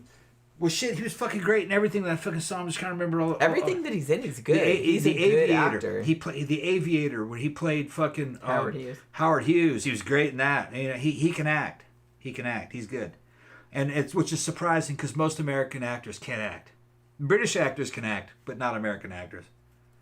You know, well, like I said, I kind of feel like in general, most of them are casted on the couch. A lot of them. In general, I think the British take acting more seriously as a profession. Yeah. I don't know if that's still the case. Well, you got Shakespeare and you got the whole fucking. Well, it's more like that's part of. Yeah, well, like I said, it's taken more seriously as a profession. Whereas here, it's just kind of like, oh, you're just, you know. They're hanging out in Hollywood and fucking hey man, you got a lot of coke? Okay, we're gonna give you the lead. You know, it's that kind of shit. Victor says Benicio del Toro looks like Javier Bardem. They do kind of look similar. Both of them are hot. I will submit. Javier Bardem is also hot. Yeah. You know what I mean? Yeah. What did I see? Honestly, I saw something that I wanted to. Oh, Full Metal Nosferatu said, "Ever see the Sicario movies with Del Toro?" Yeah. Actually, we reviewed. Did we review both of them? Sophie gave me both of them. I think we reviewed both of them. Yeah. Reason why Sophie gave me both of those movies, because I told you guys, you know, after I got out of service, I did some fucking spooky contracting and shit with fucking State Department level fucking services that were training other people from other countries and shit. And when once I described it to her, she goes, "Yeah, there's a movie like that." And she sent me those Sicario movies. Yeah. I says, "Yeah, that's it. That's those exactly. Are great fucking that's movies. what those places look like." I had seen the first Sicario before you saw it. Yeah. But I hadn't seen the second one. It's a place where law enforcement, intelligence, ex-military, and criminals all kind of working in the same place. Yeah. Yeah. That's it. So when you look at Sicario, that's a reality. Yeah. And I can't say everything, but that is happening in places like Louisiana. It's just not quite that same mission. It was different shit. That's all I'm going to say. I can't talk about clients that much. State Department shit involved. Victor says, 90s Keanu Reeves, still the hottest celeb ever. Keanu I can Reeves, see that. Keanu, like, Keanu Reeves is attractive. I don't know if, I personally don't find him super sexy, but I think Keanu Reeves is, like, awesome as a person. The thing about Reeves, I'm going to call him an accomplished actor. He doesn't have a wide range, but he's an accomplished actor. In his range, he's very good. But what his strengths are is that Reeves is a cool dude. Just off screen. He seems like a lovely very human cool dude. being, Which goes a long way in my book. He loves motorcycles. He's involved in the motorcycle industry. He just seems like a cool, like, down-to-earth, regular person. And Reeves can shoot. And he was in the John Wick movies, which are fucking rad. Yeah, that's his role. I love the John Wick movies. That's his role. And the thing is that bitch can shoot. I've seen videos of him at the range with pistols and rifles. He's very, like, humble. He's very good. I like that. He's very like good. I said, he's like the Tom Cruise without all the douchery. Yeah, without the fucking baggage. Without the Scientology. I'm gonna defend Tom Cruise. And the cockiness and the arrogance. I'm gonna defend Like, he just Tom seems Cruise. like the down-to-earth, cool... Like, I'm gonna do all this stuff for the movie, but I'm not gonna, like, crow about it like fucking Tom Cruise does. I'm gonna fucking defend Tom Cruise. Tom Cruise is, like, not hot. Not hot. Sorry. I'm gonna defend Tom Cruise. I know you are. I'm not. I like Tom Cruise. Fucking Scientology. I baby. understand. I don't like it. I understand Tom Cruise's situation. I think I understand it because I know a lot about Church of Scientology. And he got sucked into that shit, man. But I'm gonna give fucking Tom his fucking props. That bitch can deliver at the box office. He can deliver. That Top Gun movie fucking delivered. He can deliver this. When you go to see a Tom Cruise movie, you're paying to see Tom motherfucking Cruise. You're not fucking paying to see an actor. Here's the thing, though. You're paying to see Tom fucking Cruise. Here's what we're saying. Come on. This is the disconnect between hot and, like, attractive, or whatever you want to say. Tom Cruise, I'm willing to give him props for... He's a handsome guy. Come on. He's handsome. Okay. He's a handsome guy. He's not my type. You just don't really like his fucking personality. I don't like the Scientology shit. Yeah. Because, look, if you guys don't know... She used to work for a Scientology company. I have a whole ass situation with that. I don't like it. Because I know all the shit. I worked with people that lived with Lisa McPherson. Please look that up. Who died under their care. I worked with a woman who was her roommate, and other people that knew her at the time that it happened. I lived in Clearwater for a time. Yeah. I do not like Scientology shit. I don't. So it's just kind of, so there's that. Tom Cruise to me, one, he seems too cocky, too arrogant, too try hard. He's good looking, but he's good looking in a way that's like generic. SideQuest is busting on him that he's short. Bitch, I don't even care. I don't care about short. Size. He's my size. Well, like I said, I don't care about short. I'm not a bitch that cares. We're in the short man mafia. Like, look, I'm only 5'2". Okay. Yeah. So everybody's taller than me. I'm 5'6". Pretty much. I'm 5'6". Tom is 5'6". I think He Tom's told probably me about 5'6". at some point Yeah. that he's just like, oh well, short, blah blah blah. It's like that. It never registered. Yeah. Because you're taller than I am. Yeah. So it's like it never occurred to me that you were. I think Tom is about 5'5" or maybe 5'6". I'm not bothered. I don't. They're gonna claim he's 5'8". Yeah, and he's not. He's no, not. that's not the case. No. But like I said, I kind of feel like I don't know. I kind of feel like some people are like, oh, women want tall dudes. It's just maybe they do, but it's just like it wasn't anything that I ever thought about. Well, I guess your husband was tall. Yeah, but I didn't meet him. He ended up with me. I didn't meet him in person for a long time. Like we met over we were pen pals. Thank you very much, Sly. Sly gave us some more. Oh, thank you very much, Slay. Thank you very much. That's very nice. But we were pen pals. I didn't know he was tall. Yeah. Like I said, I ended up dating dudes that were tall. I ended up dating a dude that was 6'5", but I met him online. I didn't know he was that size. Yeah. So it's just kind of like... it's random. It's really not anything that I thought about. It's really not important. Victor says that he only thought Tom Cruise was hot in Cocktail. That must have been what flipped you gay, Victor. I didn't see Cocktail. Cocktail. I saw it. I think I saw that in the theater. I saw everything in the theater back in the old days. There was nothing to do, so we went to the movies. Victor also said that Tom Cruise was a power bottom. I don't believe he's a power bottom. Oh, I think so. But By all all accounts, he's straight. I've seen him in some movies. He can act when he wants to. You can act if you want to. You can. Yeah. You know what I mean. So it's like, I've seen. I'm not saying he's a bad actor, and I give him props for he does his own stunts for a lot of stuff, and he's older now and stuff like that. But it's just kind of like he's not. I never what. SideQuest said he's 5'7" and he's gay as what? 2/4. He's gay as two left feet men. Yeah, no. I mean, I don't think he's 5'7". They always lie. They always inflate those fucking. He's not 5'7". He's not 5'7". No way. 5'5", 5'6", I think. He's not 5'7". Honestly, I wouldn't be shocked if he was my fucking size. He's got magic shoes on. That's what I'm saying. He's got magic shoes on. Bitch, I'm like 5'2". No, he's not. He's not 5'2". He's not 5'2". He's not 5'2". You don't think? No. If I remember correctly, the only guy in Hollywood that was your size, well, fucking Danny DeVito's shorter than 5'2". Sure. I think he's about 5 feet. He might be shorter than me, Danny DeVito. Yeah. And then I'm pretty short. Another one was Charlie Chaplin was very short. I think he was 5'4". But women loved him. I can see that. Yeah, they just thought he was just the greatest. Fucking what was that? Louise Brooks. Remember her? Mm-hmm. Louise Brooks. Fucking that was the love of her life. She can't believe that he didn't come back. Type of deal.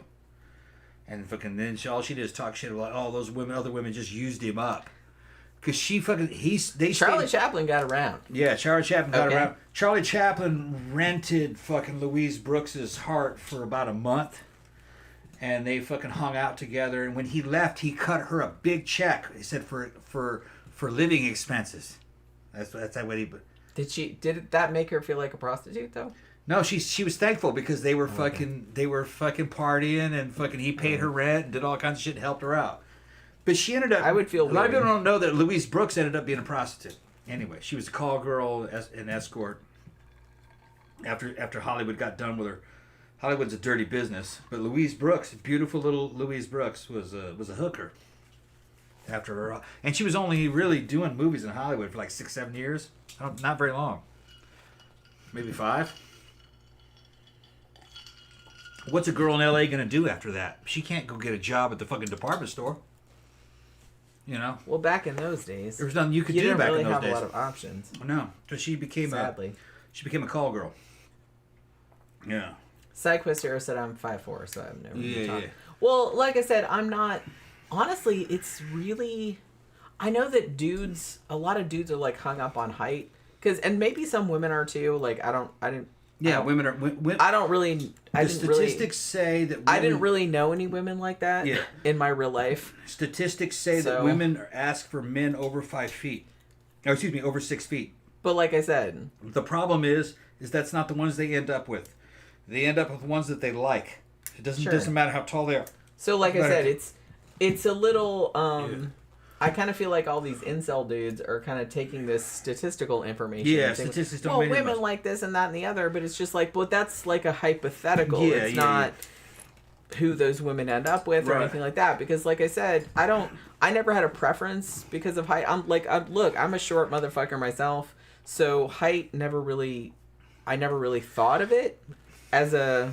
I looked through all the fucking data. Women will when they go to dating sites and what they're looking for a tall guy, tall, dark, handsome, the same fucking bullshit. Rich, tall, dark, and handsome. That's not who they end up with, though. They end up with who they can get, who they like.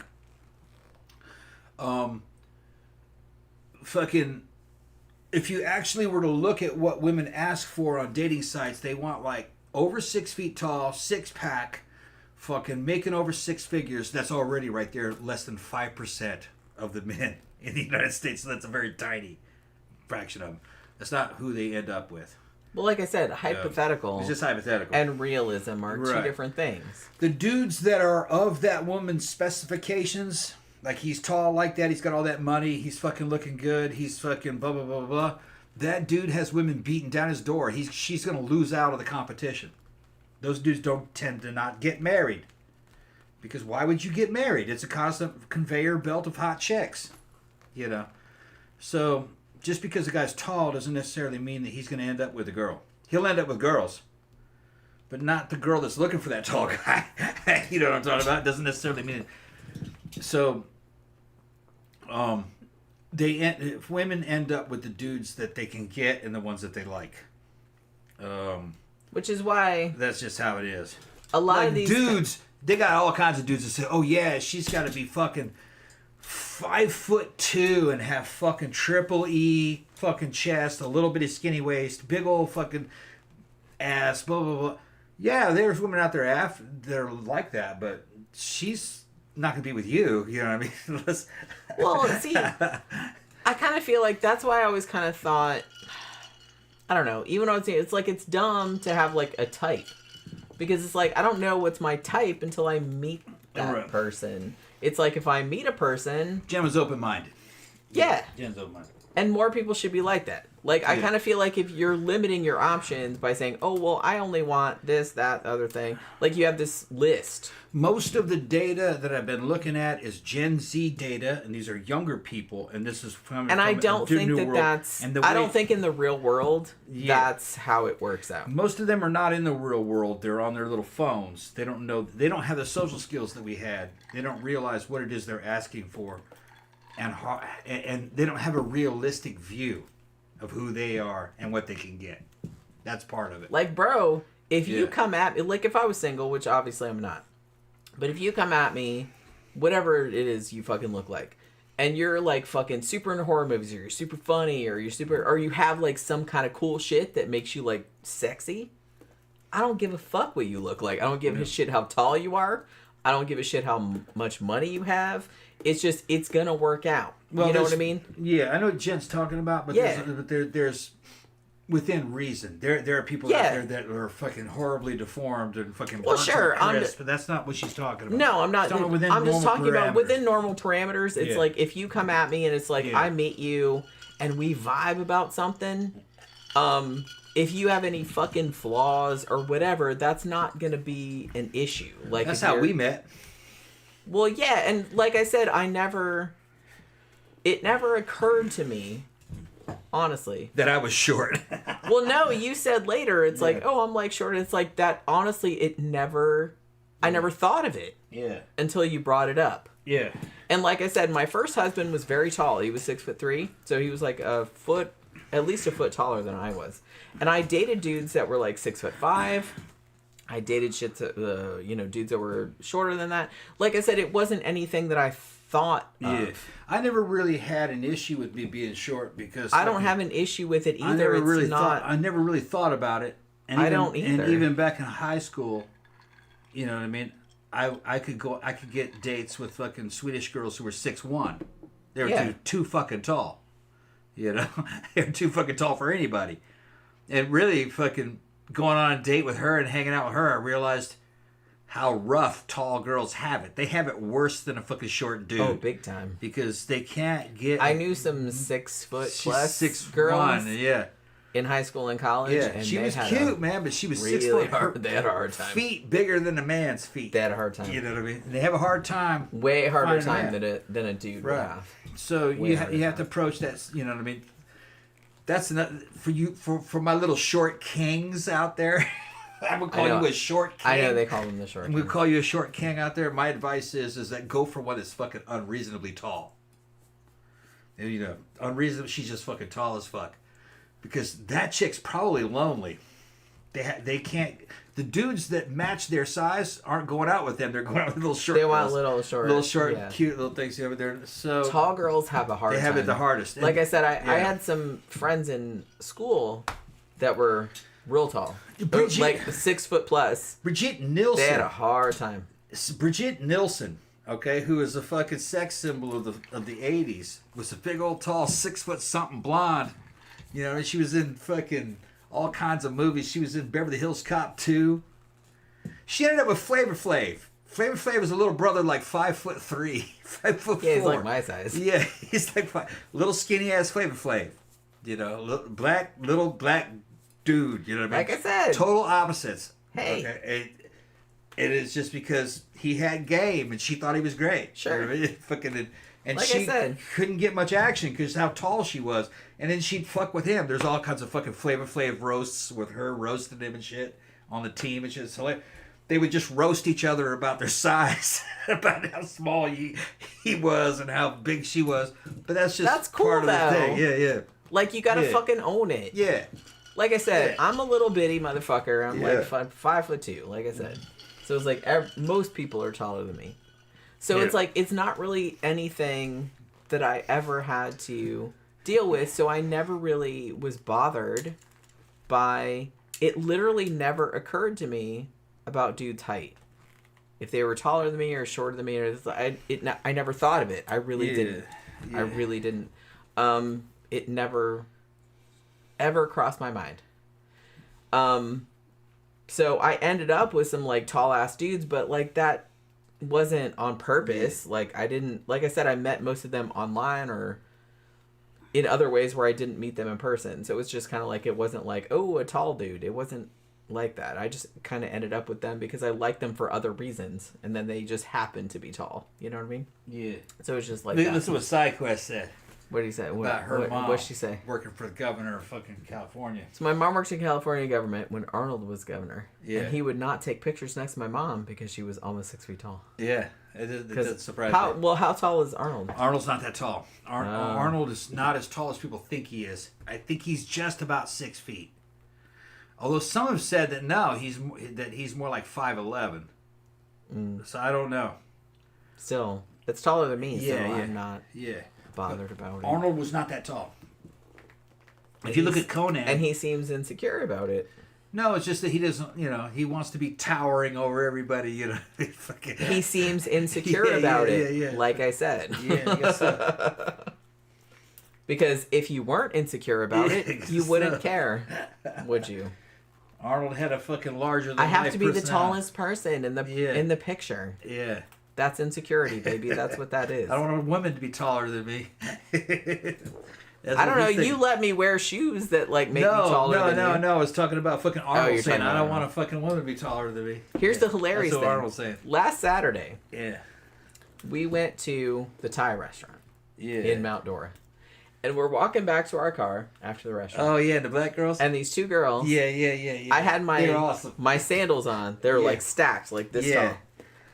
And those two girls were like, "Oh, those shoes!" And they were like, they were loving my shoes. And all they could see was like the toes. And he's like, "Pick the pants up." And I said, "Pick it up." She so I pulled picked it up. the pants up so they could see the whole shoe. Yeah. And the girl was like, "Man, I wish I could wear those, but I'm so clumsy." I'm like, "Baby, I'm clumsy too." It's like that's why I'm walking really slow. That's what she's talking about. That's a fucking sandal boot. And Tom was like totally into. He's like, "Yeah, she's totally taller than me. Like when she wears those." Yeah. But says I don't care. But he doesn't care. Yeah.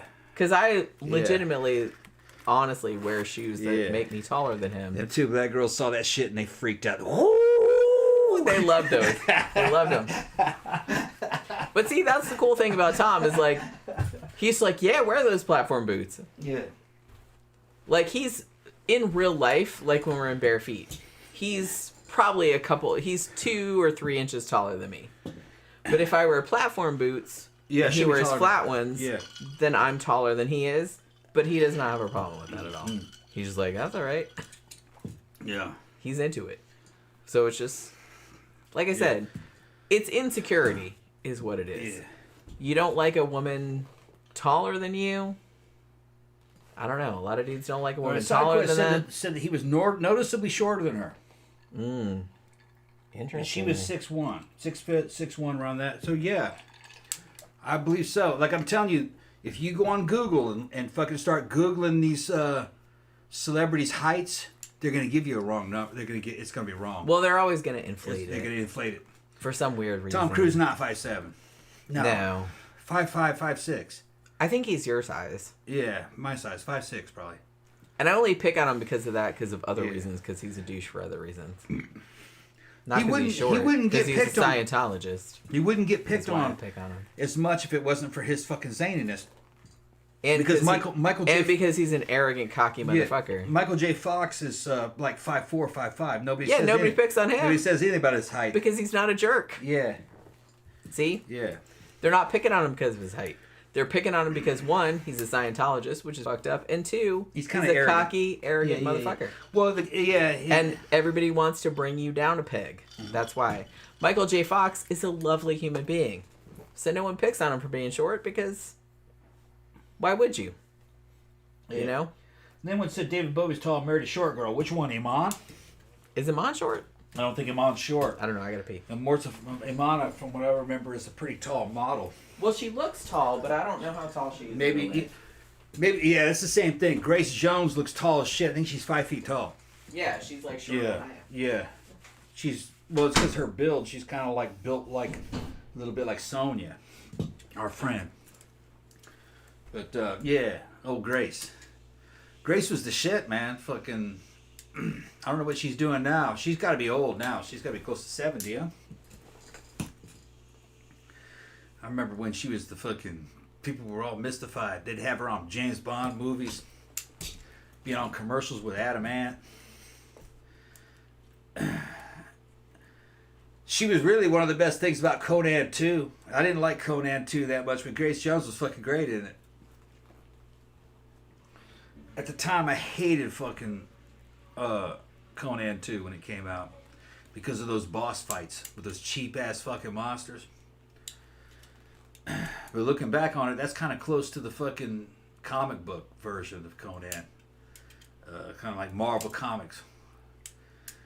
They should have fucking hired John Milius, though, man.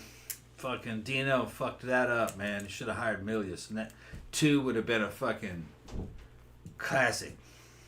But they didn't want to pay Milius' fucking price. Here comes Jen. Here I come. Yeah. What did I miss? No. Oh, okay.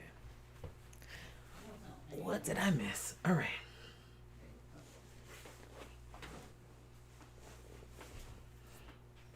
Fucking Tom Cruise, man.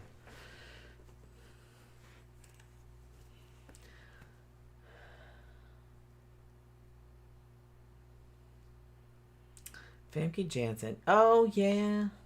Is she tall? I didn't realize. Like I said, it seems weird to me, like, how obsessed some people are with height, because I don't really notice. I guess because I'm short, so maybe I have that the short person luxury of like not, because everybody's taller than me pretty much, so it's just kind of like I don't really think about it, but I don't really think about people's heights, honestly. Like I said, when I first met Tom, I was just kind of like, it literally never occurred to me. And it was like we were hanging out, and it was maybe like 2 or 3 years after we started like hanging out, and he was just like talking about how short he was, and I was just kind of like, what? Like, you're taller than I am, what the fuck are you bitching about? It's just, I don't know, I never thought of it. Like I said, my first husband was like a foot taller than me, so much so that people made fun of us together. My family, when I was married to my first husband, used to call us Mutt and Jeff, because he was literally like, he was that much taller than me. But I don't know, I never really thought about it. Look who's here. Well, hi, Bam Bam. Put her on camera. Yeah. Hey, come here. Oh, she's like, oh no. Come on. Look at Bambi. Yeah. She never gets to be on She camera. never gets to be on the show. You on the show now. Look at Bambi. She's a little uncomfortable. She's like, I don't want to be She's up like, here. I don't think It's I okay. like this. It's okay. You can relax. She's a mommy's girl. Yeah, she's kind of like not sure about me. She's a little bit weird about daddy still. Yeah. Pookie is daddy's You girl. can go. Yeah. Oh yeah, I can't get rid of her.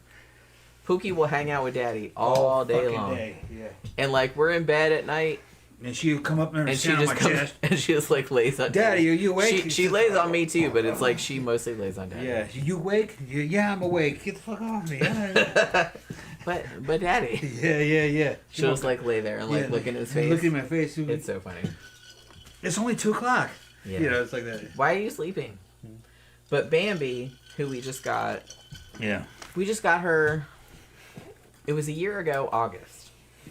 She is mommy's girl. She follows me everywhere. I can't even go to the fucking bathroom without her phone. Can I come too? I'm like, okay, fine. She has to come in the bathroom with me every time I go to the bathroom.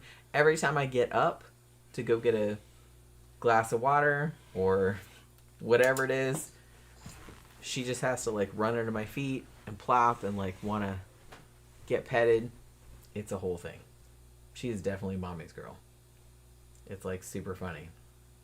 I keep meaning to like videotape it, because her plopping is just hilarious.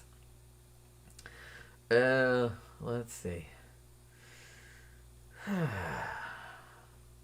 Phantom says Famke Janssen was in Hansel and Gretel Witch Hunters as a witch, which is an awesome movie. Did we see that? I think not. Full Metal Nosferatu says, Jenny, we got an interesting weekend coming up. We're going to Haunted Happenings in Salem, Massachusetts. Ooh, neat. Sunday. But tomorrow is our dog Rio's first birthday. Can Rio get a birthday shout out? Aw. Happy first birthday, Rio. Oh, that's awesome. That's awesome. Sly is asking about a Conan movie. Will there ever be another Conan movie? All the Conan properties are under the control of the Robert E. Howard, what do they call it? The Prevention Society? No, Preservation Society. Sure.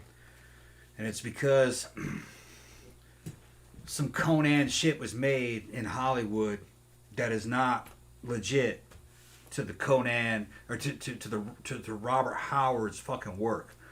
Howard was a friend of fucking H.P. Lovecraft. Okay. Yeah, they were all kind of in the same circle. Right, and he's a Texan author writing his fucking lore and his mythos, and there's crossover between Conan and Lovecraft. Yeah, Howard wrote some stories in the Cthulhu mythos. Right. So the Howard fans are like, wait a minute, why is Lovecraft getting all this love and all this protection and shit when Howard isn't? Okay? They're abusing his material. There has been good Conan stuff, but, and even some may say that even Milius's Conan 1 is not really, that didn't come from a Conan, or a Howard story. Okay? That was mostly out of Milius's mind, kind of homaging Conan through a Nietzschean lens. of Friedrich Nietzsche. I think Howard would have liked that movie, but he Probably, didn't, yeah. But he wouldn't have. He didn't write any stories like that. Marvel did some Conan that was pretty close to fucking Howard's writings, and there's been some other ones over time. But I got the latest, greatest one, Sly, right here. Just ordered it a few days ago. This has been bona fide Howard material from the Preservation Society. I'm just waiting for like next month the third book comes out. This was the first year of the new Conan comic books, but it's been condensed into 3 books. All the books in singular have been released, but you can't find them. This is a what do you call it? A compendium? Is that what you call it, Jen? Yeah. And the fucking art is fantastic. I haven't read any of this yet, but it's like straight out of Heavy Metal magazine from back in the 70s or something. Now here's the fucking wild thing. This is all based on real Howard stories. But in the third book that's coming, it starts meshing in with fucking Lovecraft. Okay. I'm Just, all about it. Yeah, and that's the way it was written in the books. Okay. So it starts to have like where Conan's dealing with Lovecraftian gods. All right. Thulsa Doom and all that's in these.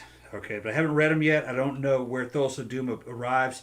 I think Thulsa Doom is in the last one. I think he was one of the ones that was worshiping the Lovecraftian gods. I saw a picture of a drawing from Thulsa Doom in this when I found out about this on YouTube when they were going through it, saying how great this series is. I said, okay, I'm going to buy it. So I bought it on, you can get it off Amazon. Okay. The first one is called Conan Bound in Black Stone. That's the first one. I think this is about $14. The second one is Conan Thrice Marked for Death. And then there's a third one that says to be released soon. You'll see it there on Amazon. But I haven't read them yet, but they look beautiful. I'm going to check them out soon. Yeah, you got to read that. I've been busy lately, but I'm going to read them. Phantom said, I missed that Conan poster being in the background like it was at your old house. It wasn't a poster. It's actually on canvas. It's a canvas, yeah. Sophie bought us that. Yeah, Sophie got that. We still have it. It's in my man cave. It's in the man cave.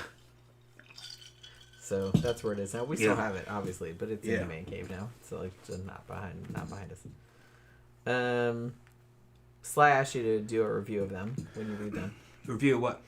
Of those. Of those, yeah, I'll review them. You probably should. I'll review them. Maybe you should do like some shit like I do. Yeah. I'll review because I do book and movie reviews like all the time.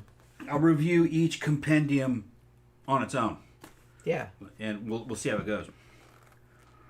Even if you want me to like write it for you, so you can like fucking do. Because what I usually do. I'll probably do it during a live stream.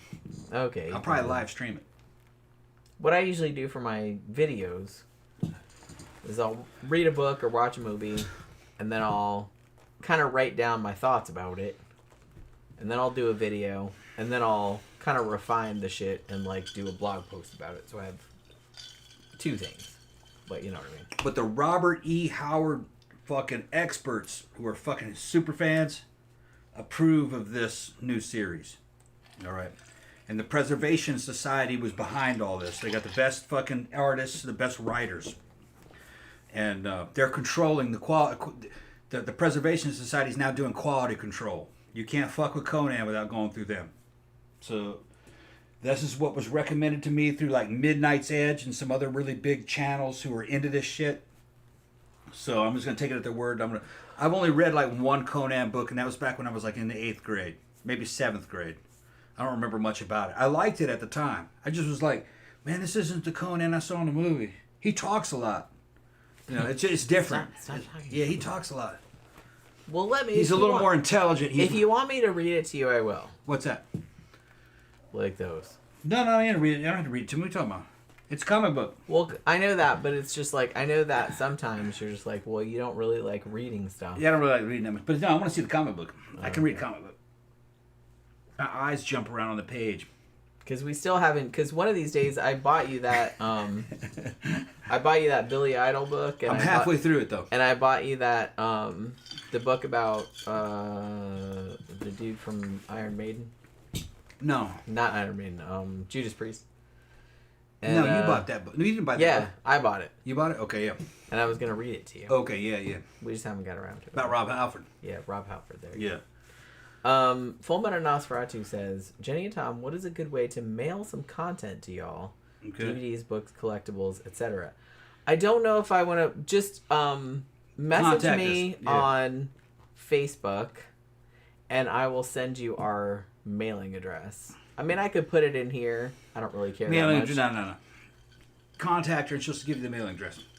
I'm not that worried. Like, I don't think anyone's going to stalk us or anything. If anybody turned up at our house, like, Tom would just shoot you. So it's just kind of like I'm not that worried about it.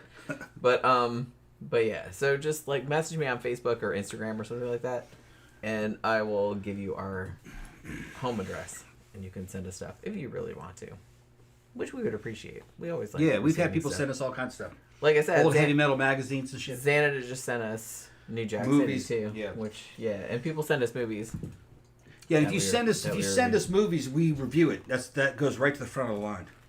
Yeah. Yeah. We try to. And we don't really choose what it is. If you just send us something, we'll fucking boom. Yeah. Yeah, and like I don't know. Like, if we don't like it, we'll say we don't like it. Yeah, I'm not bothered. Right. Yeah. But like I said, everybody's only seen I've seen New Jack City. It's good. Yeah. Like you haven't seen it, but yeah, I've seen it. So far, everybody sent us good shit. Well, the people that send us stuff know our tastes, so they tend to, tend to know like what we're gonna like or not. Yeah. And a lot of times, like I said, I haven't seen everything, but I've seen a lot of stuff. So most of the time, like I've seen it, or I kind of already know that I'm probably gonna like that stuff. You know what I mean? He's gonna message you on Facebook. Okay, sweet. Yeah. Yeah. Yeah, the Nosferatu poster's right there. Ooh. I'll show you. That's one of my favorite. I got that in the UK actually. There's the Nosferatu. There it is. And then there's a Suspiria there. That's the new Suspiria. Frankenstein. That's my Frankenstein one. Bell Witch. Bauhaus. There's all my Giallo. Yeah. Posters. We got parallel universe or fucking alternate universe Spock. Leonard Nimoy. Yeah. And then there's Spock's my favorite. Bunch of stuff on this display of stuff. There's my Tom Savini thing. Yeah, Tom Savini. That somebody sent me. And then this is the studio. Show my Nick Cave poster. Yeah, up there. My Profondo Rosso poster. Yeah. My Shining poster. Yeah. There's the back of Jen's head. There's the back of my head. And then there's your guy. There's y'all. Ooh. Yeah. 13 o'clock exception. Yeah. Sure. Making everybody throw up. Alright. But yeah, so we still got all this stuff. Yeah. Still got all that stuff. Oh, you didn't show my Edward Gorey poster over there either. Oh, that's way over there. I'm a big Edward Gorey Can't see, it's in the dark. You know what's hilarious? Okay, so this is funny to me. I guess because I've been into goth and horror shit since I was a child. It doesn't occur to me how weird it is to other people, right? So it's like, I'm working for this company that I'm doing all this freelance work for. And the weird thing about it is that the dude that owns it is young enough to be my kid, okay? Like, it doesn't seem like that, but he's kind of, like, young enough to be my kid. So he wanted me to do, he's like, look, you're in all this spooky shit, right? And I was like, fuck yeah. And so he's like, I want you to do all the Halloween stuff. So it's like, we're going to do all these Halloween stuff, like, for all of the clients. So I was like, say no more. I'm going to do all this stuff. He's like, do a cute Halloween one and do, like, a scary Halloween one. He's like, and you could do, like, he's like, I would like it if you did, like, the scary ones, like, kind of based on, like, a horror movie, right? Like, but don't, like, you know, no copyright kind of stuff, but just that people would know what you were talking about. So I was like, okay, cool. So I did like a couple cute ones, like with cute Frankensteins or whatever. And then for this one, because it's like all automotive stuff, like car sales and stuff. And I was like, man, I'm going to do one like based around Christine, right? Because that's like the first, like haunted car. That's the first thing I thought of. So I did this cool thing. I did this ad where it was like a greaser, like a zombie greaser. Kind of like George LeBay, but like, you know. And then like with the Plymouth Fury. With Christine, yeah. Yeah, with Christine. And he was like, oh my God, this is like the best thing ever. But he's like, I've never seen this movie. He'd never seen the movie or read the book. Because he was like a kid. Because I was like, well, Christine, right? I don't know if you guys are familiar with Christine. And he's like, no, I've never seen that. And I was like, oh my God, I forgot. Another generation. How... yeah, how young they are. Oh my God. And well, what? It never occurred to me. You know what I mean? Because it's like, you know, I don't think about it like that. That's a good Carpenter movie. It still kind of stands out. And I was like, still John Carpenter, baby. Yeah, It's like, come on now. And he's like, well, I'm going to watch it this weekend. I was like, okay. But I was like, look. Did he see it? I don't know. Okay. But I was like, I got a poster of it. I got like the whole thing. It's like, it's John Carpenter. Like, it's a huge thing. Trust me. So he's just like, I really like it though. I really like this dime. But he didn't know what the fuck I was talking about, which I thought was like super funny. So I don't know. So I forget sometimes, because I'm so into this shit, how weird it is to other people. And so I'm like a really bad judge of, because look, if you tell me like make some shit, I did a whole campaign for another client based on The Purge, because the client was based in Staten Island, and I said, oh, one of the Purge movies was based in Staten Island. I'm going to do one that's like based on The Purge. And like, they liked it, but they were just kind of like, they were like, okay, well, I was like, no, it's like, one of them's based in Staten Island. It's The Purge. It's like, it's one night a year and you can murder whoever you want to. And it's like a whole... They didn't like it? No, they did. Okay. But they didn't like, they hadn't seen the movie. They didn't see the movie either. Okay. So they didn't like know. Right. I'm just like, okay. Right. I forget that other people aren't like horror nerds like I am. So it's just kind of like, I kind of feel like, because honestly, like I said, I only know and like mostly interact with like people that are into goth shit or horror shit. So it's like when I have to interact with people that don't know about that shit, it's just, I'm always like really, I assume people know about that stuff, but a lot of people don't. And especially like younger people. Sly said he's an artist. He's going to send us a portrait of me and you is overdue. He's going to send it. Oh, sweet. Yeah. He sent us a portrait. We'll hang it up. Oh, that'd be awesome. Yeah. I would love that. Look, it's almost midnight. You know what that means? What does it mean? We're going to turn into pumpkins? Where it's time to start shutting this shit down. Gonna start shutting this shit down. You're going to shut it down? Yeah, everybody's drunk. I mean, yeah. Okay. Y'all have had a good night, I think. And then... I think so. And me and Jen... I've had a good time. Me and Jen are going to hit the hay. And when we wake up in the morning, we're going to get something to eat. We're going to get something to eat with... Side Quest Heroes fucking money that she gave us. Yeah.